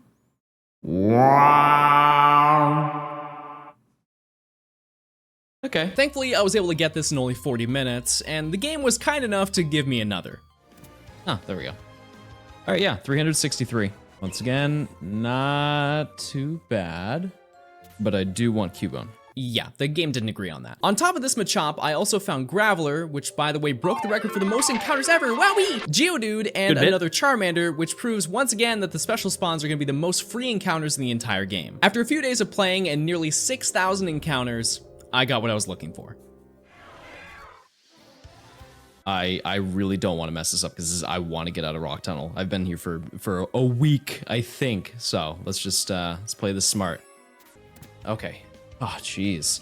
Wow, that took way too much time. I didn't even show me encountering the Cubone. That's crazy. I just show it. It's this little teeny dot on the screen. I caught it. Trust me, I got it. Actually, way too much time. With the Rock Tunnel completed, basically every encounter in the northern and middle sections of Kanto have been completed for land-based encounters. While this seems like a major accomplishment, there's still quite a lot that needs to be done. At this point in the storyline, there's a large plot point that we've already addressed, that being the Game Corner Underground to get the Sylph Scope. Obviously, this is used to get the top of Lavender Tower, where we get the Poke Flute, and this is used to awaken the Snorlaxes that are on each side of the map, and upon defeating them, will allow you to access the southern section of the region. Thankfully, during the hunt near Celadon, I got bored and took care of getting the flute, but there is an elephant in the room. Well, I mean, technically it's a man. It's based on an actual Pokemon designer, which you can just look that up. But the point is, this Pokemon... It's true. His name, so it's based on, okay, here's the lore. The Pokemon is based on a developer from Game Freak who is based on Kirby. The name of Snorlax in Japanese is Kabigon. And if I'm not mistaken, Kirby's name in Japanese is Kabi, K-A-B-I.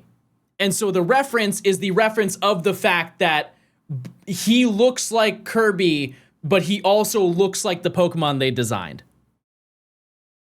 I believe that's the entire lore. I don't know the name of the developer. Or he was an artist? You can look it up, just like I said. If you haven't looked it up in the 4 years that this video has been out, I can't help you. Needs to be That's hunted. a Goog. Now, if you played this game before, you'll probably be quick to say, well, why don't you just hunt this in Cerulean Cave? There's a ton of them. And unfortunately, that location is completely closed off until you beat the main story, which means that I'm going to have to hunt one of these two. Well, technically, there's only one left now.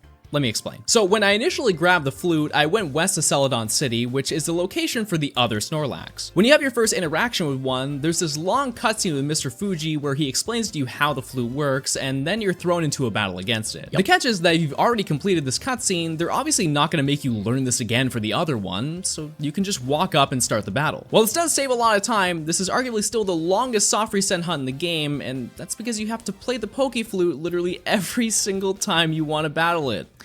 It's also important to note, if I don't bring this up, these specific encounters you cannot fail unless you use every single ball that you have. It does not flee unless you use everything you have in your inventory, which is a nice upside. So like, you know, at no point can I fail like any of the legendaries in this video just because of the fact that it's not based on anything other than, well, I guess there's the battle. If you fail the battle, then you fail the Pokemon. But you have like what, 10 minutes to defeat it or something like that, like a crazy amount of time. Because of this, you get this is the worst soft reset in the entire game, encounters by the per way. hour, and when the odds are 1 in 4,096, that has a lot of potential to take a long time, especially when you're not guaranteed to find it in that amount. But hey, I did find Magikarp in only a few hours. Surely this will take a bit longer, but I should find this within like a week or so, right? Also, just a side note. Surely this will take a bit. This game, I have like 2,000 hours in. This game, I think I played. How many times did I play this game? I think I played it maybe, we're gonna say a humble 15 to 20 hours. If you played this game, it's okay. Super Mario Party is okay of a game. Mario Golf Super Rush, in particular, is a special case on this screen because I bought it with the plans. It was the week that it came out, and I had a bunch of people who were coming over to the house, and I bought it because I'm like, oh, it'd be so fun to play it with some friends. It's a game that just came out. I think it'd be fun as like a little party game, right? I bought the game from, I believe, Walmart. I went to go get groceries that day, and I bought the game just for fun. I unpackaged it, put it in my Switch, and to this day, chat, I have never played it. Never once. And so this was just like a shining moment of just pure irresponsibility. New Pokemon Snap, though, ate that up. Longer, but I should find this within like a week or so, right? Yeah, so I know this sounds bad. And that's true. It did take me an entire month to hunt it. And I was, at this point in time, I was probably max gross gaming. Probably max gross gaming. No shiny.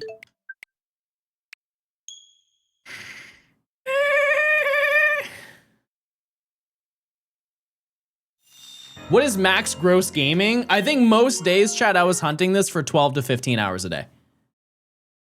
I did take a little bit of a break. Now, if you know anything about me, I have a history of being unbothered by tedious challenges. I think this video so far alone is enough proof of that. Yeah. But because of how much I've been grinding for the previous month, plus with how slow the encounters are, this can really drag on and just be boring. I think it's pretty obvious, but it's also important to mention that I also just had... Okay, hold on. Hold on 1 second, everybody. Just gotta take care of something real quick. Just give me 1 second. Let me just...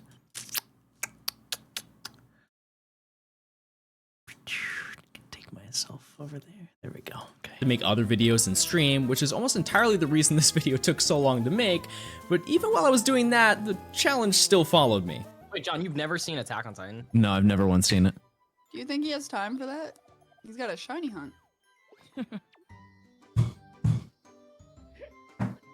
Hey, so what are your favorite colors, guys? You guys have favorite colors? Yeah, my stomach. Oh my. Red. Yeah, do I love red? Hey, Taylor, what's your favorite color? Green. Green. What was that? What was that? Yeah, I didn't hear that, Taylor. Did you have a when I turn red, it doesn't look good when I'm blonde. What? Did you have a favorite color? I think Taylor can't tell us her favorite color. It must be a really big secret. Like a really big secret. So with that extra pressure put on me, I decided to put the pedal to the metal and finally get this big monster. I finally got it. Oh, 1,000. This was a real-timed reaction. I unmuted so fast. Like, I ulted. Frame perfect. Unmuted to react. 976 encounters, dude. Oh man, that one totally caught me off guard. Okay, I'm actually fully prepared to catch this thing. Oh, I'm so glad I'm finally done with this thing, dude. I didn't show it. I one-shot the Snorlax. I'm pretty sure I one-shot it. Also, I did do test battles beforehand to make sure that I could actually complete it to make it happen, you know? All right, I'm ready. I'm ready to catch this thing. Oh my god. Oh, I'm finally done. Ah! Okay, so it's actually 1,977, I think. Ooh. Wow.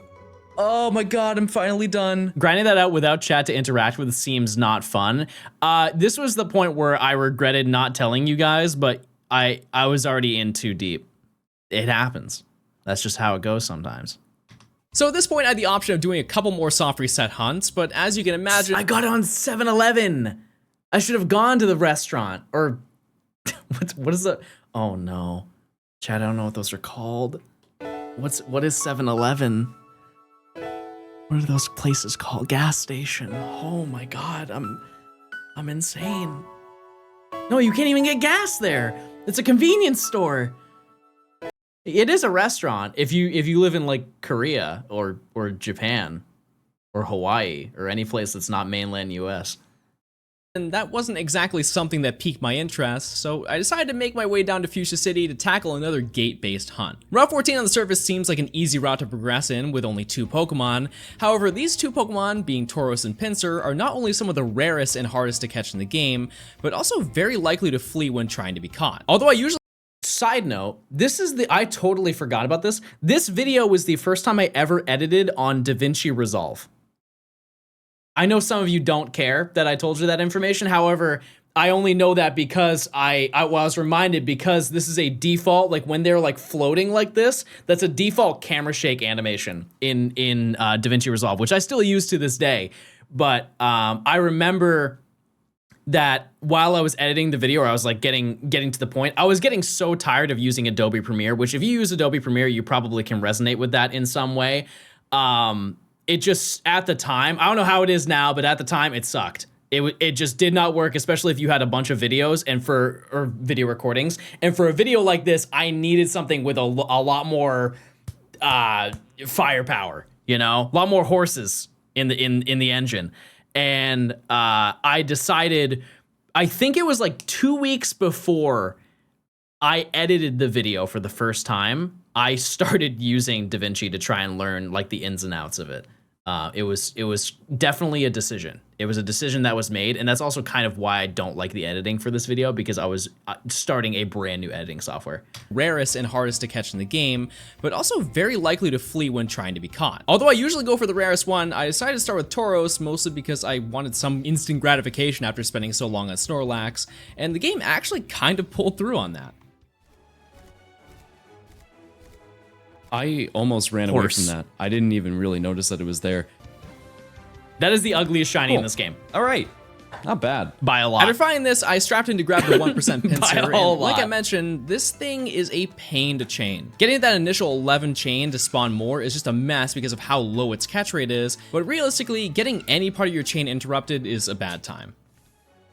That really sucks. That really sucks so bad. I do not want to catch this. What Chansey is this? Number 5? I don't even know what this thing... Oh, isn't that its flea animation? Wait. Oh, no. Yeah, it is. That was its flea animation. The gamer gods have blessed me with giving me... Oh, I'm so glad that I'm failing this. I've never been happier. Never been happier to fail Pokemon. Now, I'm a man who knows how to take a sign when he's given one, so I spent the next few days hunting as much as I could. Although the encounters start to go well past the full. Did I show that I was evolving to get Persian? I don't think I ever even gave that context. But I did evolve to get Persian to run faster. I don't notice, I don't know when that happened, but it did. Okay, well, there you go. It's just it's the best Pokemon to run with, in my opinion. And eventually reached double odds. I knew that in due time, I'd have that final Pokemon as long as I took it head on. I think that was a bad bit, and I remember in the moment of making the video that I thought it was a bad bit, but I was too tired of editing to care. I don't know what to do. I don't know what to do. I walked right into him. Oh, thank God. Oh, finally I'm done with this section. Now that those hard ones are out of the way, let's do some hard stuff. I love Route the 17, background on or that. I better never noticed known that. as the bike path, is arguably one of the most tedious parts of this section, and when you take a look at the encounters available, at first glance you're like, okay, so as long as you don't get the evolutions, it's only like 3 Pokemon, so it can't be that bad. And while that is technically true, the last Pokemon at the end of the list is a little bit I think more that was a trouble. good Despite edit. only needing 1 shiny Eevee That's a lot. There's a lot that happened there. I was cropping and resizing at the same time to make it like fit to the screen. The last Pokemon at the end of the list is a little bit more trouble. Despite only needing 1 shiny Eevee for the Pokedex, this Pokemon evolves into Don't call me 3 Crop completely Boy. separate Pokemon through the If I'm Crop Boy, you're Crop Dusting Boy. Okay? You're just out here farting, spraying down society.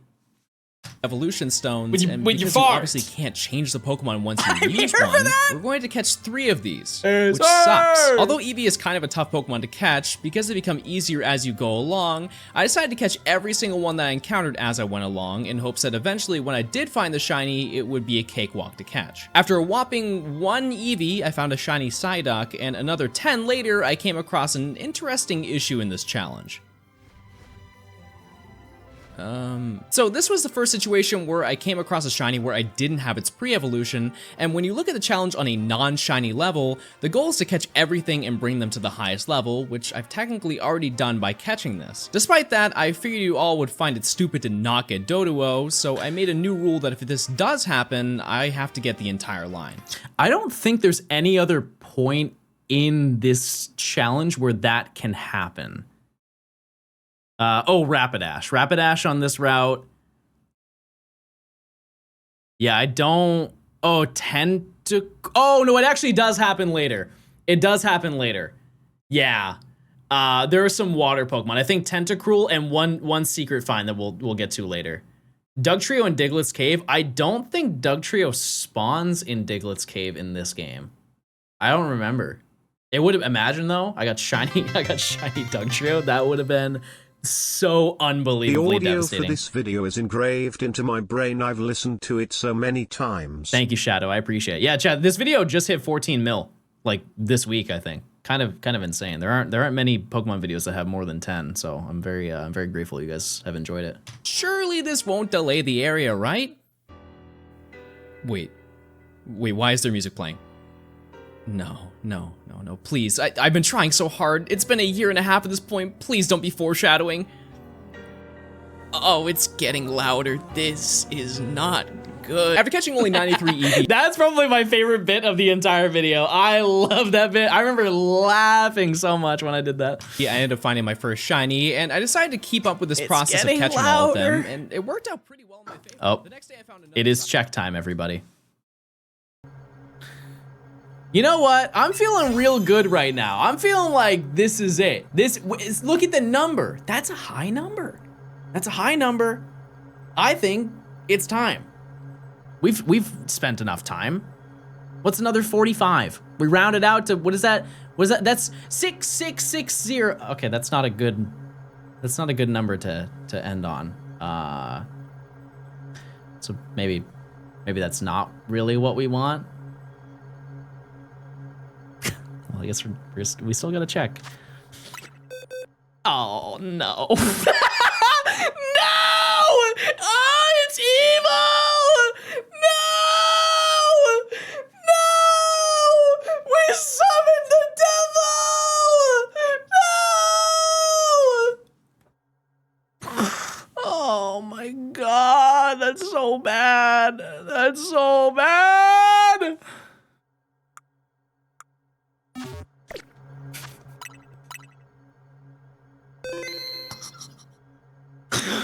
The one time I do a bit. The one time. All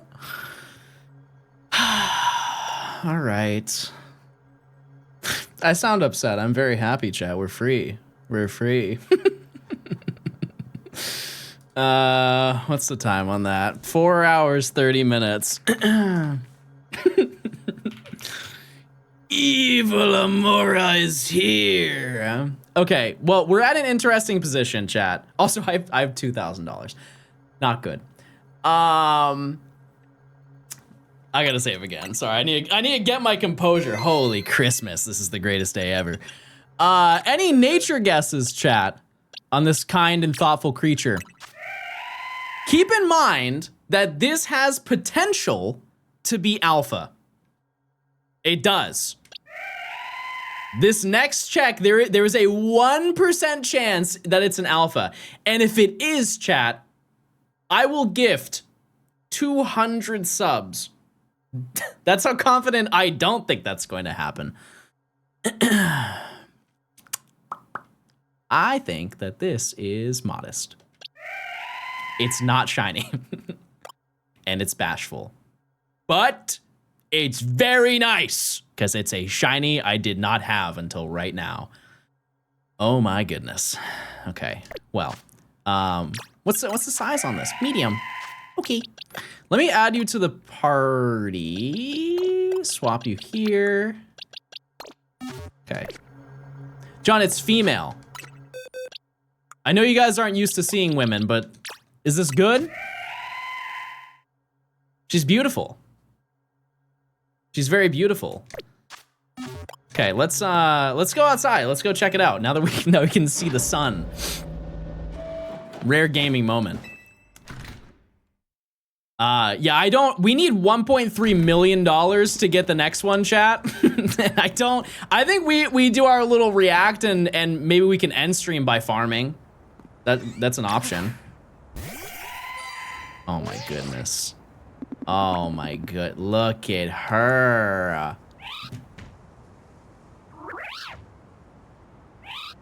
Oh my goodness, she's so thoughtful and kind, and she has many nice things to say.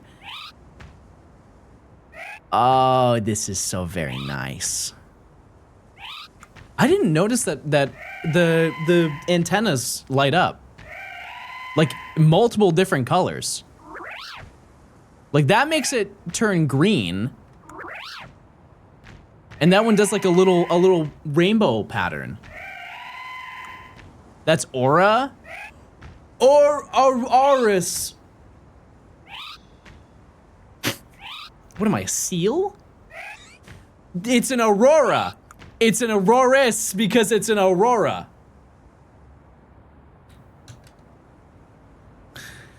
Anyways, now the most important thing that we need, number one, is I need some important B-roll. Oh, that means you guys can't be there. I'm sorry. You can't be get it because B. You can't be in this role, everybody. Okay. Now, no, don't look at her. You don't deserve to. Don't look at me either. The audacity of some people. Come on. Oh my goodness. Oh, it's very unnatural, but it's very cute.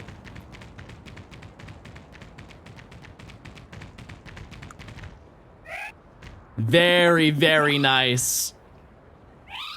Oh, no. She is so, hey! So rude. So rude and not thoughtful. Look. Do you know anything else?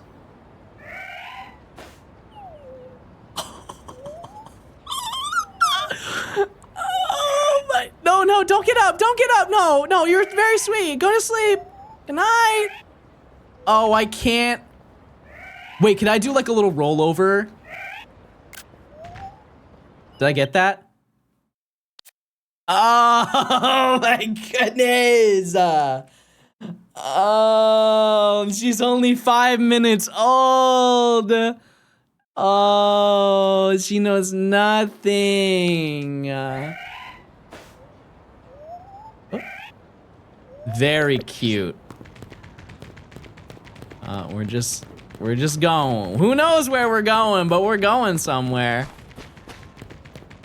Now, I feel like I had a nickname for this. I just don't remember what the nickname was. Yeah, it is Lady. Yeah, she is Lady. Yeah, because I think I want to name her like Crystal or something. But she's so evil. She's so insanely evil. We can't name her Crystal. We could name her Crystal Meth. We could do it. It would be evil.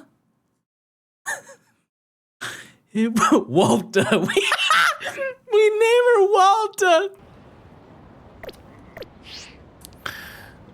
Walter. No, wait, why don't we name her wait! They're minerals! They're mineral. We name her Marie.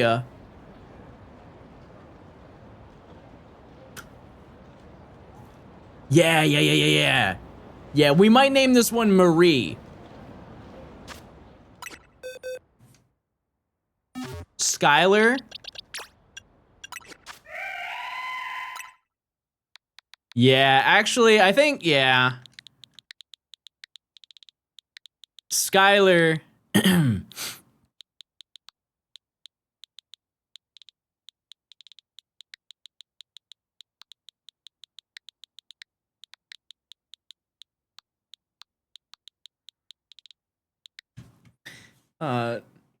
My name is Skylar White, yo.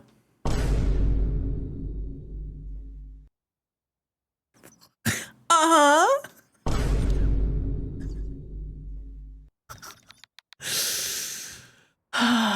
Okay.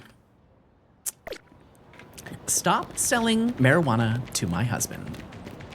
All right, anyways, I think we're good to go. Now, like I said, the issue is that we can't start hunting Aerodactyl because I have no money. I quite literally have nothing. I have a lot of shart, but that's it. I have this is a little bit broke boy.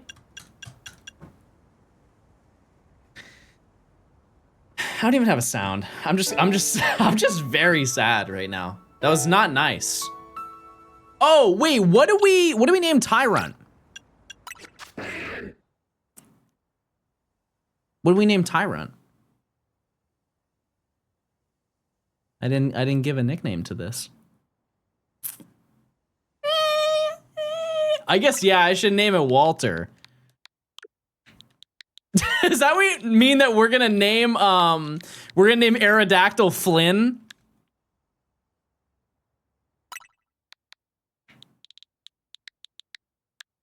Yeah, we gotta name it Flynn. Arrow is Jesse? No, but this is the family. Or, okay, actually this works out great. If Aerodactyl is a boy, then we name it Flynn. If Aerodactyl is a girl, we name it Holly. It's all making sense. It's all making sense over here. Okay, but that's good. This is very good news for the people who care about me. Type 1 if you care about me. Type 1 if you think I'm really awesome and you care about me. And you don't want to throw rocks at me ever. No, please don't throw rocks at me. I don't want that. Anyways, I guess, would it make more sense to just react, chat? We just finished the how much do we have left? Oh my. We're only halfway through the video. We're only halfway, chat. Because it's gonna take hours to farm money. I could farm money while... No, I can't focus and do both of those. I can't do both.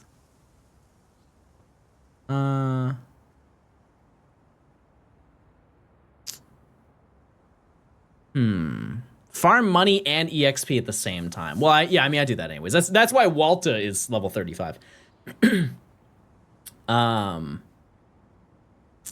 You want me to type 1 if you want me to do Aerodactyl tomorrow.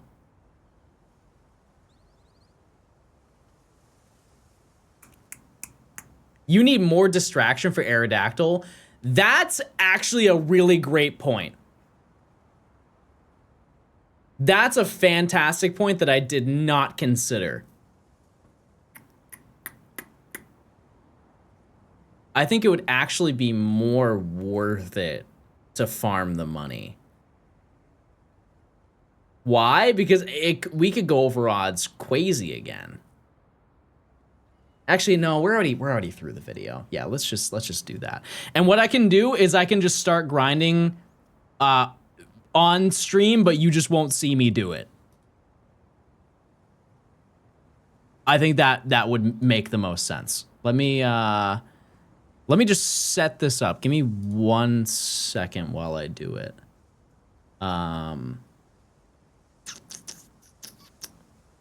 Ooh, yeah, how do I do that? How do I make that happen? I also know that there's no audio, I'm sorry. There's no music, I mean. Okay, let's get back into it, and I'll just start shunting. Or not shunting, I'm not gonna shunt. I'm gonna do the opposite of shunting, which is not shunting. Oh, let's just do, oh, this works out fantastic. Okay. Back to React. Come along, everybody. Psyduck before finding the second Eevee, which admittedly might have only been 102, but I also encountered 8,000 beforehand, so this has high potential to be the most encounters in a single hunt thus far. After another hour of playing, I managed to stumble across a shiny Ponyta to mark another off the list, but this was the start of a pretty bad streak of encounters. Actually, chat, I can't focus on both of them. My brain does not operate that way. I'll just farm the money tomorrow or tonight. Although I didn't fail any of these, finding another Dodrio and my 5th and 6th chancing this challenge didn't really help morale, but after a week of being stuck here, I managed to get something that I wanted. All Rats. right, this happened after 4,357 encounters, and I could not be happier to find this Pokemon. Great. All right. So that leaves me with 1 left. Only 1 Pokemon left to go, and I'm finally done. This left only Doduo, and surely with all this bad luck, I'd find it right away, right?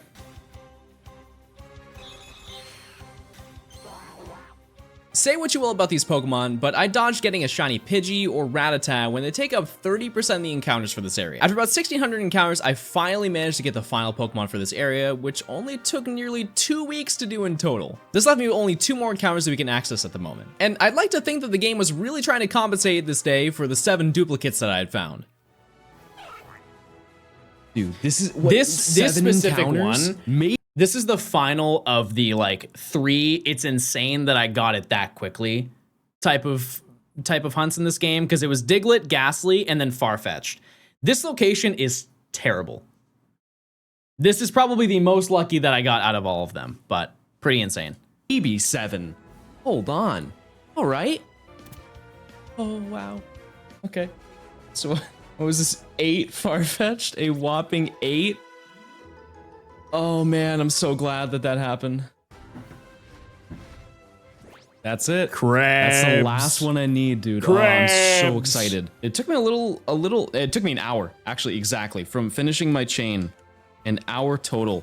I think this location is also the fastest amount of encounters you can get per hour. I think didn't I write down, there was a period of time where I wrote down every single encounter that I got, or like how many encounters you get per hour, roughly. And for this specific one, how many encounters was it per hour? I know I have it somewhere. What's it? Crabby.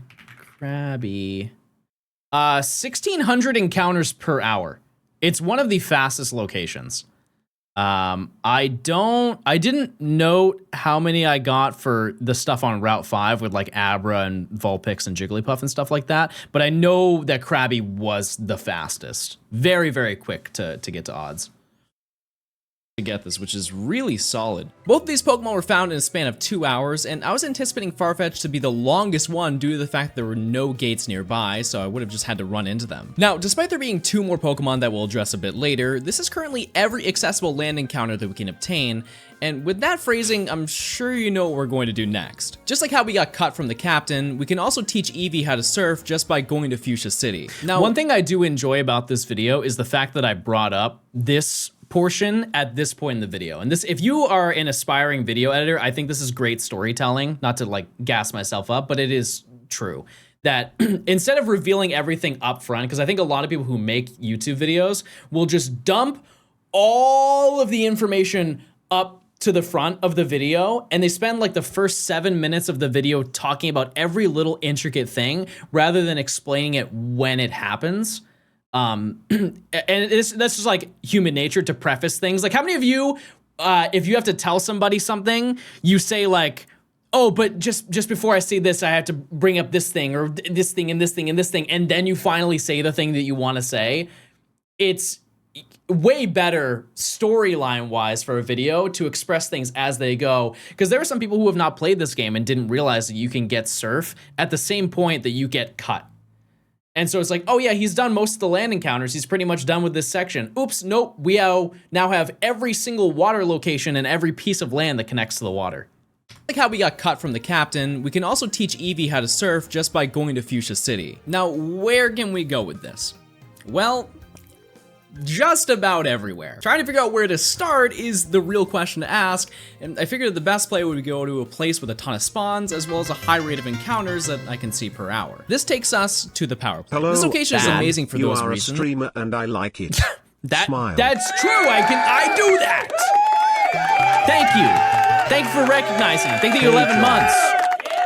Thank you. Friendcat, thanks to the 33 months. Gilly, thanks to the 15. As well as the fact that when you step into the first room of the power plant, you're greeted with at least 3 to 5 Pokemon, which is obviously significantly faster than where we just were. The first day attempting this area worked out really well, as I found a shiny Electabuzz, which is the lowest percentage encounter aside from evolutions. This, however, is not that Electabuzz. This is another one that I found during this, and the reason I'm showing you this one instead is, ironically, my power went out while I was recording this day and the file corrupted. This is another piece of great advice for you, chat. If you make videos and you record your footage through OBS, change your settings right now if they're not changed to this. Change them to make sure that they export as a .mkv file. So hypothetically, most people will have by default set to MP4. And what happens is if your power goes out, you trip over your PC and it unplugs, or your little brother is like, oh, what does this button do? And presses the button and turns off your computer, you lose that footage, it's gone, you can't recover it. You can try to recover it, and I think I tried for this, and I recovered portions of it, and it was a glitchy mess, and it didn't work. If you cut off an MKV file, this is also like if OBS crashes, it happens a lot, shockingly, a lot of times. If you have that file, it doesn't do anything because it hasn't been converted into an MP4 file. It's a like, I don't really know like the structure of how it works, but just trust me that if it saved me a lot of times, like a crazy amount of times. And if you want to take it a step further, what you have to do is once you get an MKV file to convert it into an MP4, you have to do a thing called Remux. It's an option. You go under File and you can remux recordings. What you can do though is in the settings, there's an option to auto remux. So once you stop recording, it will just do it for you. Pro John Gaming tip. If you know anything about me, this stuff is kind of on brand. I ended up hunting this area off and on for about a month, and I eventually came across Shiny Voltorb, as well as that second Electabuzz that we'll pretend like you've never seen before. On the first day of September, I decided to grind to finish up this area, and needless to say, it paid off. Dude, finally I have found this. Oh my god, that's my second shiny ever, by the way. Let me tell Magnemite. you that this is like one of my favorite shinies of all time. This is, I believe, the second shiny I ever found. I need to come up with new lore. I need to come up with that's insane that I just quoted myself. Well, at least it's accurate, you know. Imagine I was wrong. That would have been embarrassing. So I love it. Fantastic. All right, great. Now you're probably thinking, wow, John, that's pretty impressive that you got through this section with only one duplicate and no special spawns? That's a big change from the last area. Oh no, I did. I just left them out. Back again, get another chance. No way, dude, how? Oh no, this Joy-Con's dead and I can't use it. Oh no, I can't catch Chansey. Oh no, what a shame. I forgot about this. Oh my god, I've only been recording for literally 3 minutes, so I don't care, but like, oh my god, man. This is so stupid, dude. And you wanna know the worst part? We're not done here. As most of you know, at the end of the power plant maze, we can encounter Zapdos, which begins yet another soft reset hunt for this challenge. Now, by this point, I don't need to explain how tedious this is, but it's important to note that the legendary birds are the fastest reset hunts that you can do in the game, as you have the ability to skip the entire interaction cutscene and jump right into battle. This still takes about 4... Stardew Valley is another game I bought and then just didn't play. Pokemon Unite? That was a sponsor. The funniest part is that you can now tell just by the order of operations, Super Mario Party was there before Mario Golf, which means I opened it again to then never play it. I don't even remember that. I opened the game twice to just never play it. I must have title screened or something. I don't know. 45 seconds to get through, but those extra 10 seconds compared to Snorlax make a world of difference in the long run.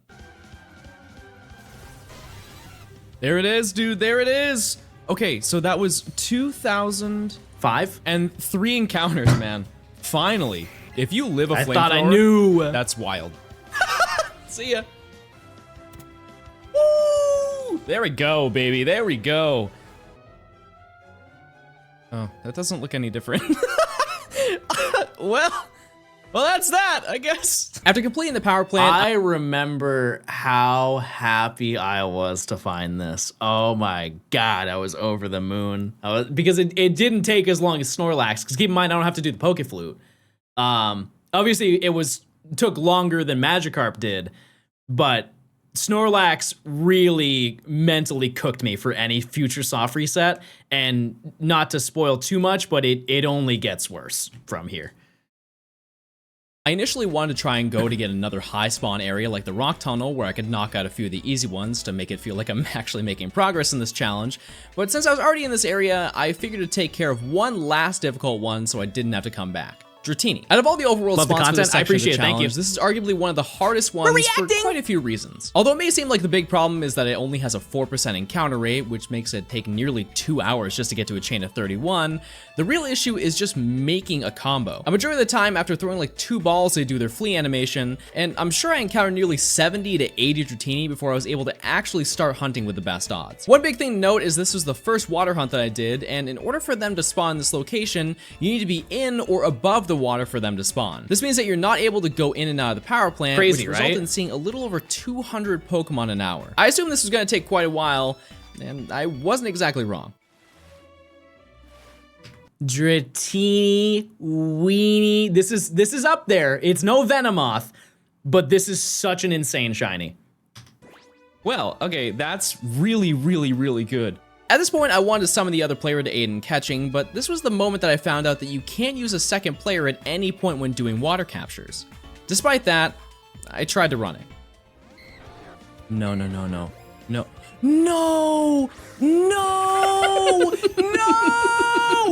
Don't. I hate this game. Actually, physical pain. I don't remember doing that, but in that moment, must have been like, I'm not gonna give them the win. I'm not gonna go out like that. Dratini's not gonna leave, I'm gonna leave. Oh, actually, I didn't want to break my combo. I guess that makes more sense, but still, I'm sure that was still true. Oh my god! So one thing we're going to completely disregard is the fact that I didn't use the Ultra Balls, that I hadn't used the entire challenge because I couldn't get more of them until we have a lot more badges. But aside from that, this battle was completely out of my control. On the upside, I was able to escape so it couldn't break my chain, so at least I wanted to start over from scratch again, right? I have no idea what flee animations look like for me, so you're just yelling at instant Pokemon. The easiest way to tell when this happens, I hate this game, is when it does an animation and the circle, the catch ring is still active. That's how it works for all of them. If it does an animation, you know, because normally, this was the moment that I found out that you can't use a second player at any point when doing water captures. Despite that, I tried to run it. No. Yeah, no, just when that happens, when it does a special animation, because usually it does like a deflecting ball thing. But yeah. So one thing we're going to complete until we have a lot more badges, but aside from that, this battle was completely out of my control. On the upside, I was able to escape so it couldn't break my chain, so at least I wanted to start over from scratch again, right? Okay, come on. Yeah, so I hunted this for like 5 hours today, so I'm kinda... Wait! No! No! What? That was its flee animation? In my defense, I had never seen this Pokemon's flee animation, and additionally, can you blame me for not thinking that was it? I'm not exactly sure what I was expecting to see, but come on. We're not doing this again. The next day, I found another Magikarp after only a few encounters and actually caught this one. And although Dratini not taking accountability, Ludu, Ludu, dare I pull up your message that you just said? Magikarp doesn't. It looks literally the same. Mods, ban that mod. Been a lot better. I had caught enough Dratini at this point that the next catch combo was going to be significantly easier to chain. After facing with 2 more Magikarp, I finally found another Dratini after a measly 474 encounters. Because this section basically took an extra entire week to complete because I failed to catch. Side note, if you didn't notice, easier to chain. After facing with 2 more Magikarp, I finally found another Dratini after a measly 400. If you didn't notice for this, the catch ring is now green. The reason why it's green, because actually I'm gonna make an amendment to what I said earlier at the beginning of the video. This is when, or maybe it was Eevee. This is when I realized that the catch ring increases the more you catch of a specific Pokemon. Because you remember before, the catch ring was yellow for that Dratini, but since I had to rechain after so many Magikarp, it turned green. That did not change how I hunted at any point until like basically the end of the video, but just something to keep in mind. Because this section basically took an extra entire week to complete because I failed to catch the first one, I didn't really have much to say about this one. After this section, I decided that I really wanted to hammer out a ton of the easy encounters, and surprisingly, there really aren't that many locations left to choose from, but the Sea Bomb Islands had by far the largest amount to catch when you can count all the evolutions for each of the hunts I had to do. Considering that Rock Tunnel was insanely fast for encounters, I assumed this area was like going to be everything exactly is bad. I was wrong. But to be fair, this area averages around 600 encounters per hour, but in comparison, this was basically half of what I expected, and that was mostly because only 5 Pokemon could appear at a time, and there were basically no areas large enough to do that. Although I was worried of having another Dratini episode again, the largest issue that I was worried about walking into this section was the very unnecessary dense fog that was on every floor. For some reason, the devs decided to make the entire area hazy and have random large balls of light appear on the ground where you sometimes can't even see the Pokemon. To make it even more annoying, all 3 of the Pokemon that need to be caught on land are conveniently just a lighter shade of their regular version. So I totally forgot about that, but that's true. Yeah, like aside from,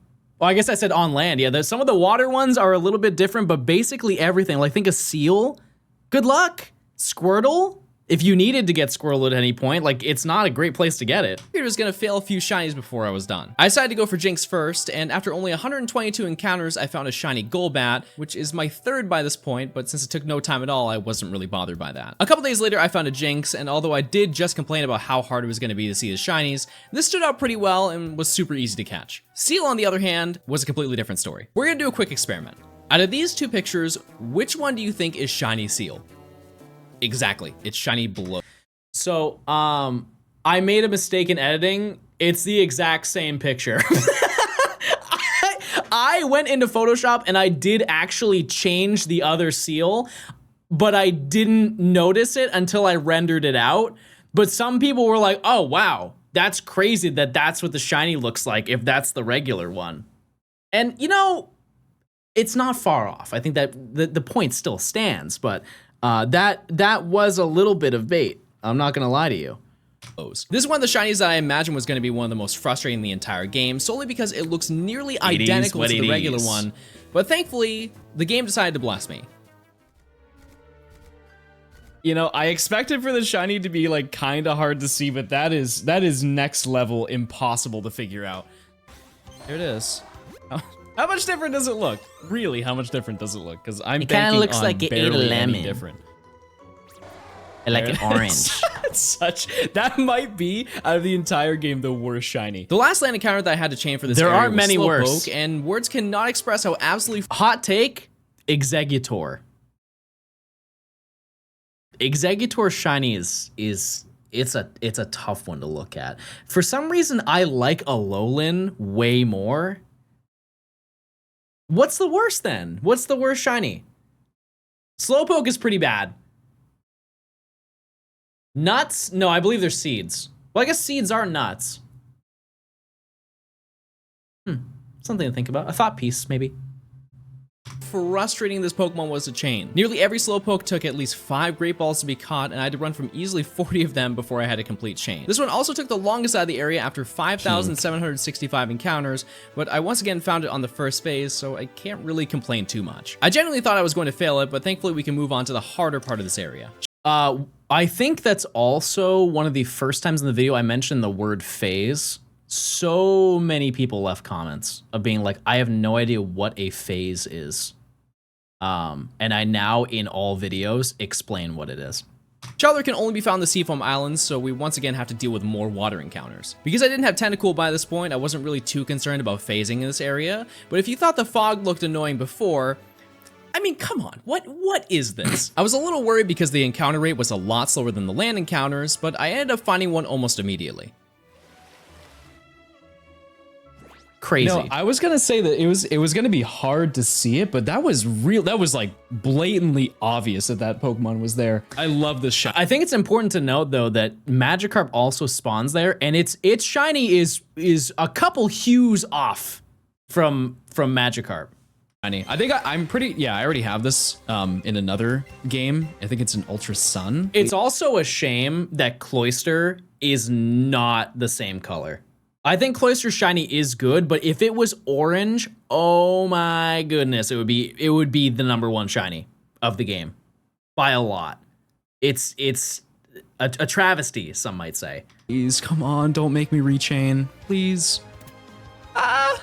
Okay. While that basically covers everything for this area, we once again have to hunt the legendary bird for this area, Articuno. Now, by this point in the challenge, I thought I had a little trick up my sleeve with the soft resets for this challenge. Aside from the Magikarp at the beginning of the game, I made sure to put down a lure before I saved to interact with the Snorlax and Zapdos. Although I was more so using this as a good luck charm, because I found them in around 2,000 encounters, I had the thought that maybe the lures worked on overworld static Pokemon like these, rather than the base odds of the game. Now keep in mind, this had already been data mined by this point, and it was confirmed that that was not true. And there's, you know, historically there is never, I don't think, any scenario where a gift Pokemon or like a specific static encounter has been boosted with anything like that. In the sense of, like, obviously a shiny charm does boost it, but like I saw these kind of in the same vein as gifts and stuff like that. And that's kind of where my mentality was towards this. But the fact that nobody really understood how the shiny hunting method worked, I was like, well, it's not a lot of effort to just set up a lure before I hunt for any static encounter that I want to do. It could be wrong as well. Bird proved to me that that wasn't true. Okay, this took forever, dude. This took so long. This is 42. You could tell I was heated. You could tell I was mad that I was there. 100 encounters exact. So long. This is 4,200 encounters exactly. And the craziest part, chat, is that's basically odds. I got to odds. But I think it's also understated for single hunting on the Switch one for these Pokemon. It is a very, very long hunt. If I can get into the excellent combo thing, that'd be really, really, really solid where it like attacks. Or I catch it now. Oh my god. It's not that bad. If you're hunting one of them, sure. But if you're doing this across this entire video, it sucks, chat. I think that can't be underplayed. This is bad. Okay, so this took me roughly 50 hours. Like, it was definitely over 50 hours. All right, so now that I've got these two. They look so much better in the overworld than they do in battle. Like, way, way, way better. But yeah, if you ever want to hunt them, I know this video is not a great incentive to suggest going for these Pokemon, but like, you know, a lot of people really like hunting for Mewtwo and stuff like that. It is faster on the Switch 2 in terms of reset time. So if you want to hunt it, it's now faster than it's ever been before. Not that the Switch 2 is new, but I don't think I've hunted on the Switch 2 since it came out. Oh, actually, no, actually, I don't think I have. Well, there is one more, but we don't get that in this section. So yeah, let's just go take on Pokemon Mansion and take it from there. So the game plan set, I made my way back to Cinnabar Island to chain Ditto, and despite thinking this was the end of my bad luck streak, I was wrong. The next shiny I found was not only the longest hunt numerically that I did in the game with 11,300 encounters, it was also not Ditto. And yes, it was Chansey, but unfortunately, it got worse. Dude. That's so messed up. The fact that I even saw that in the first place is crazy. That seems like a scenario where I would, you know, like somebody on stream be like, oh, you missed a shiny, and I would hit the old classic clipboard ban, everybody, and they would be right. But I'm sure there is at least some point in this video where I encountered a shiny and I just didn't see it. But you need some real eagle eyes to spot that one. You know what? I'm not even gonna acknowledge the fact that was a shiny 17 Chansey. months of gaming, guys. This is epic. To make matters worse, I ended up finding 2 more Chansey that week before finding Ditto, but the game still wanted me to work for it.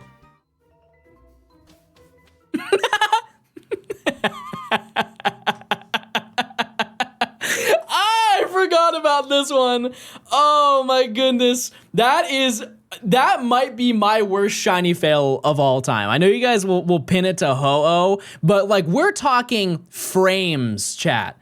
Frames that I failed this. If I just hesitated, if I just did a little jerk motion, okay, maybe not word it that way. If I just hesitated before walking out the door, I would have not failed that.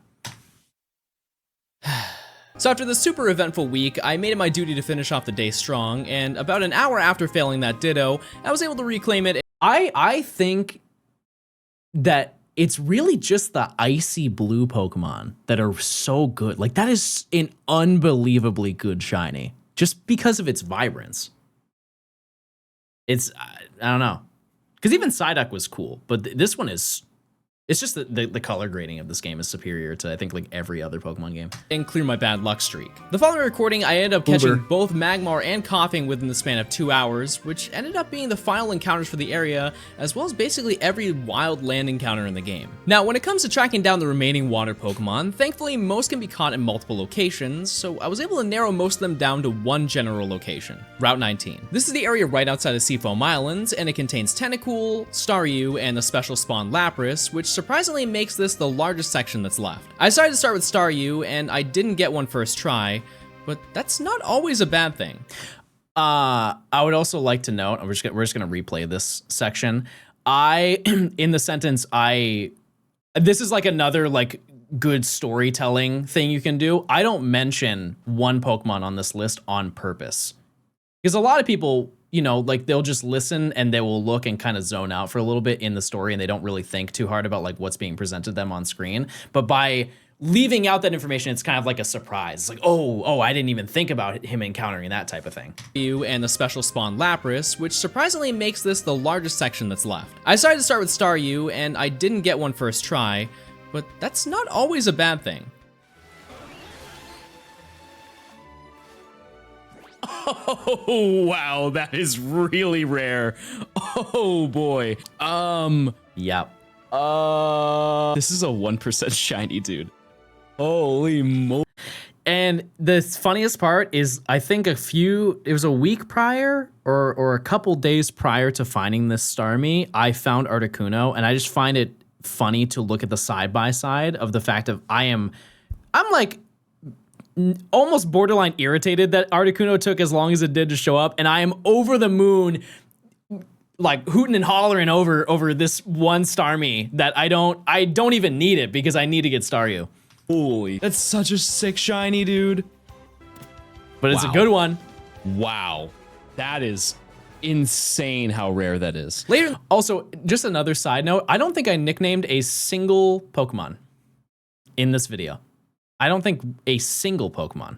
I didn't even nickname Eevee. I just named it Eevee. How you finding the fossils? Oh, I found Amaura today, Ryan, and it was evil. There's a lot of evil lore behind it. I just need to get Aerodactyl, but I don't have any money, so we're reacting to this big video, and then I have to, I need to, oh yeah, it was a female too. The day I managed to encounter Tentacool and then Tentacruel, and fun fact, this is the point in time where BDSP came out, so I kind of stopped playing for a while. Isn't that crazy? Isn't that insane, chat? Because I started the video at the end of 2020, and we reached the point where BDSP came out. Because what month did BDSP come out? Oh! Okay, so this is November. This is November of 2021, and I released this video before PLA came out. Now we're all caught up. That makes way more sense. I ended up coming back to this game in December, the day before my birthday, and I phased with another Magikarp and Tentacool, and later that week, it finally appeared. Oh my, I was eating a bagel. Before Scarlet and Violet? Oh, no, no, we had it right before. Okay, never mind. So I'm a little preoccupied. Okay, yummy bagel. It's pretty. I like it.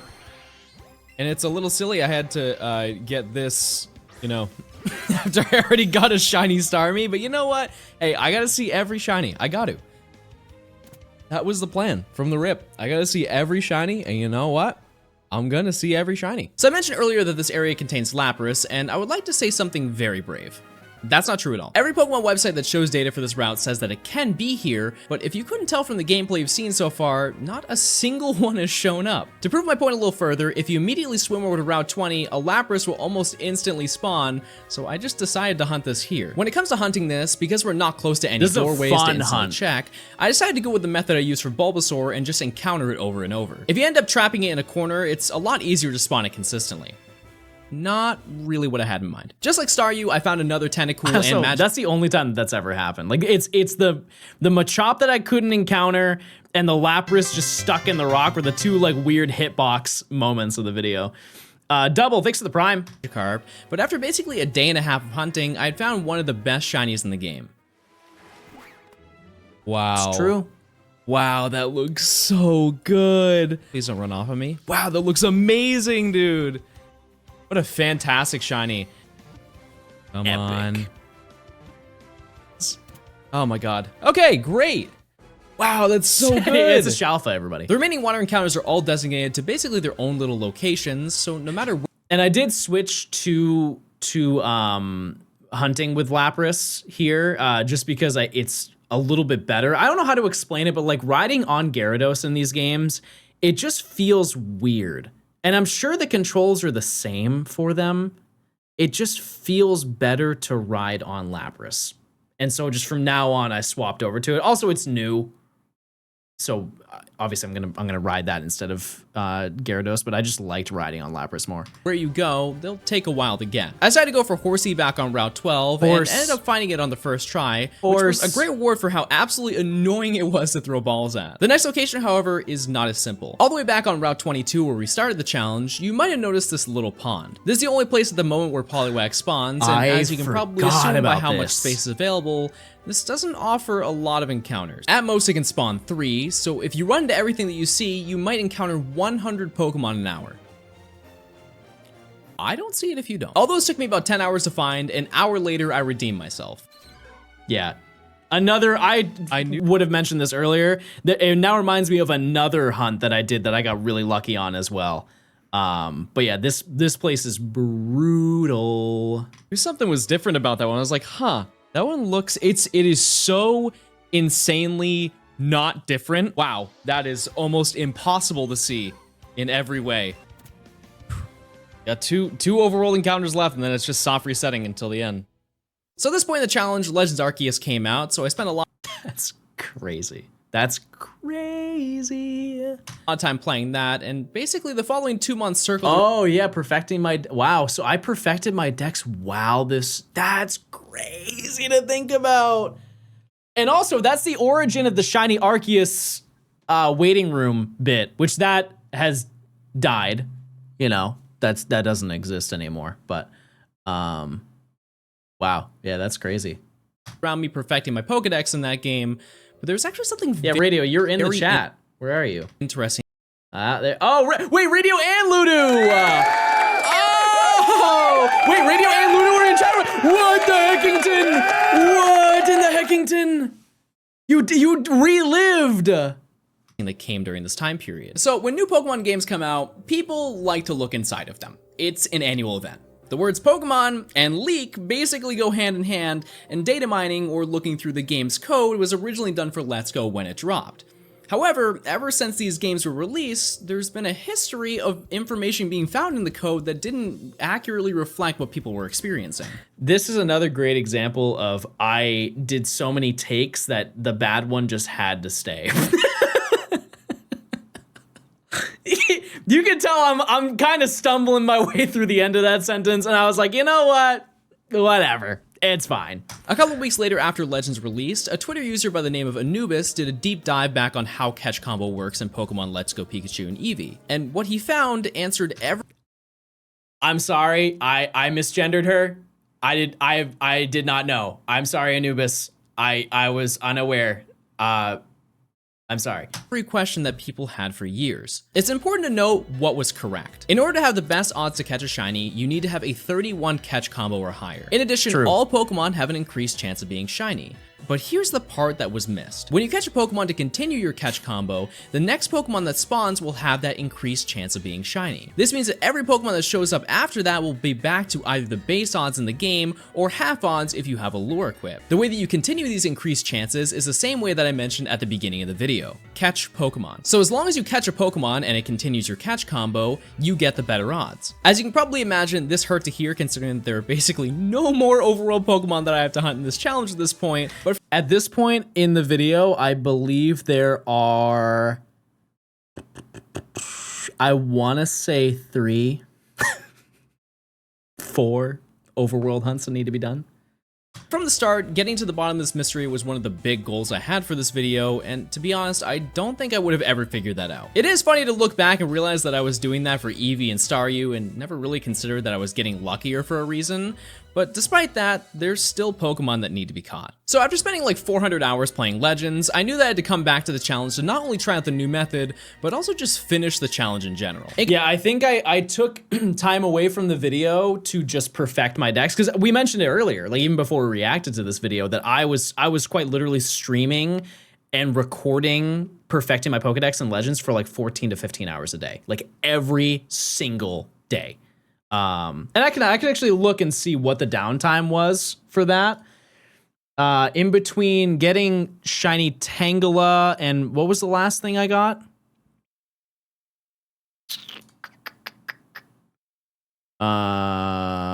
Poliwag. Poliwag I got on January 18th. So for perspective, I believe that Legends Arceus came out on the 28th of that month, that year. January 28th, 2022. Or 21. No, 22. Yeah, January 28th, 2022. And then Tangela I caught on March 18th. So 2 months from the date.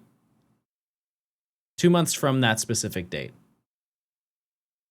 In comparison to the rest of the shiny hunts I already completed in this challenge, this method really didn't feel all that different. Although Tangela was extremely annoying to chain because of its high ability to flee, eventually I was able to get the catching ring to turn green and was able to catch them in a single Great Ball. After chaining a whopping 16 Tangela, I found a shiny Weepinbell, but since I knew that I needed to catch a bunch more at this point to increase my catch rate, I wasn't really that concerned. I actually wanted to get a high catch combo before I saw the shiny because I knew that I realistically only had 1 or 2 chances to catch it because of its flee rate, and boy, did I catch a lot of Tangela. After catching 406 Tangela, I finally found it. This spawned immediately after catching it. It's crazy we got PLA and Scarlet Violet in the same year. So if you didn't know, because of COVID, they changed the release dates. Tangela mention.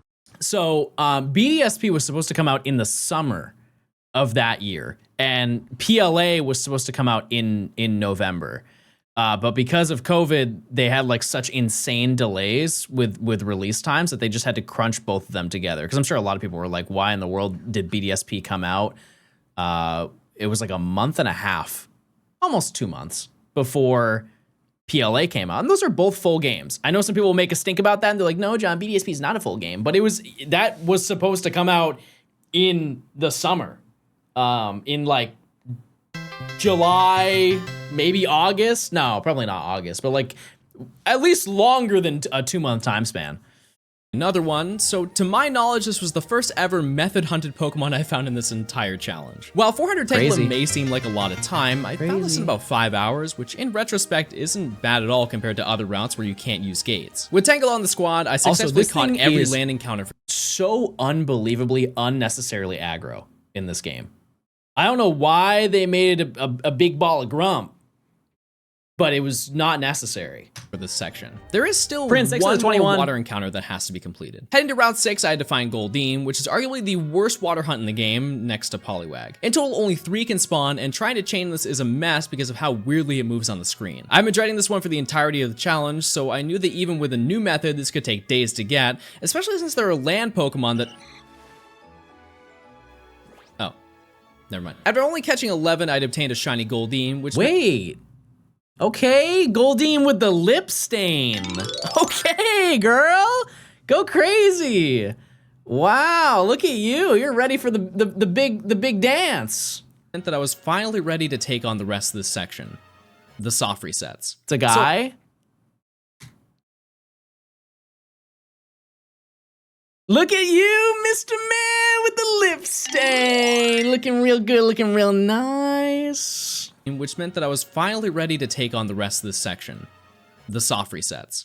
So although I did do a few soft reset Pokemon like Snorlax, Zapdos, and Articuno, There's still 4 more Pokemon that need to be addressed before we can get to the next badge. Just like the route tweet that I made at the beginning of the section, I asked you which one I should hunt first, but disguised their choices as their shiny variants. As you can see, there are only 3 choices instead of 4, but we'll talk about that in a bit. After 1,000 votes, you decide that I should go to Saffron City to take on the dojo. I don't remember that flying animation. I do not like that for Articuno. Why does it look unnatural? 4, but we'll talk about that in a bit. After 1,000 votes, you decide that I should go to Saffron City. It's like too much movement is happening to the front of the body and not the back. To take on the dojo. After fighting all the karate guys, I was able to choose between Hitmonlee or Hitmonchan, and although you can catch both of these in the wild, unfortunately that area is blocked off by the next few badges, so I have to soft reset for one of them. There really isn't a good or bad choice when it comes to this part, so I just chose Hitmonchan because I'm gonna be so honest, I don't remember doing this even a little bit. I would have if you told me to recap this video, I would have never brought up the fighting dojo. Blacked it out? No, I wouldn't say that, but it's so not important. It's really not, because you could think of like going for the legendaries. Hello, / When you think of iconic hunts that you have to do or you can do in Let's Go Pikachu and Eevee, you don't think of this. You don't. Because, like, why? Why would you want to hunt here when you can go to Victory Road and do it, you know? Because it's a much more vibrant shiny, so I figured it would have a much less chance of not noticing it and soft resetting over it. We can't always be right. I ended up getting Hitmonchan after 2,743 soft resets, which does place it as the second highest static Pokemon this far in the challenge, but out of all the remaining ones that I have to do, this is the fastest one out of the bunch. Now that we're done with this part of the map, I figured I'd go for the second most voted option, for the 3 months. This is all the way back to the opposite side of the map at Cinnabar Island. Although the Pokemon Mansion is realistically the only place to get encounters here, we can also go to the Pokemon Research Lab and chat, we have officially come full circle. I kind of forgot about this. This is a full circle gaming moment compared to today. By the Helix fossil that I collected all the way back last February.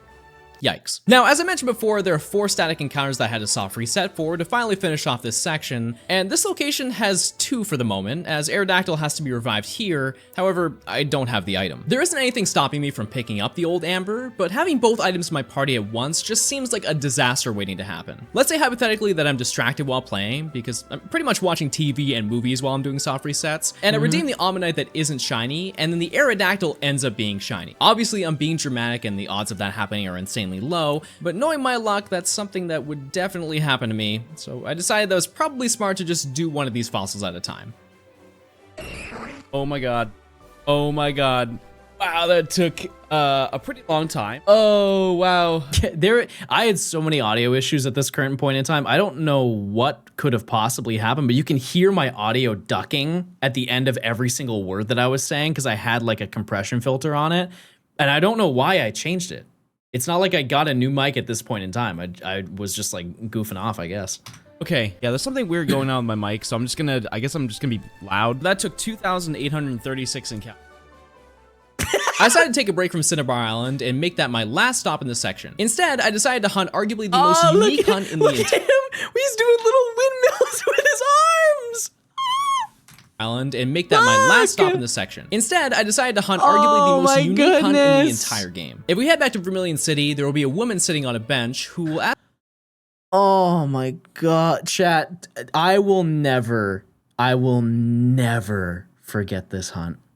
Never ever. I don't remember what I did during the course of doing this hunt, but there will never in my life be a more tedious and unenjoyable shiny hunt than this one right here. A lot of people are always like, oh, John's worst shiny hunt ever was Fione because it took forever. This took, if I'm not mistaken, almost, it was double to almost triple the time Fione took. I think it was double. Ask you to catch 5 Meowth and bring them back to her. Once you complete that, you'll be given Arcanine or Persian if you're playing Let's Go Pikachu. This was intended to be your introduction to getting your first ride Pokemon in the game, and of course, we have to hunt this. For some reason, I had a gut feeling this was going to take a while, but I never expected something like this. Oh my god, hello, Mr. Stone. Hi. Oh my god. This took so long. It took me 8,733 encounters to get. And to put in perspective, chat, the Articuno took me 50 hours to hit just barely over odds. And while it would make sense to be like, okay, well, this probably took like a little more than double. You have to keep in mind that there's a whole text conversation you have before you interact with and receive the Arcanine from the woman. It's not as long as going for Snorlax, but it's definitely not as fast as Articuno. At this, I have been complaining to my friends about how long this Pokemon took to appear. This took me about 110 hours to get. So I think it was more than that, to be honest with you. I think I remember the number 135. Even regardless, it's still ridiculous how long. I've never had a shiny hunt take as long as that one has taken. Please like the video. With the longest hunt by over double behind me, it was time to catch the final Pokemon for this section. Aerodactyl. Back on Cinnabar Island, I spent the following days reviving Aerodactyl, and as you can probably imagine, I really wanted to get this challenge done. I was hunting for about 8 to 10 hours a day at this point, which results in, at most, 500 to 600 encounters per day. Isn't that crazy? Isn't that insane? If I gave it my all for the entire day, I work basically like a 9 to 5 shift, I walk away an eighth of the way to odds, chat. Hopefully that puts into perspective, you've never hunted in these games, like how long the soft resets are. And you also have to consider that once you get further into the game, like in the post game, you can get as many of a fossil as you want. But I am hunting, it's way faster obviously to multi-hunt the fossils because you don't have to restart the game every single time. And so the resets are cut down significantly. It's still a long hunt, but it's not like this. This is horrible. Actions like movies and TV, sitting down for that long isn't enjoyable at all, and obviously I'm not trying to make this out to be a, oh my god guys, my job is so hard. Okay, John, past John, your job is, it's really hard. It's hard. There's so many, it's hard, but I don't know all the buttons. It's easy to forget, you know? It's tough out here, and I have to wake up every day. I have to wake up every day to wake up. Yeah, I have to tell people to use their Prime sub by linking their Amazon account to the Twitch account for the free Prime sub after viewing emotes. But hunting these was easily the worst part of the challenge. Thankfully, I was compensated for Arcanine. Oh my god. I almost reset over it. Oh my god, I almost did it. This is a big moment. With this Pokemon done, by the way, this was 1,899 soft resets. Oh my god. After, I believe, a year and a half, I started this in May, I finally caught every Pokemon available before badge number 3, which is over half of the entire video, number 1. 2, very bad. Yeah, 24 minutes in the video, we do badge number 3, and we're currently at 1 hour and 6 minutes. Yeah, this is every single shiny you can get from the point that you unlock Cut. Actually, no, it's even before that. You know, from defeating Misty, this is every single Pokemon you can get after defeating Misty. That's a lot of Pokemon. Regardless, I can now grind every single Pokemon and finally actually play the game. Because it's so funny how many phrases I've said in this video that I've also said in the video that I'm currently doing. It's like, wow, we can finally actually play the video game. That's crazy to think about. One other thing to note is this next part, I don't remember. I don't remember grinding any of these Pokemon, and it was probably because I was so antsy to just be done with the video. Because, you know, obviously you can tell by the timestamp here, we're at the tail end. We're pretty close to the finale of this entire challenge, but currently where I'm at in the video, it's kind of a weird coincidence, but when I get my own shiny Aerodactyl, not that this one isn't mine, but you know what I'm saying, when I get shiny Aerodactyl, it's kind of the same position for the most part. There's a couple more annoying Pokemon that I have to get, but like we're pretty much done with it. I haven't done any story since 2020, realistically, maybe 2021, early 21. I don't remember. This has been going on for too long. Now, just like the previous section of this game, look at his big head. I don't like it. I don't like it. It's creepy. Like his head is too big for his body. And don't say Johnstone core, because I won't like that. That won't be nice. Yeah, it's kind of like Ender Dragon type beat. Grinding isn't going to be some lengthy challenge. It's just keeping track and making sure I don't grab the next gym badge without evolving some super forgettable Pokemon that I caught a year ago. Realistically, any place is fine to do this, but I found that Magmar is one of the more common high XP Pokemon that you can chain, and although I found the shiny on the first phase, so the catch rate was bad, I was able to build my chain pretty quickly to get all of this done. Now, I know what you're thinking. John, please do not recap every evolution. I gotta put my kids to bed soon. I got work in the morning.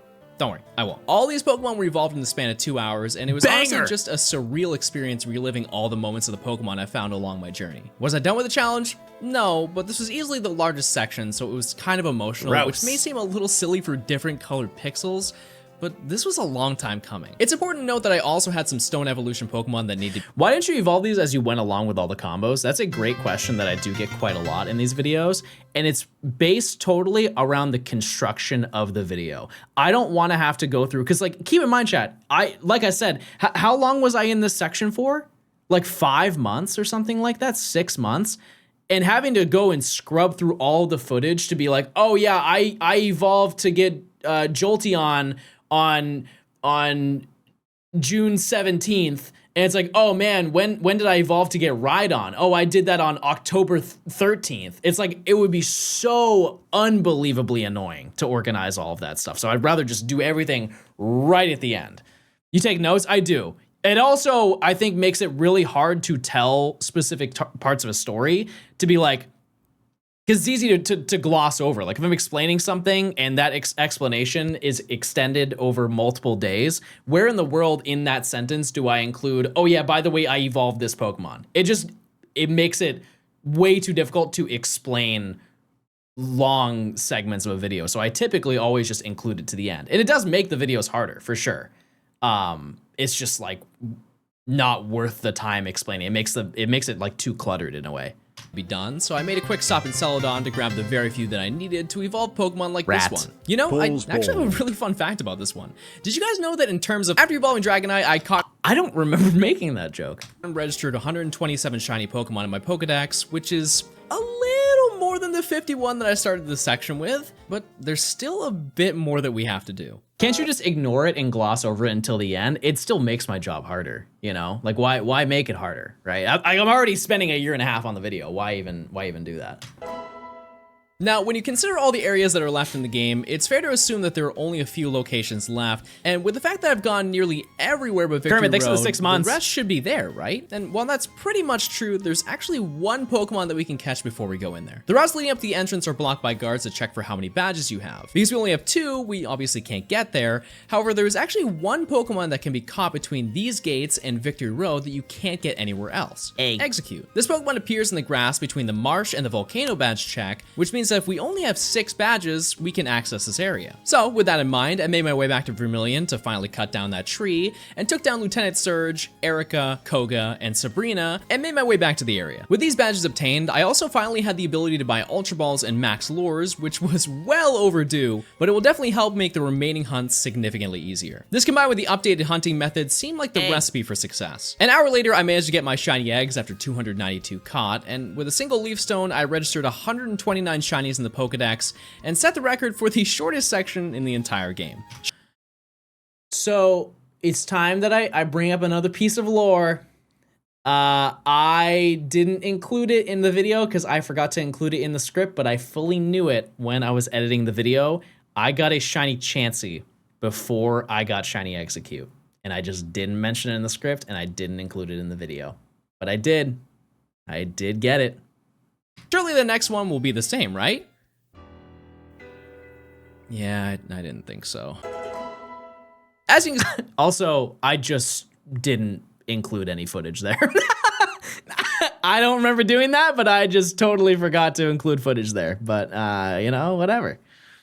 It's a dark area, like going through the Victory Road and all that. In fact, we're going to have to get the remaining 2 badges in the game to access Victory Road, which took all of 20 minutes to do before I was back at the gates. Surprisingly, I had already caught basically everything here, and there are only 2 targets that need to be found. The first one is a special spawn Hitmonlee, and seeing how this area is technically a cave, I knew this would come pretty fast. The only concern is that Hitmonchan can also be found here depending on which floor you're on, so I just tried my best to get down the ladder as quickly as possible to avoid bumping into one. After a couple hours, I ended up finding an Onyx on the top floor, and a few hours after that, I managed to get it. Epic. Wow, okay. There we go. Not bad. 805 encounters. Oh, wow. All right, cool. While this worked out pretty well for me, the last Pokemon here won't be as friendly. Deep inside Victory Road, we can take on hunting Moltres, which is, spoiler alert, one of the last time-consuming Pokemon that need to be hunted. Probably the best cutscene in the game. Just like Aerodactyl, I was grinding this all day, every day, arguably a few hours more than before. I really wanted this Pokemon, and boy, did it make me work for it.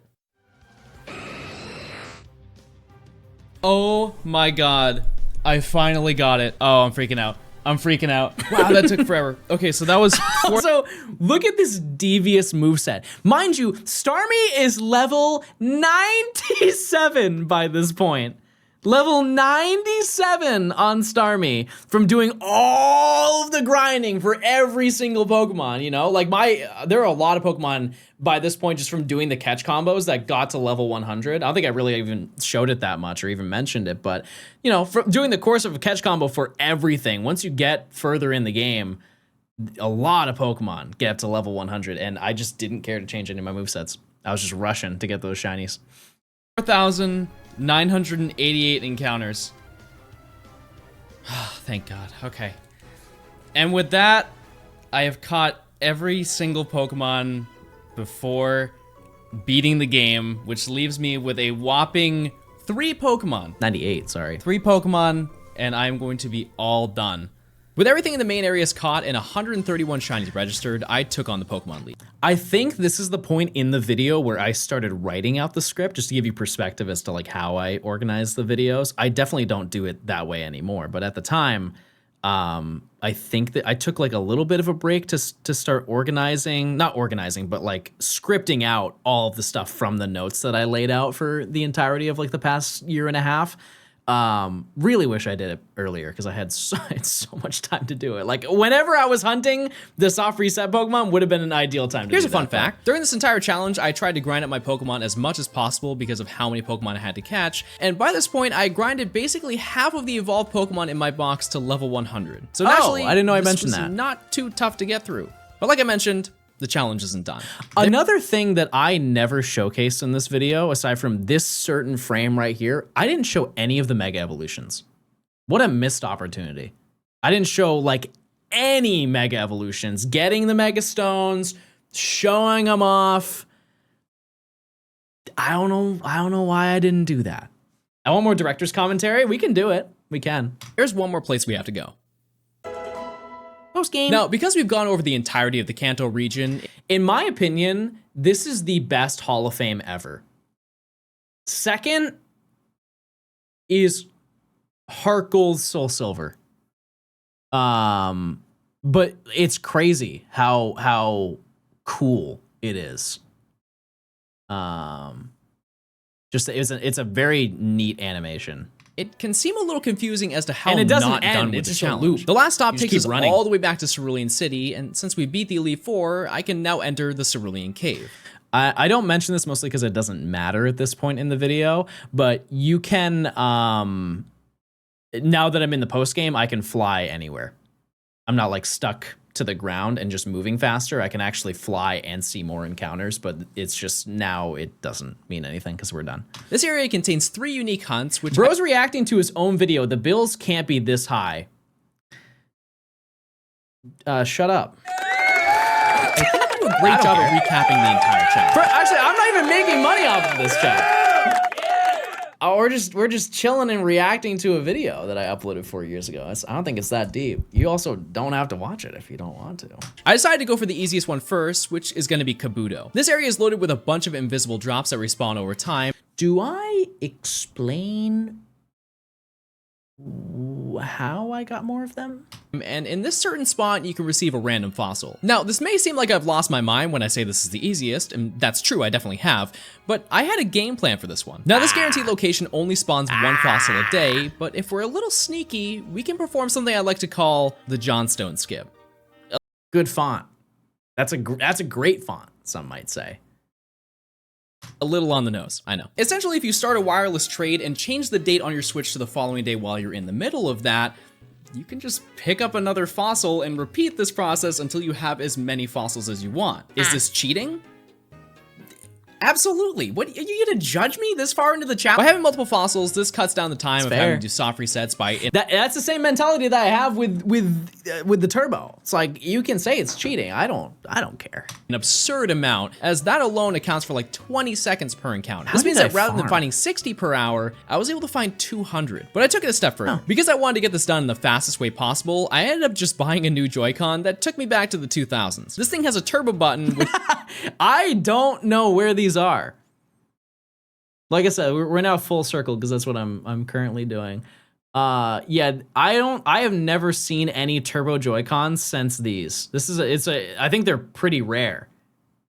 Which basically just presses any button repeatedly until I turn it off. So the plan would be that I would set a timer, work on the script and the voiceover for this video while it did the work for me, and check all the Pokemon when the timer went off. Pretty boring, huh? Before I did all this though, I spent time right after the Elite Four trying to calculate how many I could truly get per hour. Oh my, no, no. Are you kidding? There is no way, I can't even turn off the, oh my God. Oh my God. I was typing on, I was working on the script for this video. See, lore accurate. And I look over, I'm about to cry. Are you kidding? Oh my God. There is no way. I think I actually did tear up when this happened. I think I did. But I was also, immediately after this, I was like, oh man, I am so cooked just because of the fact that, you know, now I have one, do I have one shiny left? Well, two. I have like 2 shinies left by this point, and I did not have the video like put together. How many Pokemon? This was literally the first batch that I was working on. I haven't even checked if any of these are shiny. So this Kabuto took me a whopping 73 encounters. I was just setting up this hunt for tomorrow because I was just gonna leave it running the whole day. But I guess I'm done. The next day, I decided to go for Lickitung, which is going to be the final catch combo Pokemon for this challenge. At this point, it really felt like the game was on my side, as I found this in less than 2 hours and 112 caught. It's a good shiny. I don't know about Licky Licky, but like it's a great one. And after evolving Kabuto, I had added 2 more Pokemon to the collection, which only left me with 1 final Pokemon. So it's obviously no surprise that the last stop in this journey is going to be the hunt for Mewtwo. But unlike the other ones, I had a different game plan. See, the entire time that I was working on this, I just referred to this as big video. That's it. I told some friends about what I was actually working on, but to anyone that watched my Twitch streams or my YouTube videos, that was it. Just big video. So I figured that the best way to reveal this would be to announce it on stream and hunt the final Pokemon in front of all of you. All right, chat. So, as you know, and if you don't, let me enlighten you. Over the past, really long time, I've been working on something I have called big video. If you don't know, I have been working on this video since I believe I started recording this December 21st or 22nd. I don't really know. I know it was late in the night. Yo, John, someone in chat just recently completed a Shiny Living Dex of Let's Go and wanted to post about it. Oh, they can, yeah. Of 2020. So I decided that I would make a video where I did a Professor Oak. That's spoiler number 1. I did a Professor Oak challenge. However, the entire video is shiny Pokemon. And I'm about to show you it. And let me tell you, chat, you may be thinking, that took a long time, probably. Ludo, that's ... a task. Wow, John, that was a really stupid use of your time. Chat, I don't want to see this video game. Once I'm done, I'm never, and that is on God, never playing this video game again. So the religious people did not like that one. boy, did they not like me saying that. They did not. They're like, John, you're a sinner. You sinned. You lied to God. I should have said, that's on God for right now. Right now. I don't want to see it again for right now. After going over the idea with them, I basically just jumped right into hunting Mewtwo. Being that this is a soft reset hunt, I knew this was going to take a pretty long time, but you can also tell my voice is different and it's a little bit strained at this point in the video because I recorded everything. The whole entire video was edited right up to this point. To where I like reveal on stream. So like the final 3 minutes of the video were all done the night that I got Mewtwo. Being honest, the entire time I was extremely nervous. From the day I started, Scarlet and Violet were literally 1 week away from coming out, and although that is still a ton of time to stream, if I had another Arcanine episode, there was no way I was getting this video out beforehand. For the next day, I grinded for 12 hours on stream. Yep. And this is what happened. Just to put in perspective, I will leak this. Oh my God! Let's go! I don't know what my mic settings were in that moment, but they were not bad. You could not handle me in 2022. Yes! It's here! Oh my God! Oh my God, oh my God, oh my God, oh my God. Oh my God, my heart, it's like gonna explode. Bro, I'm you only actually have struggling 5 to breathe. minutes This is so to fight Mewtwo? I didn't know I don't know if that. it's because I'm fat or because I'm scared. It's probably both. I might cry. I legit might cry.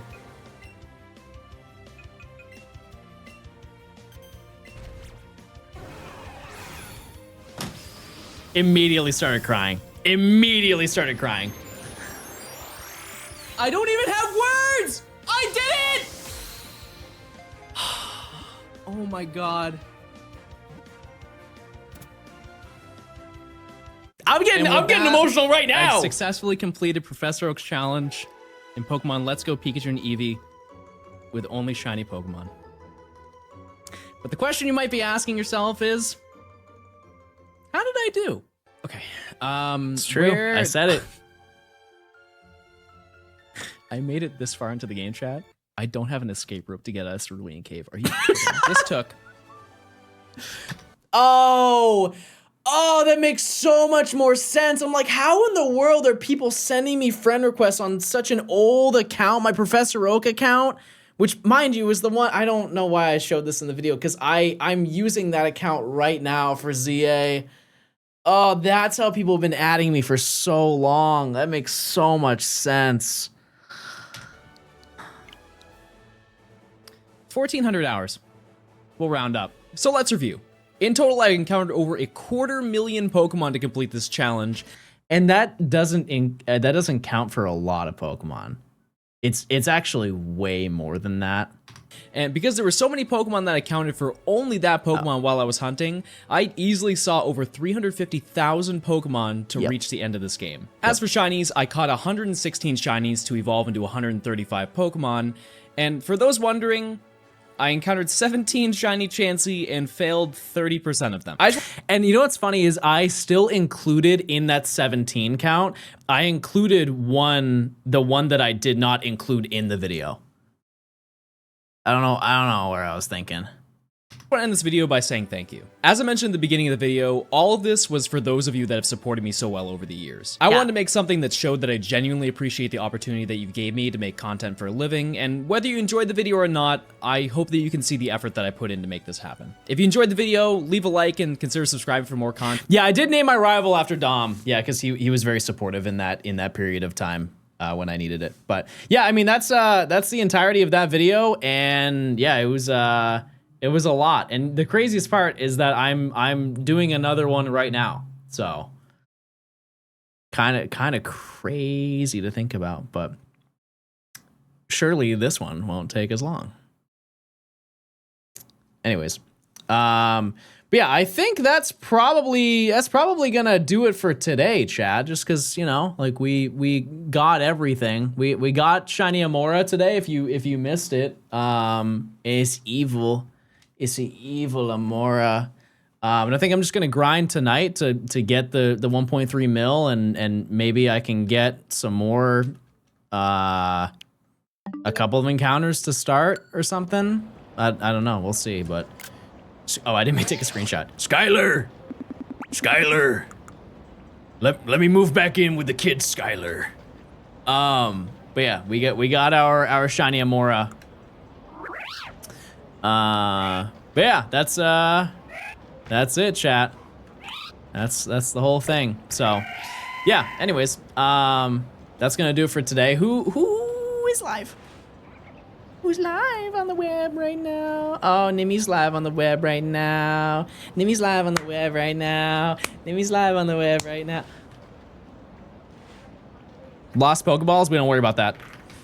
But yeah, I will see you guys tomorrow. We will keep going. I'll have all the money farmed and ready to ride. And yeah, hopefully we will succeed more. Who knows? All right, chat. Thanks for stopping by. I'll see you later. Okay, goodbye. See ya. Have a good one. Goodbye. Have a great day, everybody. Goodbye, everybody. See ya.